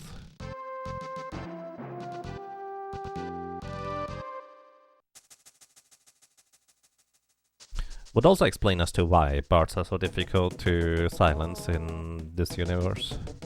They are just immune to it. Birdie? Hello? Hello? Quack!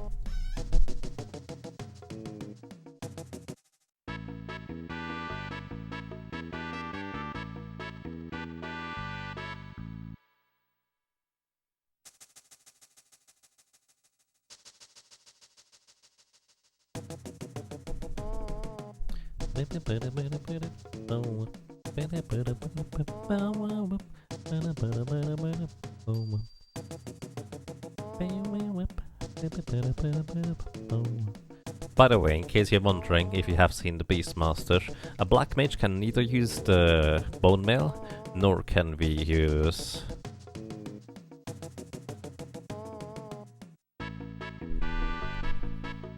words. I cannot use words. We can neither use the Bone Mail nor can we use the Mirage Vest, so even if we wanted to use that strategy as well, we cannot. Also,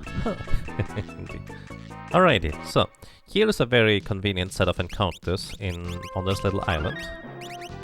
And we're gonna be here for, I don't know, 20 minutes? Probably 20 to 30. So if you need to do some laundry or have to do some dishes, get some food, take a shower, now is an excellent opportunity.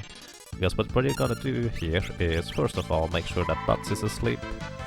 And then we're gonna break all the fire rods we have at this point on the Black Flames. The Black Flames here, they have pretty decently high magic defense overall. And pretty high evasion as well. However, they do not have particularly much HP. So even a level 1 character breaking fire rods is going to get 807 monies, which by the way, one fire rod costs 750, so that's a net gain of 120 gold and 1450 experience, which that's a lot more experience than most other places you can get. So this is a very, very efficient place to get a bunch of experience, and in our case, also just regain the money that I invested from the fire rods. In hindsight, 52 fire rods was probably a bit too much, but oh well. It'll be fine. Let's see, how much... I'm actually kind of curious. How much magic defense do these things have?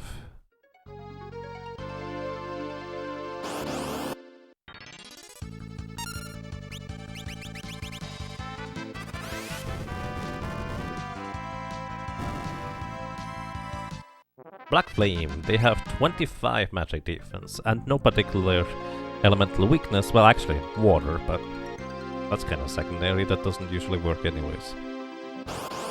Either way, 25 magic defense means that a Fire 2 spell, for example, would be reduced by 25. That is actually just 25. They have 220 HP, so I need an attack multiplier of 8, 9. So I need at least an attack multiplier, or magic attack multiplier of 9. And our Black Mage currently has... Wait, what's my magic power anyways? 58 thanks to the Elf King, that makes sense. So 58 spell power. And we would get a magic multiplier of 9 at level 23. Wait, we have that already? Can I just... No. Oh. That's what I expected to have happen. We don't have enough attack power in order to knock these things out without breaking the rods. Where did I go wrong in my calculation here? Balloons! Hey guys, Burner, welcome! How are you doing today? So Black Magic level 6 acquired. One more level and we actually get the useful... other thing. The difference between Fire 2 and Fire 3 from Rod is huge, yeah. Fire 3 has a base attack power of 185, which is more than triple that of Fire 2. Ballooneriagama. Well, as long as you don't have a pet that plays with the balloon or a little toddler, I think that's fine. Probably. Unless you're just walking around me with a needle as well. That would be mean.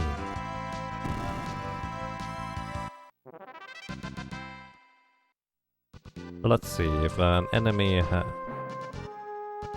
Wait. Maybe my hang on. Fire 2. No, it is 50 attack. Figured maybe it's 45. Where did I go wrong with this calculation, I wonder? Magic defense 25. We have a spell attack of 50, 58 attack power.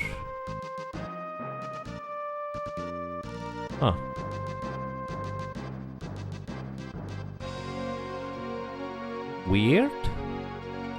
My calculation does not work out with this at all. My calculator even tells me that I was technically correct about things. Where did I go wrong? Maybe I didn't read the correct Black Flame? It is 25 magic defense. I'm very confused. I guess my entire calculation on the calculator is wrong? Did I have a rod equipped? I did. Fun fact, I did not even calculate with the rod damage, or with the rod attack power boost. Komaru. I actually only calculated without the rod boost, now that I think about it. So it should even deal more damage than that. But I'm going somewhere wrong with my calculation. Probably because... I would guess I have the magic damage formula wrong in my calculator. That's the only thing I can think of.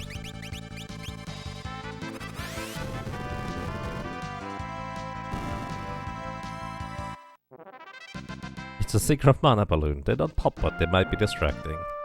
Yeah, I can space out with one of those. Nice. Let's actually do a manual calculation for this, shall we? Let's see. Magic damage. Parameters. Alright. Attack equals spell attack plus something. So let's say spell attack is 50 in this case.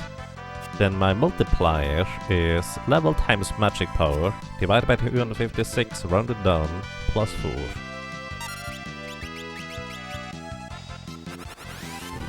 So my level, or my magic power is 58. My level is currently 27. So 58 times 27 is 1566 divided by 256 is 6 and some change. Plus 4 is 10. So I have a magic multiplier of 10.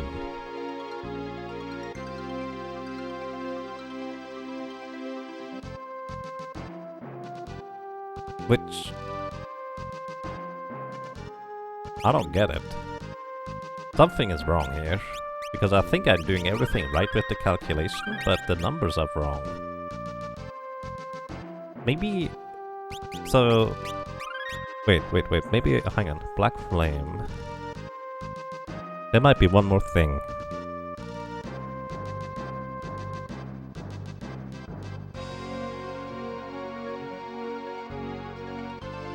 No, not really. What's up with that?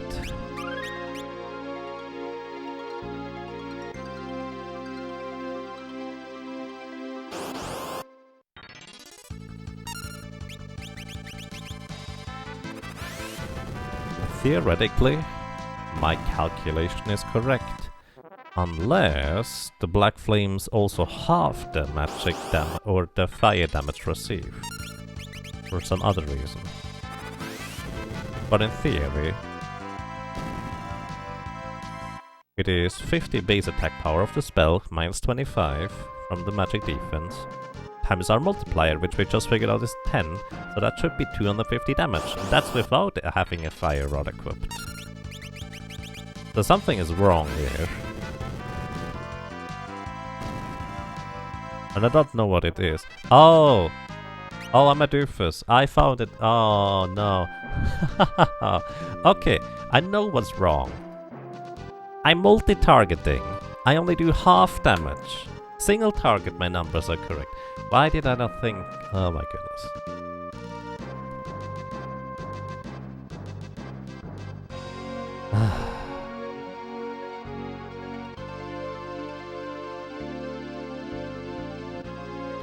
I'm shocked that I didn't think of that. It's so obvious.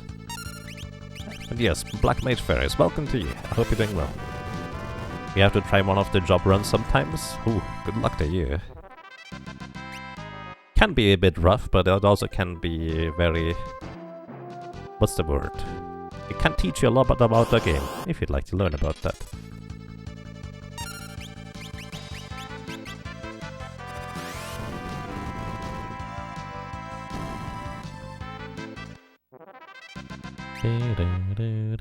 So,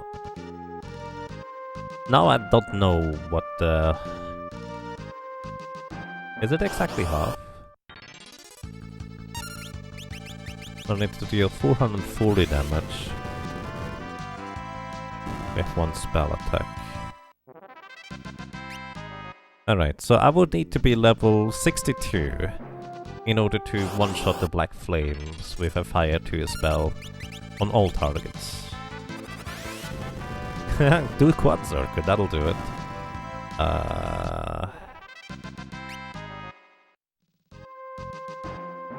You think a job run would help me hit it a little? I mean, I suppose Quad Circuit would do that. I personally don't recommend doing that. Unless you just kind of want a very different type of challenge.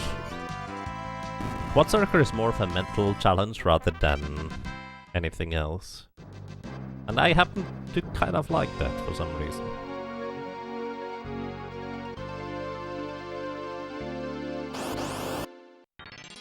You have mastered 4 Berserkers at the same time, that's the worst you've done?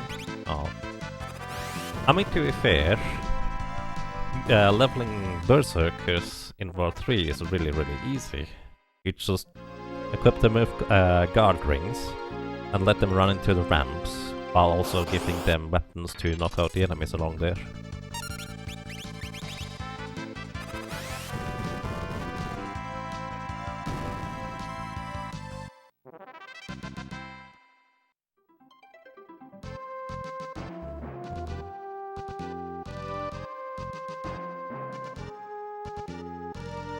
You did it as soon as you got them unlocked? Oh dear. Why would you do that? Actually, as a matter of fact, that's kind of why I personally think, for people like me, playing this game first as a 4-job fiesta helps a lot with actually being able to finish the game, because otherwise you might get trapped in the idea of trying to test and check everything from all characters and jobs you just unlocked. And you may want to just master everything because you may be a completionist, and that is rather extreme, especially if you don't know efficient practices on how to do that. Like, that's just kind of something that me as a player, I might fall into one of these traps, and it's not necessarily a good thing. My first playthrough was with a 4-job fiesta, and that's probably the best thing that could have happened to me. Ancient library? Yeah, that sounds about right.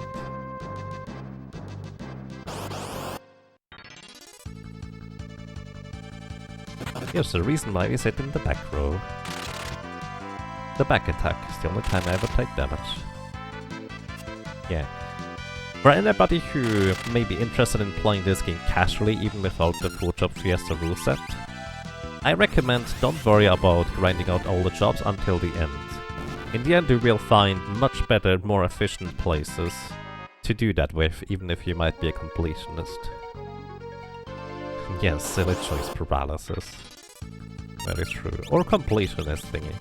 To be fair, I have gotten mostly away from the completionist idea when playing games. I'm okay with missing stuff, but that's me. There's other things that could easily just captivate me.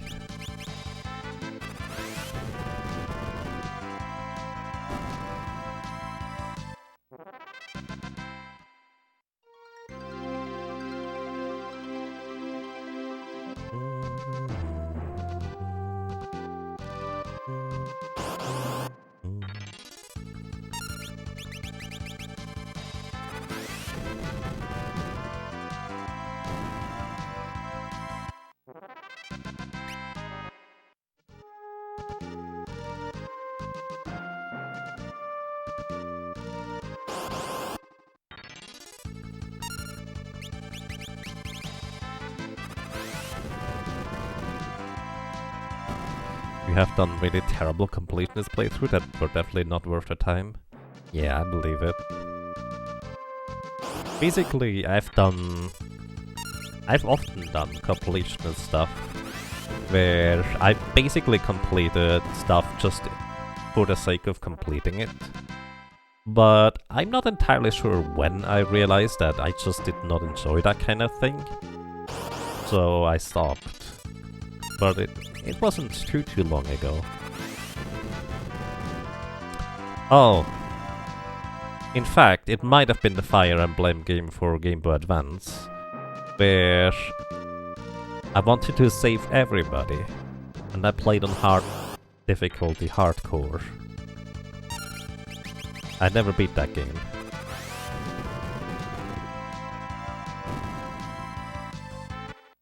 That actually might have been exactly it, the Fire Emblem game there. Which, to be fair, is actually quite a while ago, now that I think about it.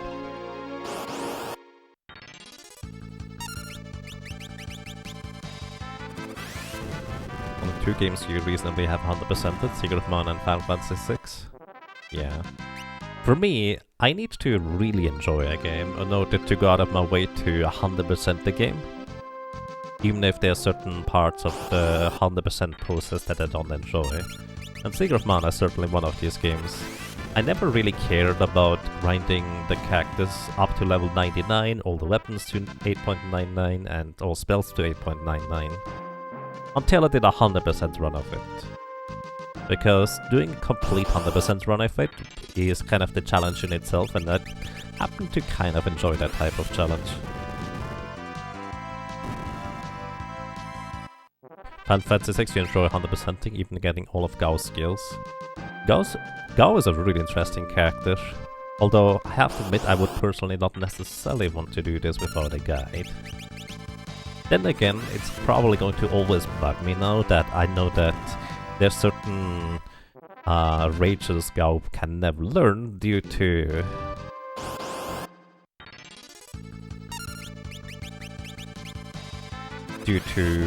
certain enemies never appearing on the field.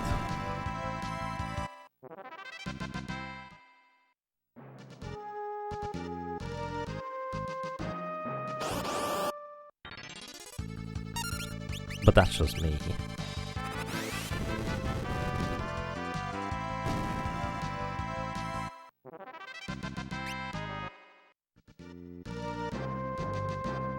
There's fixes for that? That's fair. Bugs the heck out of you, yeah. You taught him Templar for Fire to the rest of the game. The one rage I knew I wanted to get was Cat Scratch for Gao, and that's the one I got. And alongside Cat Scratch I also taught him some other rages, and they were pretty fun when I did a Final Fantasy VI playthrough.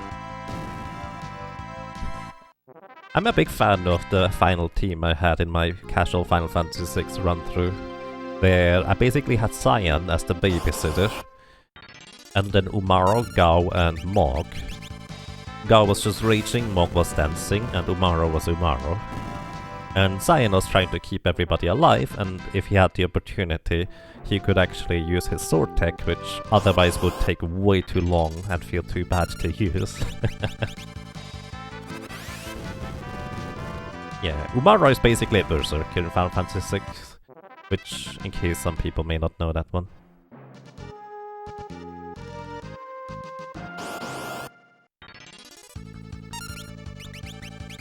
I was even considering getting Gogo instead of Cyan, so I could have a fourth person just doing silly stuff. Giving Gogo a rage or dance would have been fun too. You love when Umaro throws your other power band members? Yes, that's great. I really like that too.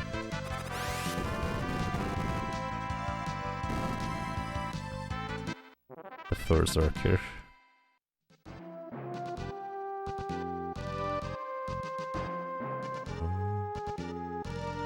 By the way, that's the team I beat the final boss with, without necessarily knowing anything about the final boss. Which is both a interesting note as well as probably a reason as to why I prefer Final Fantasy V in terms of gameplay over 6. Because in Final Fantasy V, there were quite a few bosses where I felt like I needed to figure out the bosses before I could beat them, and I needed to work my way through it. In Final Fantasy VI, once I had a certain level and synergy developed, I could just use the same strategy for every boss. Which, to be fair, is the same for Final Fantasy V, if you know what you're doing.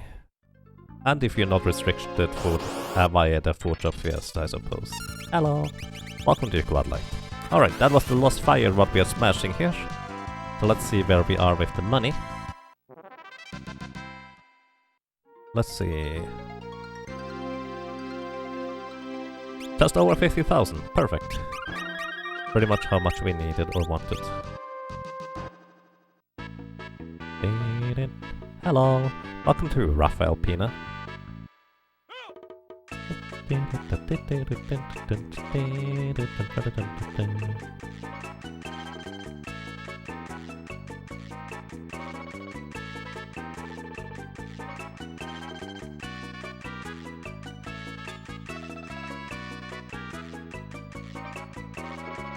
Umaro beats his enemies with his friends. Yep. I mean, it would be fun if Umaro could be dual wielding. You know, dual wielding friends. This is your favorite version of this song? It's really neat.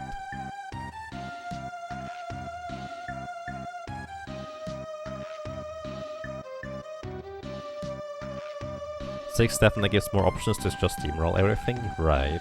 Then again, I do appreciate and like that too. So it's not like I'm against that. In fact, I do appreciate if there is like multiple ways of becoming rather strong and rolling through the game at a reasonable pace. Like if it's not just that one combo that you pretty much always use, otherwise you're making it stupid hard for yourself. That definitely is not a problem Final Fantasy VI ends up having. So, okay. Few things to note. I want to get... actually I don't need... no, I don't need that. I want one extra Thunder Rod, which I do have. Okay, let's get one Mythical Sword for Butts to knock out himself with. That's all I need.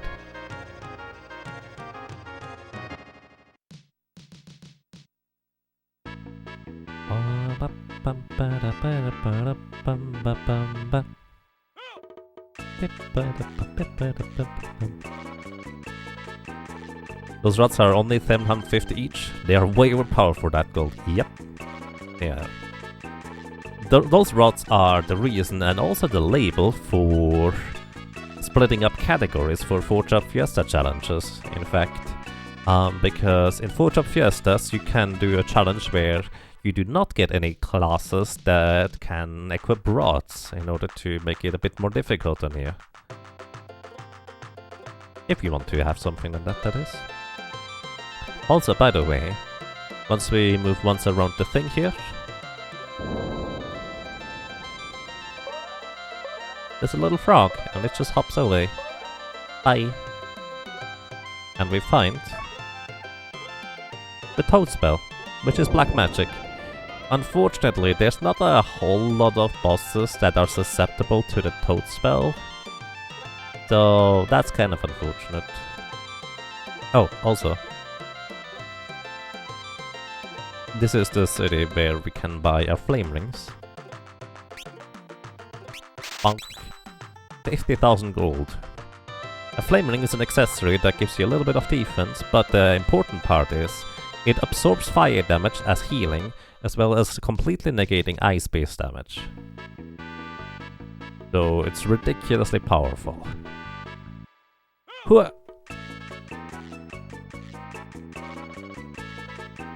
If we wear armor that boosts elemental damage, does breaking the rod get deep damage boost? It would. Yes, but there's no such combination. What does exist is you can dual wield rods and break one of them. Huh.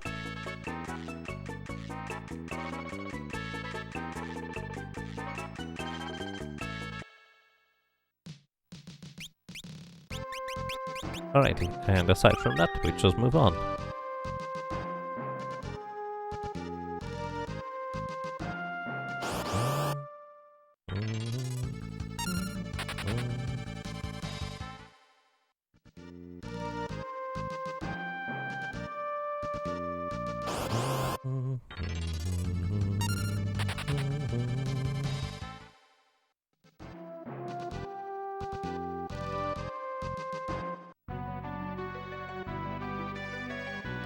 So, by the way, also as a heads up, today's stream is going to be a bit shorter, because what I would like to do is I would like to practice some...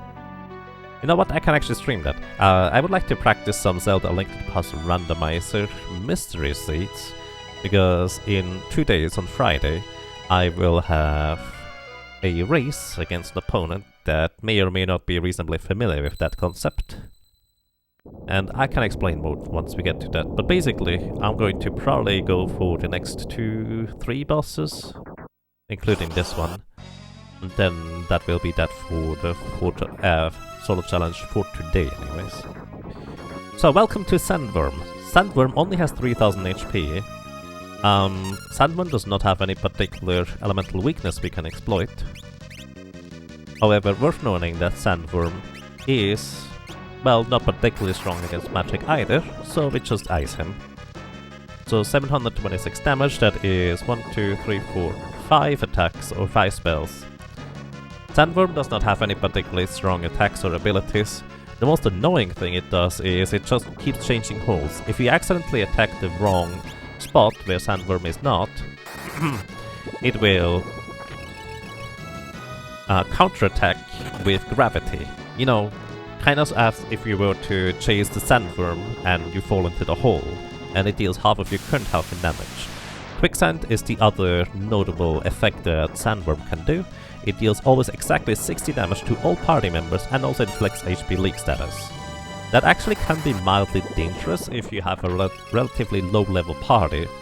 However, with a solo character that is decently leveled up already, that is not a particularly big concern. He went through Beastmaster fast. It was more that I was being slow at the beginning. Welcome to you with that said, however. I hope you're doing well, and thank you. Thank you for an entire year of support. Welcome back, and I'm glad you enjoy your stay. If you're lucky, this is it. Yep, alrighty. Got high enough damage rolls that it was just barely enough. We did it!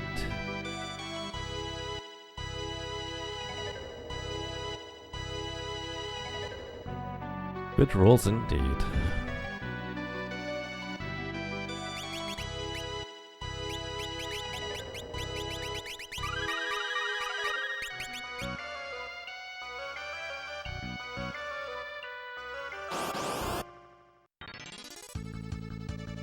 Hey, there's a sand bear. And apparently sand bear is also faster than we are, so what I'm gonna do is I'm going to equip the Guardian Dagger, which gives me increased chance to block physical attacks. I'm actually attacking only here because otherwise the game does not recognize me having the Guardian Dagger equipped. Alternatively, I could just knock this thing out, now that I think about it. Where's my... Thunder Rod? I have 2 of them, that's right, I forgot about that part. Bolt. Bolt has the quickest animation of the spells. Oh! Right, he has 1000 HP. Oh well. Good night. Encounters in the desert can be a little bit tricky to run away from, and without having a specific spell, they're not really worthwhile to fight for the most part. So I'd rather try to run away. For efficiency, Black Flames are just a better encounter overall. Oh, something I actually realized and remembered. These guys don't like me. Yesterday somebody asked me, hey, could you just have a dead thief in your party and use the dash for them? Was it yesterday? I don't remember. And I said, well, you can do that, but then you also don't get back attacks anymore, which I consider to be part of the challenge. But that's just me. But also, I just remembered there's actually a ROM hack out there, I think it's called Project Demi, where it will allow you to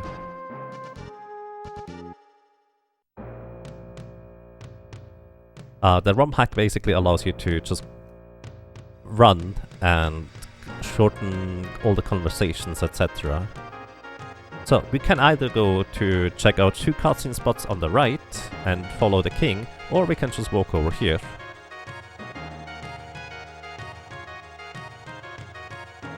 And do that, which is slightly faster. Fun fact. Yeah, it allows outrun and other nice features. Actually, I don't know the other features anymore. Not off the top of my head anyways.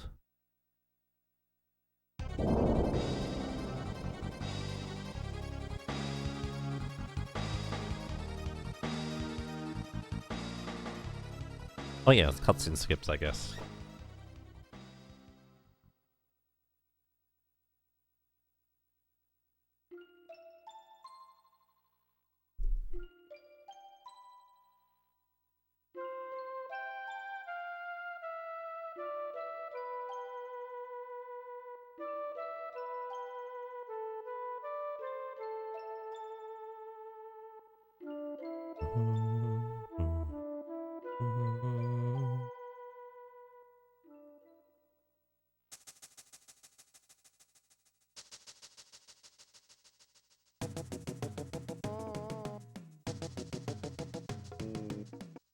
You can tweak experience rates, for instance, too.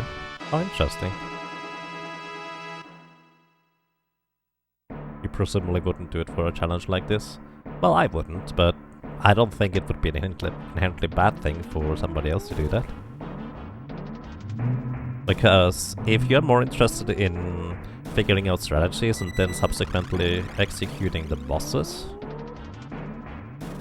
then multiplying experience or using like emulator speed up is a pretty reasonable thing to do. For me, it's just like, as I said, I do consider the grind and figuring out how to do stuff efficiently part of the challenge and part of what I enjoy doing.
Alrighty, so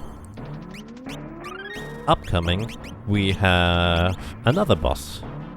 This boss is called Crayclaw, and it's actually a lot like the big red lobster, it's just a big yellow lobster. Like the big red lobster, Crayclaw is weak to lightning, and now that we have Lightning 2 as an ability, or even if we break the rod, Lightning 3, well, he's going to die actually a fair bit faster than Carl Boss. In fact, he should die in just 2 spellcasts of Lightning 2, even without switching to the Lightning Rod. Because any enemy that is weak to a particular element loses all magic defense or magic resistance against that element, so we can expect to see approximately the same number that we saw against Biblos as well as Ifrit. Well, probably a little more here. Crayclaw only has 2000 HP total, and he's actually a little bit more trigger happy with using the tail screw attack. However, if you get hit by a tail screw attack that puts you to critical HP while you are already in critical HP, it's not going to actually do anything to you effectively. So it does not matter in that case. you're just going to go from critical HP to critical HP. And with the Elf Cape as well as Guardian Dagger combination, we do, as a matter of fact, have a 50% chance to block physical attacks. Which, kind of like Carbos, he still has an attack to just attack or an attack to just stun you. I don't exactly remember the speed of this guy. Actually, let me look this up real quick. Craig Claw is actually a fair bit faster. Oh, wow. You resisted the tail screw attack. That is a 1% chance right there. I'm pretty sure anyways. Unless some other calculation goes weird. Because tail screw has a 99% baseline chance to hit. It actually might be less than 1%. So yeah, not quite enough damage there. But either way, because he is so trigger happy with using tail screw over and over again, I could have actually just kept the Guardian Dagger equipped. Because, well, 2 out of 3 times in his second and third turn he's going to use tail screw again. So even if I were to not kill him with that attack, chances are really good I would survive. In fact, it's only a 1 in 6 chance I would die if I attack again and don't kill him there while having the Guardian Dagger equipped. But either way, resisting a tail screw just kind of made it trivial. Oh, by the way, I'm wrong. His first and second move are a 2 in 3 chance to use tail screw each time. Then the third move is a tail screw, a physical attack, or mucus. That's a slight difference. Mucus slows a character and inflicts HP leak status. And as mentioned before, slow is one of the most oppressive status effects in the entire game. Pretty awesome if you can use it, but pretty horrible if it happens to you, especially a solo character.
Alrighty, we're going to go for one more boss, which also should not be that big of a deal. And that boss is called Adam and Timmy. The special thing about Adam and Timmy is that it has a weakness to ice, which, well, like so many other things we can exploit. Plus, it is consistent with turtles, as well as other lizard-type creatures, being weak to ice element. So we can just take advantage of that.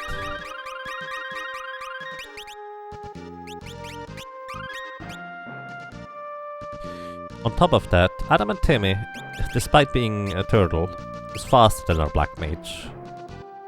So all Adam and Timmy does as an attacker is he attacks twice, then he attacks once.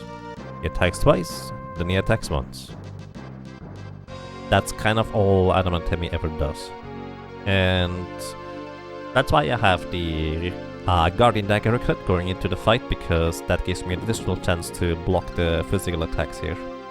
Aishma, thank you for the raid in the host, I appreciate that. And welcome everybody, I hope you're doing well. And welcome to the next boss we are about to fight, Adam and Timmy. So the special thing about Adam and Timmy is he has both armor, or protect, as well as shell at the same time, already as a status effect innately, which means every physical and magical damage source is going to get reduced by half. So even though he's weak to ice, he is not going to take nearly as much damage from the ice spells. Also nice, Guardian Dagger, success. Let me move this down here. We didn't really need these things higher either. Alright, so here we're gonna use Ice 2. You can poison him, but Shell actually reduces the chance to hit for all spells that are, well, subject to chance to hit by half. And kinda like before, I'm gonna go ahead and equip the Guardian Dagger again. Give me a second. Rearranging my inventory briefly.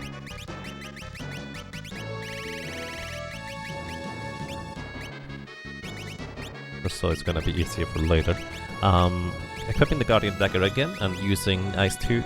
So this means I don't get the 50% damage boost, but because he only has 2000 HP, this is going to be still sufficient for killing him and gives me an additional chance to block attacks, like that. Very good. And with this, we have him defeated already. Good night. Hello, welcome to you as well, Wojtek. Feel free to correct me on how to pronounce your name if you'd like to. You never knew, but Silk Robe has 16% magic evasion. It does indeed. Silk Robe is better than the... Wait, is it? Than the Bard's Clothes? I know it has a lot of magic evasion. I don't remember exactly. Let me check real quick. Silk Robe. Silk Robe. Training Suit, Iron Armor, Bard's Clothes. Yeah, Bard's Clothes have 1% more magic evasion. But yeah, Silk Robe is really good. Oh! That's right, I forgot about this part. So, you know when I said, oh wow, that was a 1% chance to block the Tail Screw against Crayclaw? I forgot. It was actually much more than 1%. A Plumed Hat gives us 5% magic evasion. Bard's Clothes gives us 17, so that's 22%, and Elf Cape is another 5%.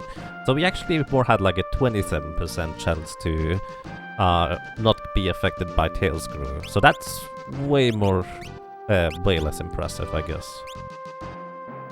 Oh well.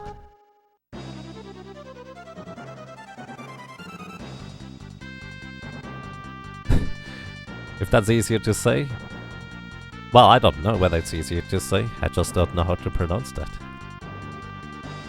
Either way, welcome to you. And yes, as a rule of thumb, I appreciate it if you keep it family friendly.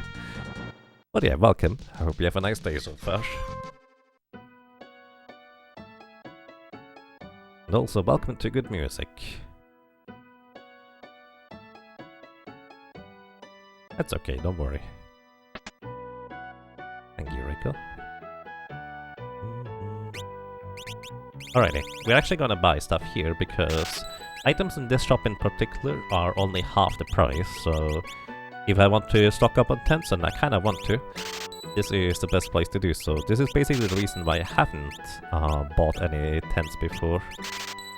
This also means I can go ahead and sell a bunch of stuff I no longer need. That doesn't include the Mithril Dagger.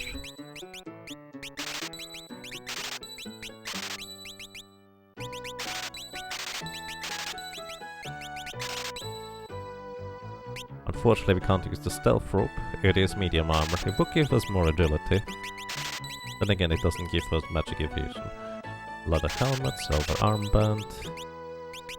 Keep the ethers for now. That's a lot of speed potions. Speed potions are a 1 in 16 drop chance from the Black Flames.